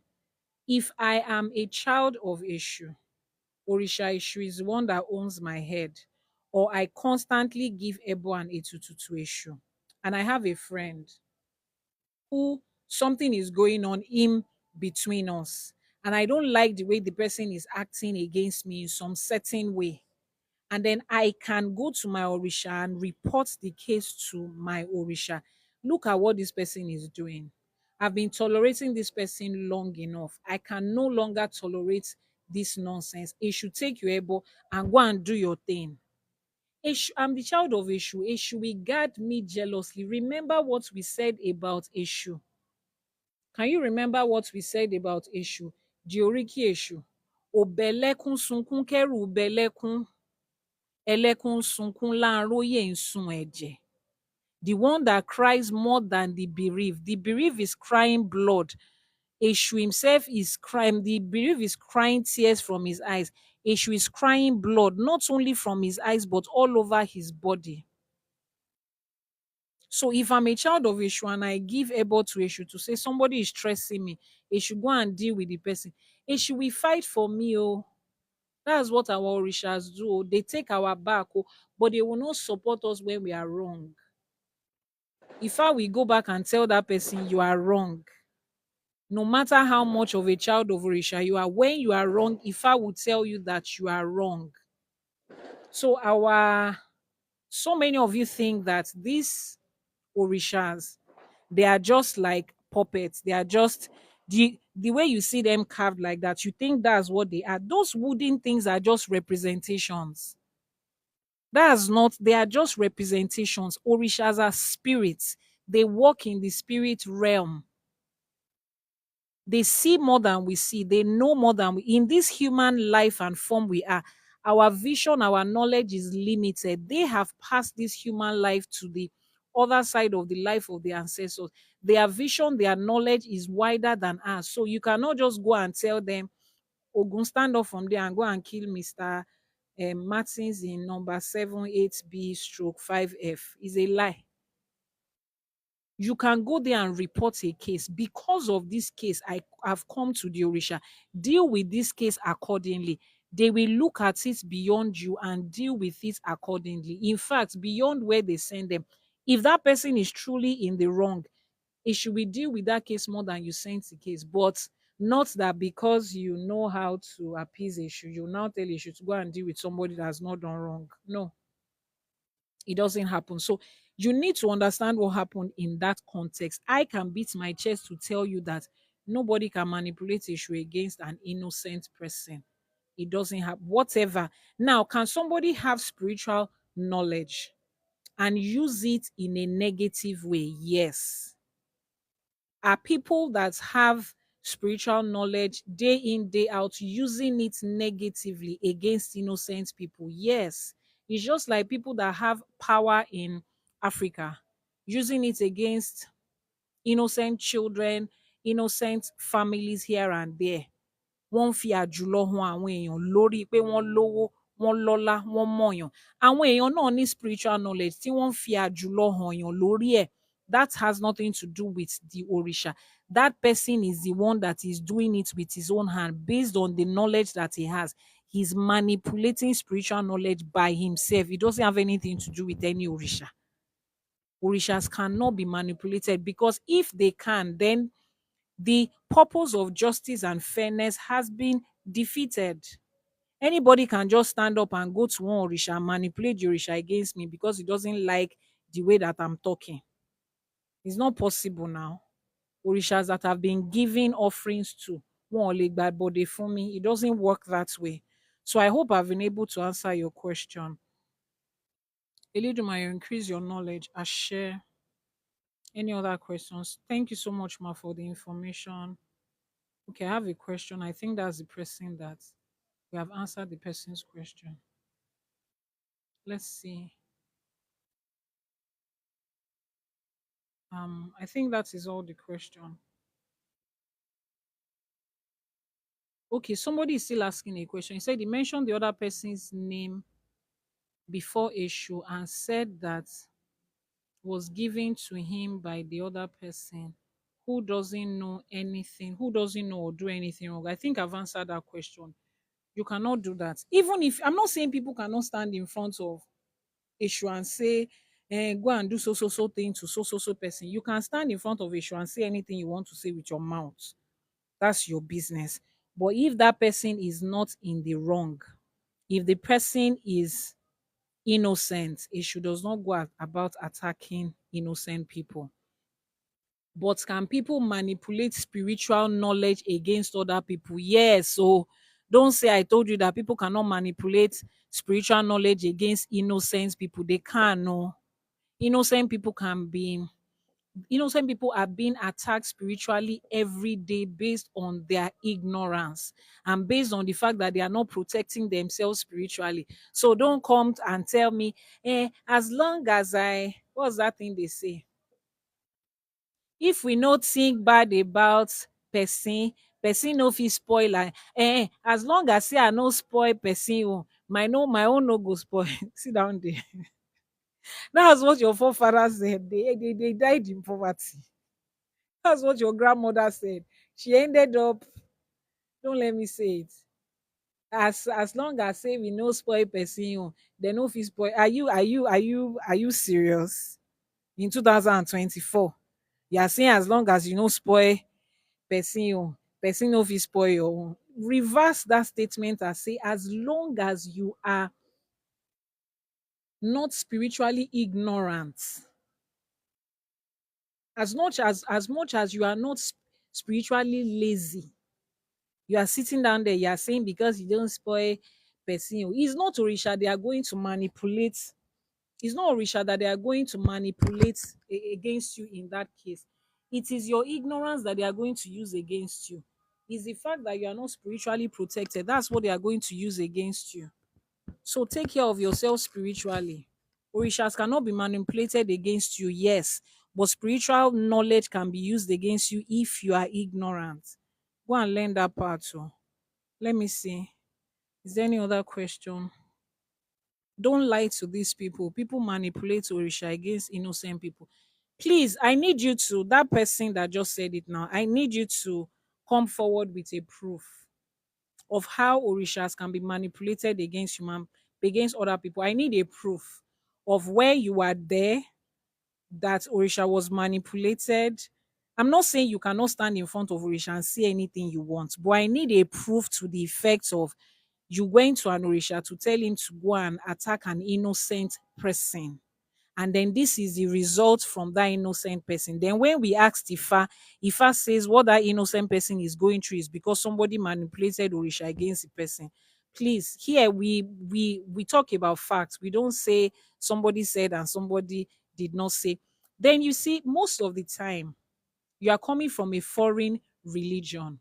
Foreign religion helps you to define who an innocent person is and who a guilty person is, because that is the first place we are even supposed to start from. Who told you that that person you are looking at as innocent is actually innocent? Let me tell you something. Wọ́n ní tí èèyàn bá ṣèkà níbí báyìí, àṣepamọ́ ló ṣe o. Ó máa bá níwájú lọ́hùn. But ẹ mọ nǹkan tí Elédùmarè Ọlọ́run ọba tó fi jù wá lọ. Ìjọ́ tẹ́ni yẹn bá ń kó ẹ̀san ìkà tó ń ṣe, àwọn tó wà ńbẹ̀ ńjọ́ tó ń ṣèkà, wọn ò ní sí ńbẹ̀ ńjọ́ tó ń kẹ̀san ẹ̀. Let me explain it to you in English.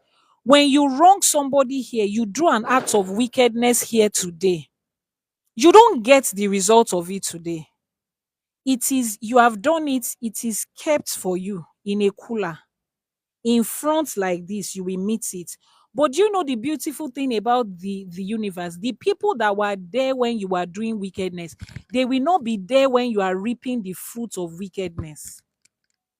When a man sits down today because he wants to win a position, an election, and he says they should go and pick innocent children from the streets, and he has done something to use innocent children for a sacrifice, the people that saw him when he was doing that, they will not see him in 20 years' time when he has relocated to Australia. Nobody will know him then. Then, when the repercussion, he has left here, or he has gone to join church, he has become pastor in Australia. He's God bless you, amen, serve you, sir, wonderful Jesus, everything, Holy Spirit, blah, blah, blah, blah. Nobody knows what he did 20 years ago. Then Orishas are fighting him there. You will now come and say Orisha is fighting an innocent person.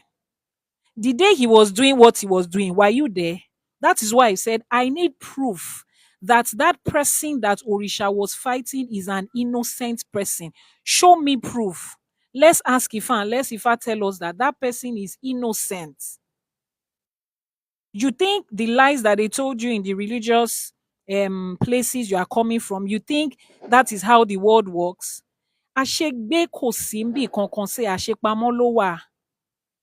Some people you are looking at as innocent people today, they are suffering from the sins of their fathers. Go to your house and find out what your fathers and your mothers, your grandfathers and your grandmothers did with innocent blood. Then the orishas of the family of those people is still seeking. The blood is still speaking to you today. You now say innocent people. The religion you are coming from, is it not your Bible that says that the sin of the father will be checked on the children and the grandchildren? There's a verse that says it is another person that eats the sour fruit. The teeth is aching another person. Bí báwo ló ṣe máa ń sọ? Ọ̀tọ̀ lẹni tó jẹ èso kíkan, ọ̀tọ̀ lẹni téyín ń kan. You see, this life we are living, the spirituality of this life is real. It goes beyond the surface. So before you come out to say somebody is innocent and Orisha is fighting the person, be sure that the person is actually innocent. Orishas don't go after innocent people. I can tell you that a million times over. The Orishas that we serve, they don't go after innocent people. If they happen to go after somebody that you are looking at as innocent in this time, go and find out what they have done that is keeping somewhere for them. Some of you, you have made choices today that has caused other people's family to cry and to weep in pain. 10 years time, it might not even be you, it might be your spouses. Some of you, your spouses are suffering from decisions that you made 5 years ago, your innocent wife and children, by virtue of the fact that they are married to you and they have you as a father and a mother, and you say innocent. Please, let's scroll up. I like to talk with facts. So Orishas, don't go after people that are innocent. It's not possible. Some people, let's even leave African spirituality aside. There is something that we call karmic relationship, karmic friendship. Karma brings some friends into your life to punish you for some things that you have done. You keep wondering, why do I keep meeting the same set of men? You just meet men that treat you in a certain way. You just meet men that treat you like this. There's something called karmic relationship. They are in your life as friends to pay you for something that you did. Some of you have met a girl. You just met a girl in school. You promised her because you wanted to sleep with her. Her father has money. You know that once she fall in love with you, she will give you money. You slept with her to deceive her, promising her marriage. The moment school was over, you left her and you went to marry the girl that your mother kept for you in the village. You left it there. You start to build your family. You are walking somewhere along the line. Then the girl is somewhere calling the orishas, and then orisha comes after you. Then the person that met you in your office is saying, and that man is an innocent man, he's a good man, he doesn't talk to anybody, he faces his wife, he doesn't even follow us to club, he does not drink, he does not do anything, he goes to church every Sunday, he prays 5 times a day. Why would somebody manipulate orisha against him? Ask him what he did. That girl that you left in school, that she used her father's money to send you to school, she got pregnant. She didn't find a way to tell you. She aborted it. She will never be able to have a child again. You didn't know. You are not even aware that she aborted the pregnancy. But because of you, she cannot have a child. Her father threw her out of the house because of you. Orisha will now come and fight you. Somebody will now say you are innocent. Please, can we move to something that is more interesting? They lie to you that Orisha, wait, they will lie to you. They will lie to you to the Orisha and send Shango to kill someone. This is ridiculous. Somebody will lie to Shango. You see, if where you are coming from, if your if your narrative of God where you are coming from is a joke, our Orishas are not a joke. Is that okay? So don't bring that here. Our orishas are not a joke. They are not dummies that just sit down to listen to what we have to say and they just act without. No, our orishas are not like that. So you probably need to come to Ifa College and come and learn what orisha is. That orisha Shango you called. Come and take a class on orisha Shango and understand how orisha Shango works. Not they will tell Orisha Shogo something as if it's computer or robot that you just AI. You just tell AI, create a man that is shooting a gun. AI just creates it. And fire will just come and no, that's not how it works. Then why do people send Orisha to destroy someone else? Nobody sends Orisha to do something. You don't send Orisha. They are not your servants. You don't send them on and that's not how it works. Let me tell you how it works when you want to give an ebo to an orisha. You do an Ifa divination. Ifa tells you concerning this question, give so so so and so ebo and etutu to this orisha, and you do it. If you have become a child of a certain orisha, you can give your sacrifice and appeasement to your orisha without without any requirement or request to do it. You just do it from time to time. You work with certain orishas. You might be working on a certain project and they will say, Oshun is the one that is handling this project too, so give ebo to Oshun regularly. Is that okay? Thank you for the likes. Please keep it coming. Thank you. That's how it works. Now, you just don't wake up one morning and go and stand in front of Orisha and say, help me to go and burn somebody's house down. Why? That's the next question. Why? See, if you see that thing, you tell yourself, think about it. If it works, how many people will be left on earth? No, people is like, think of it. The way you are making it sound is the same way there is freedom to use gun in some countries. Somebody can just pick up a gun and license it and just stand and just start to fire. We see what is happening in those countries where people can literally just own a gun and just use it. If people can literally just stand in front of Risha and just tell them to send them anywhere, we should have been seeing the rampage, the madness of it everywhere. If that is possible. If that is possible, do you know how many people that you are speaking, we want to anybody will just offend you today and say you are stupid. You just go to Oshun and say, Shango, go and slap his face in the morning. If the teacher beats your child tomorrow, you just go and say he should go and hit the head of the person. If that is literally how it works, we will see the mad rampage, the way we see gun violence on mad rampage in some countries. If anybody can do that, so trust me, it doesn't work that way. Register at Ifa College and learn. Does the physical actually control the spiritual? Let me answer that question in a simple way. Yes, it does. Don't let me complicate the answer. Yes, it does. Everything you are seeing here on the physical has happened or is happening in the spiritual already at some point. Everything you are seeing here right now, just like I usually use the Odrifa as an example. We have 256 Odrifa. Every time you ask a question, the answer is in that Odrifa. They said that medicine is in Odrifa, pharmacology is there, physics is there, science is there. in Odrifa. It means that everything that we know in life right now has already been completed somewhere and recorded in Odrifa. Remember that Odrifa is pre-recorded information. Nobody is adding anything more to it. Nobody is changing anything. Yet it is relevant to life, technology, business, medicine, career, marriage, spirituality till today.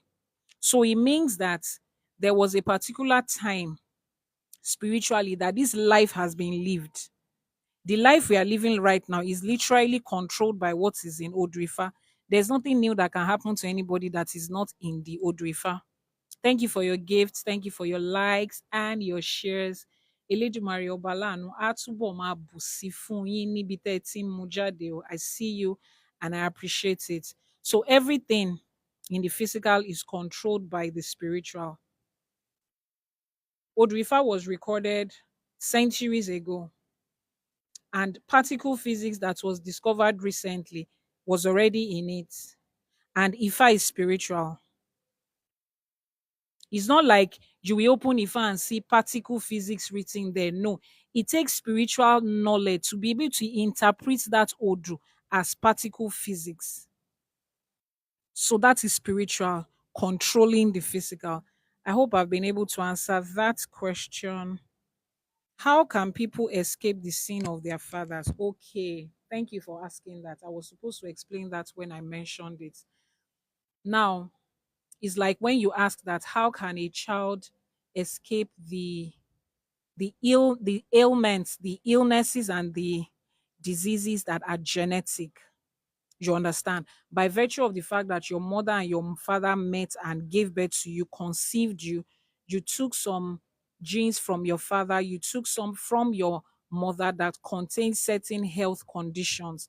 So, how can you escape them?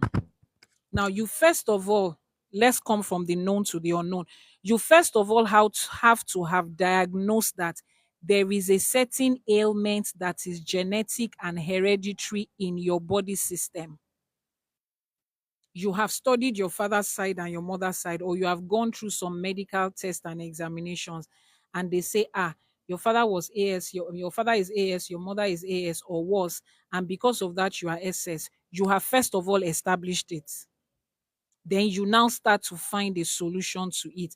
Depends on what that genetic illness or sickness is. Now let's bring it into the spiritual. You first of all find out what is the generational problem or cause or whatever that comes from the family where you are. How do you find out? Ifa, ask questions. If I would tell you this and these are the things that is predominant in your father's house, if I would tell you in this person's family, they struggle before they make it by virtue of one cause that has been placed on somebody from somewhere, you ask specific questions. It might not be answered in a single Ifa divination. It might require 2, 3, 4, 5, 6, I don't know how many divinations. And in some people's cases, it might outrightly that you go and do your itefa outrightly, straight up like that. Go and do your itefa, and everything will be broken down. Now, when you know it, you now ask Ifa for the solution. How do I not continue to carry this thing? How do I break this curse that has been coming with this generation? Is there something that my ancestors has been doing that created an enabling environment for that thing to continue to thrive? If I will tell you,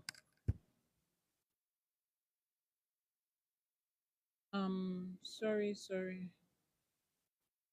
Oh, Instagram has ended. If I will tell you what that thing is,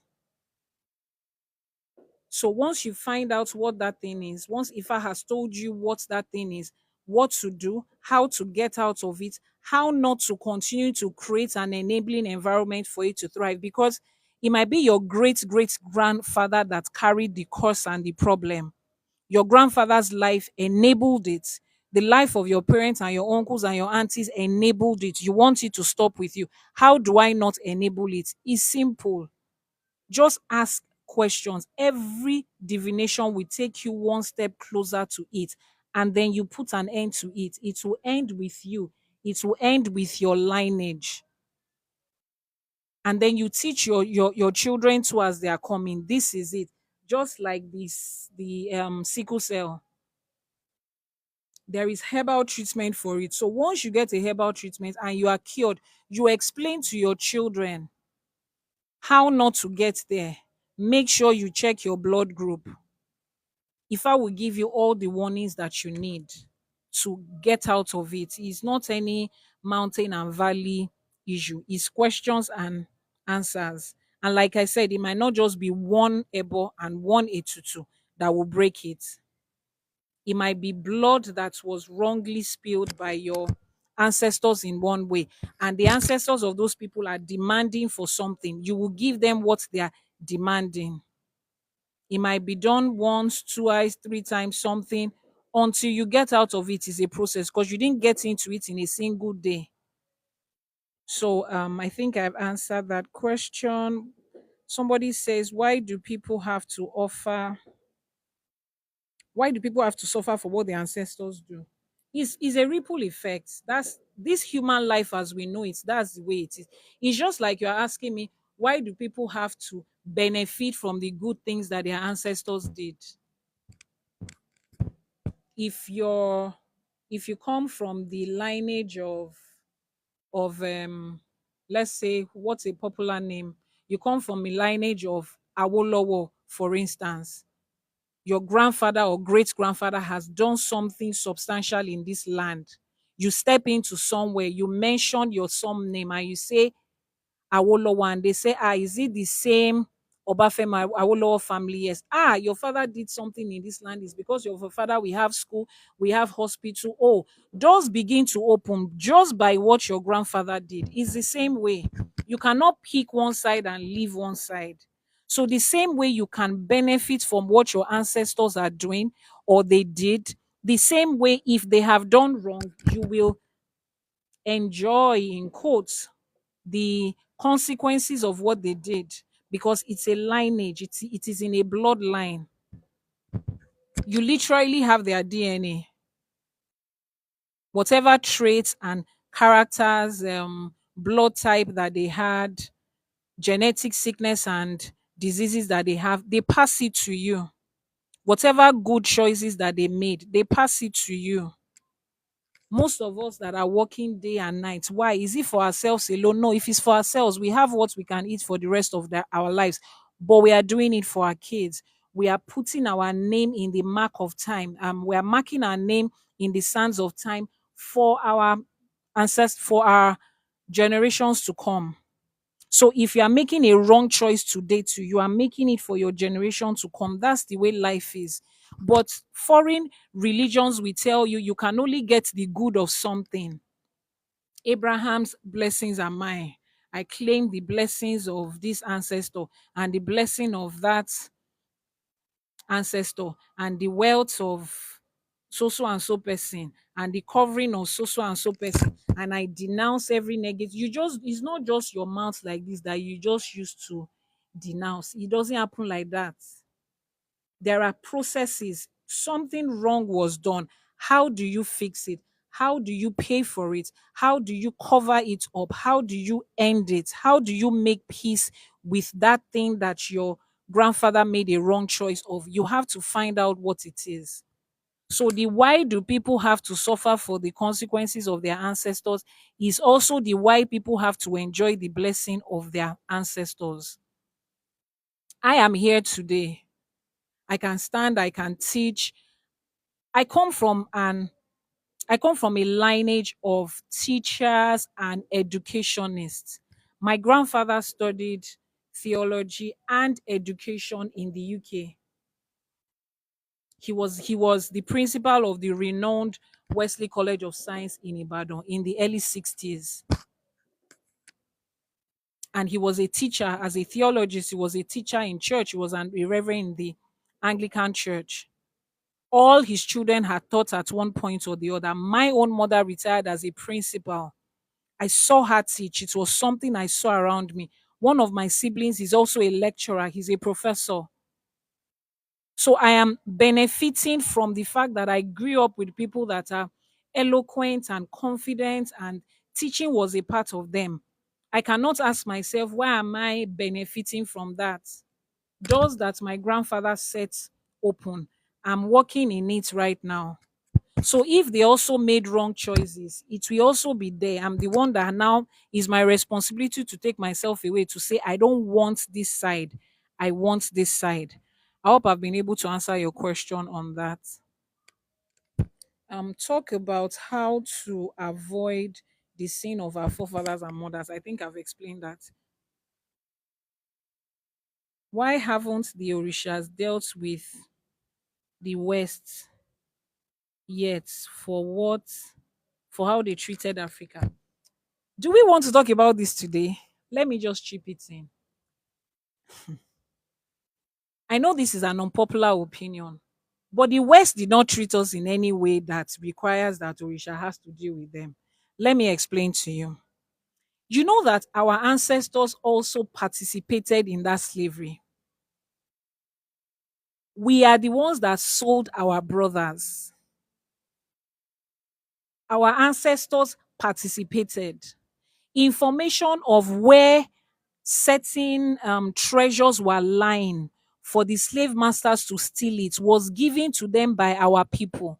They did not know anything about us. They don't even understand our language. How do you invade people that you don't understand their language and know where their treasures are hidden and know how to navigate their waters and know that this way leads to this way? There was no map in those days. So I hope you know.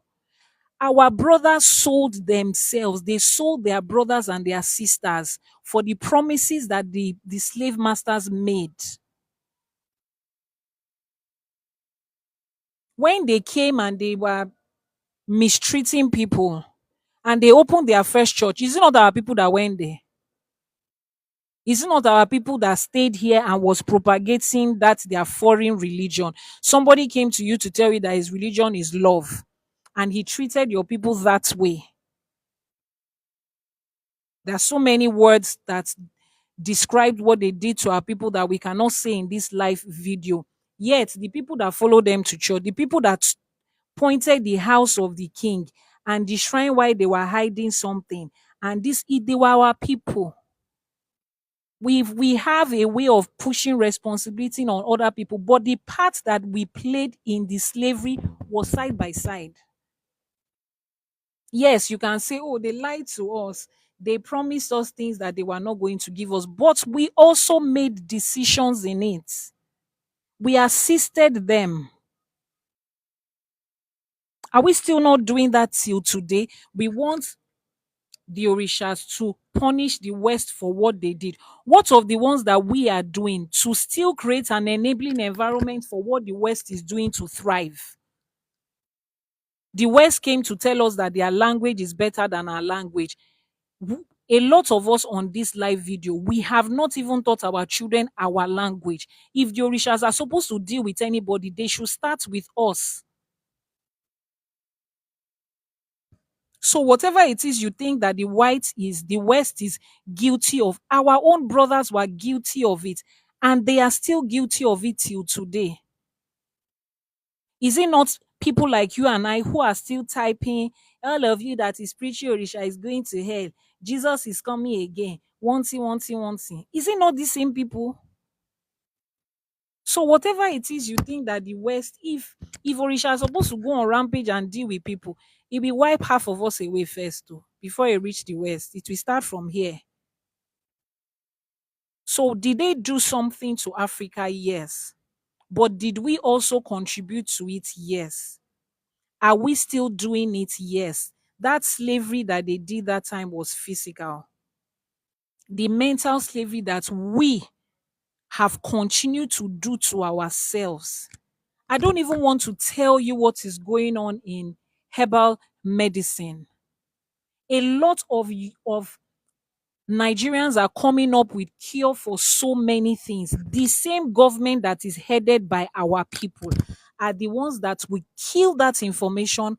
And if the person wants to shout because if his information and his discovery and his cure was killed, they will kill him and kill his cure.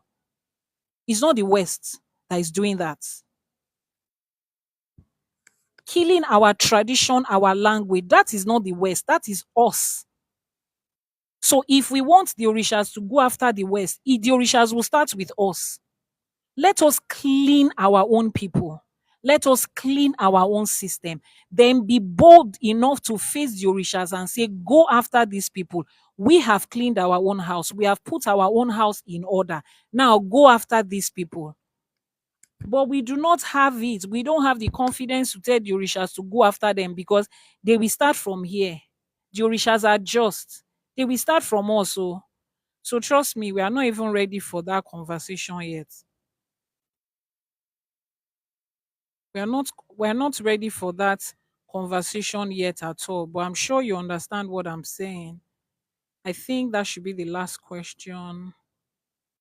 Um Exactly, especially the kings. We betrayed ourselves, especially the kings.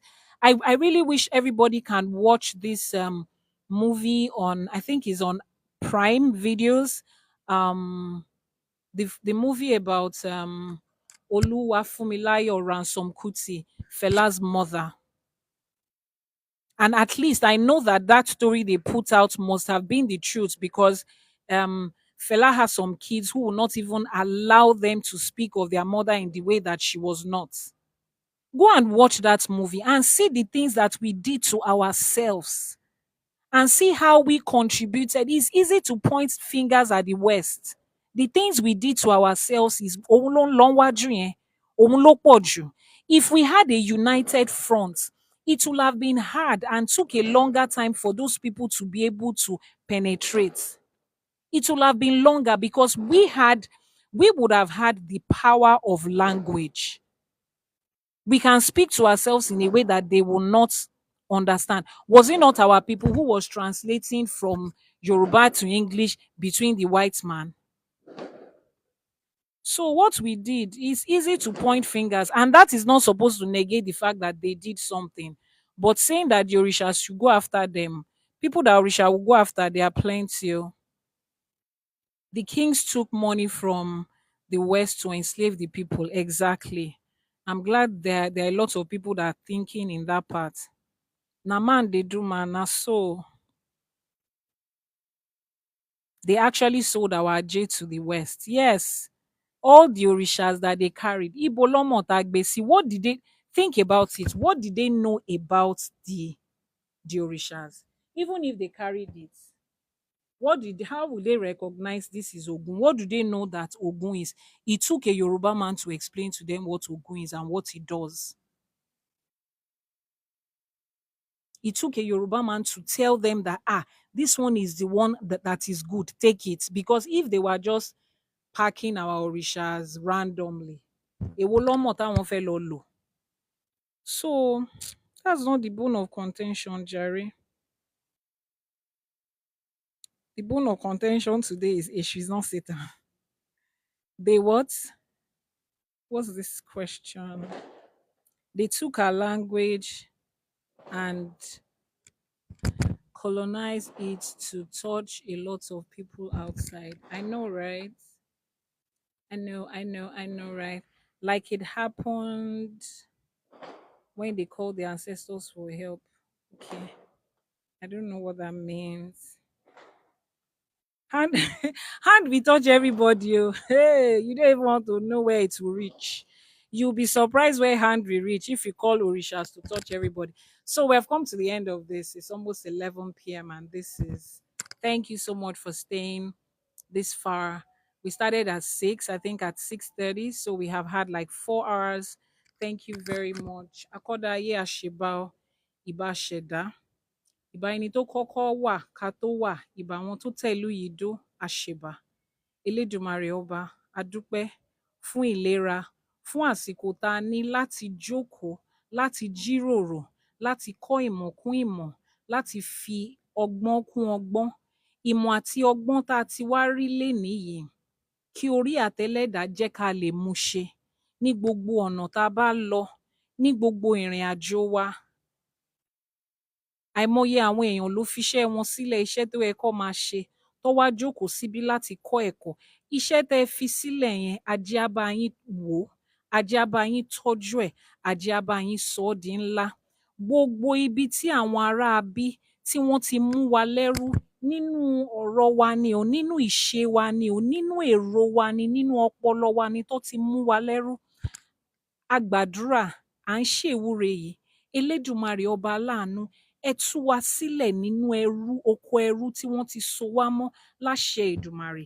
Ní gbogbo ọ̀nà tí wọ́n ti dè wá mọ́lẹ̀, táwa náà wá tún wá mú okùn yẹn tán mú lé wa lọ́wọ́, tá a fi ń di ara wa mọ́lẹ̀, tá a fi ń di àwọn ọmọ wa mọ́lẹ̀, kí Elédùwà là wá ní ojú inú àtojú ìta, ká rí ìdè yẹn ká lè já. Ìmọ̀ la fi máa já ìdè yẹn. Ìmọ̀ tá a nílò láti já ìdè tó fi so wá mọ́, tó fi so, tí wọ́n fi so àṣà àti ìṣe wa mọ́, ìmọ̀ tá a nílò láti tú ìdè yẹn, Elédùmarè ọba aláàánú, ẹ wá bá wa tú ìdè yẹn. Bá a dẹ̀ ṣe ń rí mọ̀ yìí, ká máa fi kọ́ àwọn ọmọ wa náà látọ̀tún àtòsì tí ẹyẹlé fi ń kóre wá. Ire tó wà nínú Ifá, òun ni kó jẹ́ tiwa. Gbogbo àwọn tí wọ́n dẹ̀ ti wá ṣẹ́fá níwájú lọ́hùn, tó jẹ́ pé wọ́n níjọ́ táwọn ṣẹ́fá tán ni ìjàmbá àti ìjálù tó bẹ̀rẹ̀ sí í dé bá wọn. Kí Ifá ṣe amọ̀nà wọn bó ṣe máa jáde nínú oko ẹrú tí wọ́n wọ̀. Kí Ifá ṣe amọ̀nà wọn, kó fi ìmọ̀ hàn wọ́n ìdí tí ìjàmbá àti ìjálù ṣe ń ṣẹlẹ̀ sí wọn, kí wọ́n lè jáde nínú ẹ̀ láṣẹ Èdùmàrè. Wọ́n látorígun mẹ́rẹ̀ẹ̀rin àgbáláyé báyìí kó máa gbére ajé wá fún yín. Àwọn èèyàn jàǹkànjàǹkàn, àwọn léèkàn-léèkàn, àwọn lórúkọ-lórúkọ ni kó máa gbére ajé wá fún yín o láṣẹ Èdùmàrè. Bẹ́ ẹ ṣe ń lù ú, á máa dún. Bẹ́ ẹ ṣe ń pè é, á máa jẹ́ fún yín ni láṣẹ Èdùmàrè. Ẹ wá ní bá wọn ṣìwí, ẹ ní bá wọn ṣìsọ. Ẹsẹ̀ tẹ́ máa gbé tó máa bí aráyé nínú, Elédùà ò ní jẹ́ kẹ́ ẹ gbé. Ẹni tẹ́ ẹ máa ṣẹ̀ tí ò ní dáríjì yín, àwọn tó ní ilé ayé yìí, àwọn alálẹ̀ ilẹ̀ yìí, wọn ò ní jẹ́ kẹ́ ẹ gbé. Tá a bá wá rí ẹni tó ń ṣe àìsàn nínú àgọ́ ara kankan báyìí, ibi gbogbo tẹ́ ẹ bá ti ń ṣe àìsàn, orí yín á gbé yín pàdé ibi tẹ́ ẹ ti máa rí ìwòsàn láṣẹ Èdùmàrè. Bó jẹ́ ewé ló yẹ kẹ́ ẹ já ni, bó jẹ́ egbò ló yẹ kẹ́ ẹ lò ni, Elédùà á darí yín síbi tí ewé àti egbò yẹn wà láti mú àìsàn yẹn kúrò, láti mú yín lára dá. A ní dùbúlẹ̀ àìsàn fọ́mọ, ọmọ ò ní dùbúlẹ̀ àìsàn fún wa. A ní kú, a ní bá wọn kúkú wọ̀ọ́wọ́ láṣẹ Èdùmàrè. Kò wá sí bá a ṣe lè pẹ́ nílé ayé yìí tó, a ní fojú sunkún ọmọ, a ní mọ sàárè ọmọ. Ẹrù tí alábíamọ yìí tú, wọn ò ní wá gbé ká wa mọ́lé láṣẹ Èdùmàrè. Ní gbogbo ọ̀nà yín, ire ló máa máa jẹ́, ìdùnnú ló máa máa jẹ́, ayọ̀ ló máa máa jẹ́. Ijọ́ tó kù ní kí ọdún yìí fi parí, ẹ ní bá wọn sunkún wọn, ẹ ní bá wọn ṣọ̀fọ̀, ẹ ní bá wọn rìn níjọ́ tí ebi ń pa ọ̀nà. Tá a bá wá rí ẹnìkan tó rò wípé wọ́n ti fi òrìṣà, wọ́n ti fi ja òun níbi tí ò tíì tọ́, níbi tí ò tọ́. Tá a bá rí àwọn tí àwọn àgbàlagbà ń bá jà níbi tí ò tọ́, kí Elédùwà là wọ́n ní ojú inú, kó rí ìmọ̀ àti jáde nínú ìṣòro tó wà láṣẹ Èdùmàrè. Ọ̀la a tún máa jí, a máa jáde. Nǹkan tá à ń jẹ là ń wá, a ní pàdé nǹkan tó máa jẹ wá o láṣẹ Èdùmàrè. Gbogbo ibi tá a máa kọjú sí, ire ni ká bá níbẹ̀ o. Mo dẹ̀ wá ṣe ìwúre pàtàkì fún gbogbo àwọn tó dúró tó wo fọ́nrán yìí tán, àtàwọn tó fún wa lẹ́bùn lọ́tùn àtòsì, tẹ́ ẹ fẹ́ ìlọsíwájú fún àṣà àti ìṣe àwọn baba yín láṣẹ Èdùmàrè. Gbogbo nǹkan yín á máa lọ síwájú. Bẹ́ ẹ ṣe fi àsìkò sílẹ̀, tẹ́ ẹ fi owó sílẹ̀ láti rọ̀gbà yí nǹkan tá à ń ṣe yìí ká, Elédùà á rọ̀gbà yí yín ká. Àwọn èèyàn lẹ fi máa ṣe aṣọ ìbora tí wọ́n máa rọ̀gbà yí yín ká ní gbogbo ọ̀nà tẹ́ ẹ bá ti ń béèrè fún àánú àtẹ̀yọ́nú, Elédùà á máa dá yín lóhùn. Wọ́n níjọ́ tóòrí bá fojú kan ọ̀run báyìí, ijọ́ yẹn ló ń yọ́. Àtọkùnrin àtobìnrin, ọmọdé ni àgbà ni, dúdú ni funfun ni, àfàìmọ̀níṣe ni oṣólé ni àjẹ́lé ni, wọ́n á máa yọ́nú sí yín lóòrèkóòrè ni láṣẹ Èdùmàrè. Ẹ̀yọ́nú Ọlọ́run ọba, ẹ̀yọ́nú ènìyàn báyìí, òun lẹ máa bá pàdé. Èyí tá a wí lénìí, àbálá dá o, Elédùmarè ti gbà á, ó ti di àṣẹ. Nítorí pé àbá tálágẹmọ bá dá báyìí ni òrìṣà òkè ń gbà. Èyí tí mo wí lénìí ó ti di àṣẹ. Irọ́ là ń pa o, elédùà ló ń sọ di òótọ́. Gbogbo irọ́ tá à ń pa, elédùà á máa sọ di òótọ́ ni láṣẹ Èdùmàrè. Bá a ṣe ń lò ó, á máa dún ni o. Ìṣẹ̀ṣe á gbè wá, Ifá á gbè wá, Ajé á gbè wá. Àṣẹ, àṣẹ, àṣẹ Èdùmàrè. Thank you very much for joining this live. For people that don't understand Yoruba, all I said was prayers. They said we should pray for our mothers. Okay. Gbogbo àwọn wọ́n ní ká ṣàdúrà fáwọn ìyá wa. Ẹ̀yin ìyá mi, ẹ̀yin ìyá mi ní gbogbo ibi tẹ́ ẹ wà. Ẹ̀yin abiyamọ lórígun mẹ́rẹ̀ẹ̀rin àgbáláyé. Ẹ ní fojú sunkún ọmọ, ẹ ní mọ sàárè ọmọ, ẹ ní ṣe lásán. Bẹ́ẹ̀ ṣe ń sáré kiri tẹ́ ń fà á tó láṣẹ Èdùmàrè. Lórí àwọn ọmọ yín, gbogbo wàhálà, gbogbo ìlàkàkà yín kò ní já sásán. Ibi táwọn ọmọ yín bá ti wá ń ṣe oríire, níjọ́ tí nǹkan ẹ̀yẹ wọn bá dé, ayé ò ní dúró ìṣẹ́jú kan fún yín o. Ayé ò ní wá yín tì o. Ẹni ẹlẹ́ni ò ní gbà ṣe yín ṣe o. To every one of us that our mothers are still alive, ẹ fi ìwúre yìí, ẹ fi ránṣẹ́ sí àwọn ìyá yín pé wọn ò ní fojú sunkún yín. Gbogbo wàhálà tó ń ṣe lórí yín, àwọn ló máa jèrè ẹ̀. Níjọ́ tí iyán ọmọ bá tí ó bá ṣetán fún wọn báyìí, àwọn ló máa jẹ́. Ìfọ̀kànbalẹ̀ ló fi máa jẹ́. Wọn ò ní wá wọn tì. Wọ́n máa dàgbà, wọ́n máa dògbó, wọn ò ní lò nínú àìsàn. Àwọn bàbá wa náà, a ṣèwúre fún yín o. Ọkàn yín á balẹ̀ o. Ọjọ́ ogbó yín ẹ ní lò nínú àìsàn láṣẹ Èdùmàrè. Ẹ rí àtọmọdọ́mọ yín báyìí nínú ìdùnnú, nínú ayọ̀ ni. Wọn ò ní bá yín gbàdúrà fún ikú. Ẹ ní máa fi àdúrà báyìí kẹ́ máa fi wá ikú láṣẹ Èdùmàrè. Ní ijọ́ tí ọjọ́ náà bá dé, ìrọ̀rùn lẹ máa fi lọ síbi tí àgbà ń rè láṣẹ Èdùmàrè. Ó ti rí bẹ́ẹ̀ o, ó ti ṣẹ bẹ́ẹ̀ o. Gbogbo àwọn olúwa àsápè ọlà tẹ́ ẹ wà lórí láìfì yìí, mo rí yín o. Ẹ ṣé ẹ̀yin bàbá mi. Gbogbo àtọ́ yín o, gbogbo ẹ̀yin ìyá àbíyè, gbogbo ẹ̀yin apènà, gbogbo ẹ̀yin ọmọ kú ayé, mo rí yín o. Mo kí yín o. Ẹ ṣé o. A máa jú wa ṣe o. Wọn ò ní fi fá, wọn ò ní fi bú wa, wọn ò ní fi ìṣẹ̀ṣe, wọn ò ní fi bú wa. Èṣù is not Satan tá a dẹ̀ ti bẹ̀rẹ̀ sí ṣe láti èní lọ. Iṣẹ́ àti ire àti ajé tí èṣù láàlú tó gbé wá sáyé, òun ló máa jẹ́ tiwa o. Àṣẹ, àṣẹ, àṣẹ. Thank you very much for joining. It is awesome to be here. In fact, I feel like being here till tomorrow. But you know what I was thinking, guys? 31st night stroke first. I wanted to do a live streaming from the shrine where we are giving ebo to different orishas and people can actually connect live. You know, we don't have church to go to. So we could probably start at 11 p.m. on the 31st night and be live till 1 a.m. where we are giving to an ebo. Ajé will be there. A máa ṣèwúre, ẹ̀yin náà a máa ṣe àṣẹ. Gbogbo ẹni tó bá ní nǹkan kan pàtó tó ń kan lóminú tí wọ́n fẹ́ ká bá àwúre sí. Gbogbo ẹni tó bá fẹ́ ká bá wọn rúbọ níjọ́ yẹn. If you guys are open to it, it just crossed my mind now. If you are open to it, please just let me know so that we'll make arrangement for 31st night stroke first and we can have a live streaming where we'll do ìwúre for ourselves. Since táwa ò ní church táwa ń lọ, àwa ò dẹ̀ níbi tá ti máa lọ ṣàdúrà. Àwa náà la máa wúre fún ara wa, ẹnu wa la fi máa sọ bí 2025 ṣe máa rí.